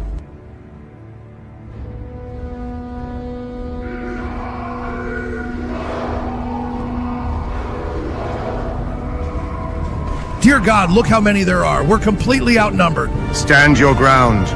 You're all proud vampire warriors, and we'll show these foul monsters our resolve, our power. Oh, fuck.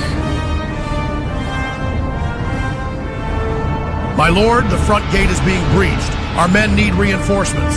Damn. Very well then. Gather the remaining soldiers, not fortifying the wall, and I'll meet them at the gate. As for the rest of you, wait in the main hall until you are called upon. But Dracula, you can't fight without us. We can help you. We are more than capable. All the more reason for you to stay behind. Should I fall in battle, all of you will be able to protect my citizens. Please, for now, just remain in the main hall with everyone else. My vanguard will remain out here to aid me. Damn it, Father. All right then. Just be careful.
Ugh, I fucking hate just sitting here.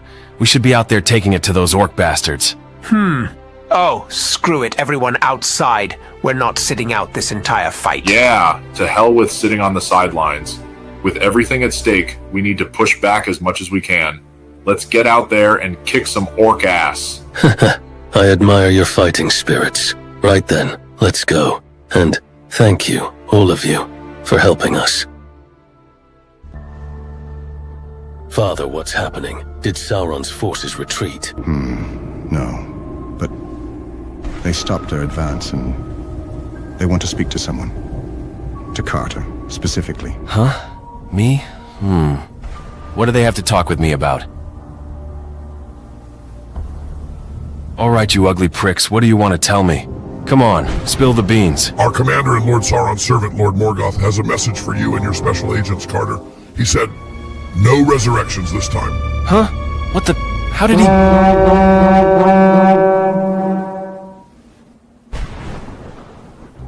What's that?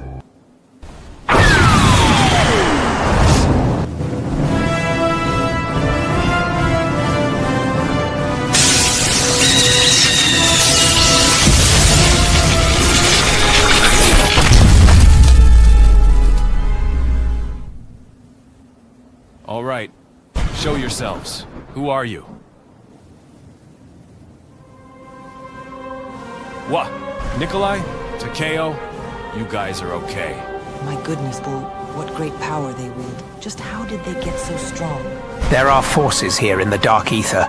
Forces from a bygone era that stood against evil. An ancient power that has now made itself known. And, with Primus reunited, we will use it to combat the forces of darkness once again. It's good to see you all, comrades. The journey was long and difficult, but at last here we are. Unfortunately, we don't have time to get comfortable.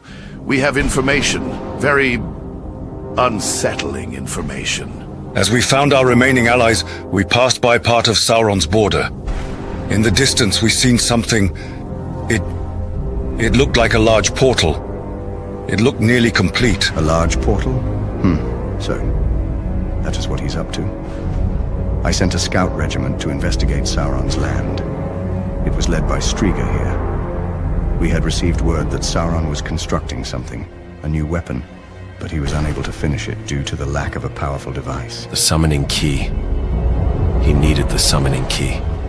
Now, he has it. And this. Lord Morgoth.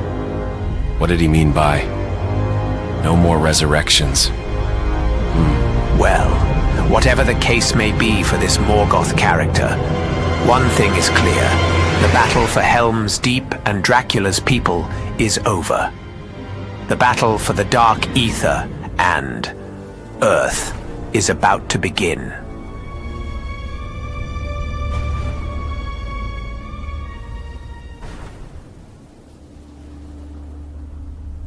Thomason, where are we going? You've been leading us on for a couple days now. When I escaped that disgusting kingdom, I found a hidden path that could be used to enter and leave Sauron's land with little to no activity. If we want to get in there, it's better to go this way instead of using the front door, don't you think? I suppose so. Daner, do you think Caleb is okay? I just have a weird feeling. I'm not sure what to think. Yeah, I'm sure he's okay. Knowing him, he's probably putting up a good fight. Don't worry, we'll find him. Wait! Shh! I hear something.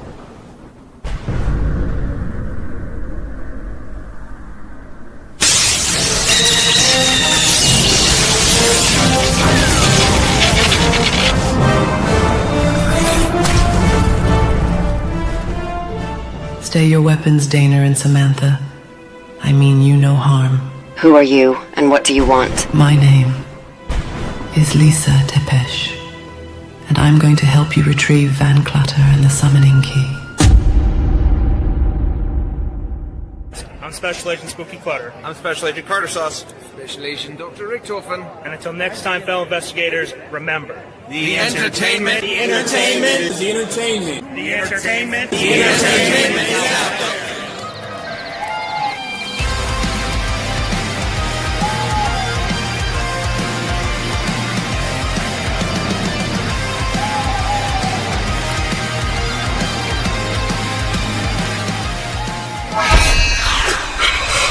Ready to believe you.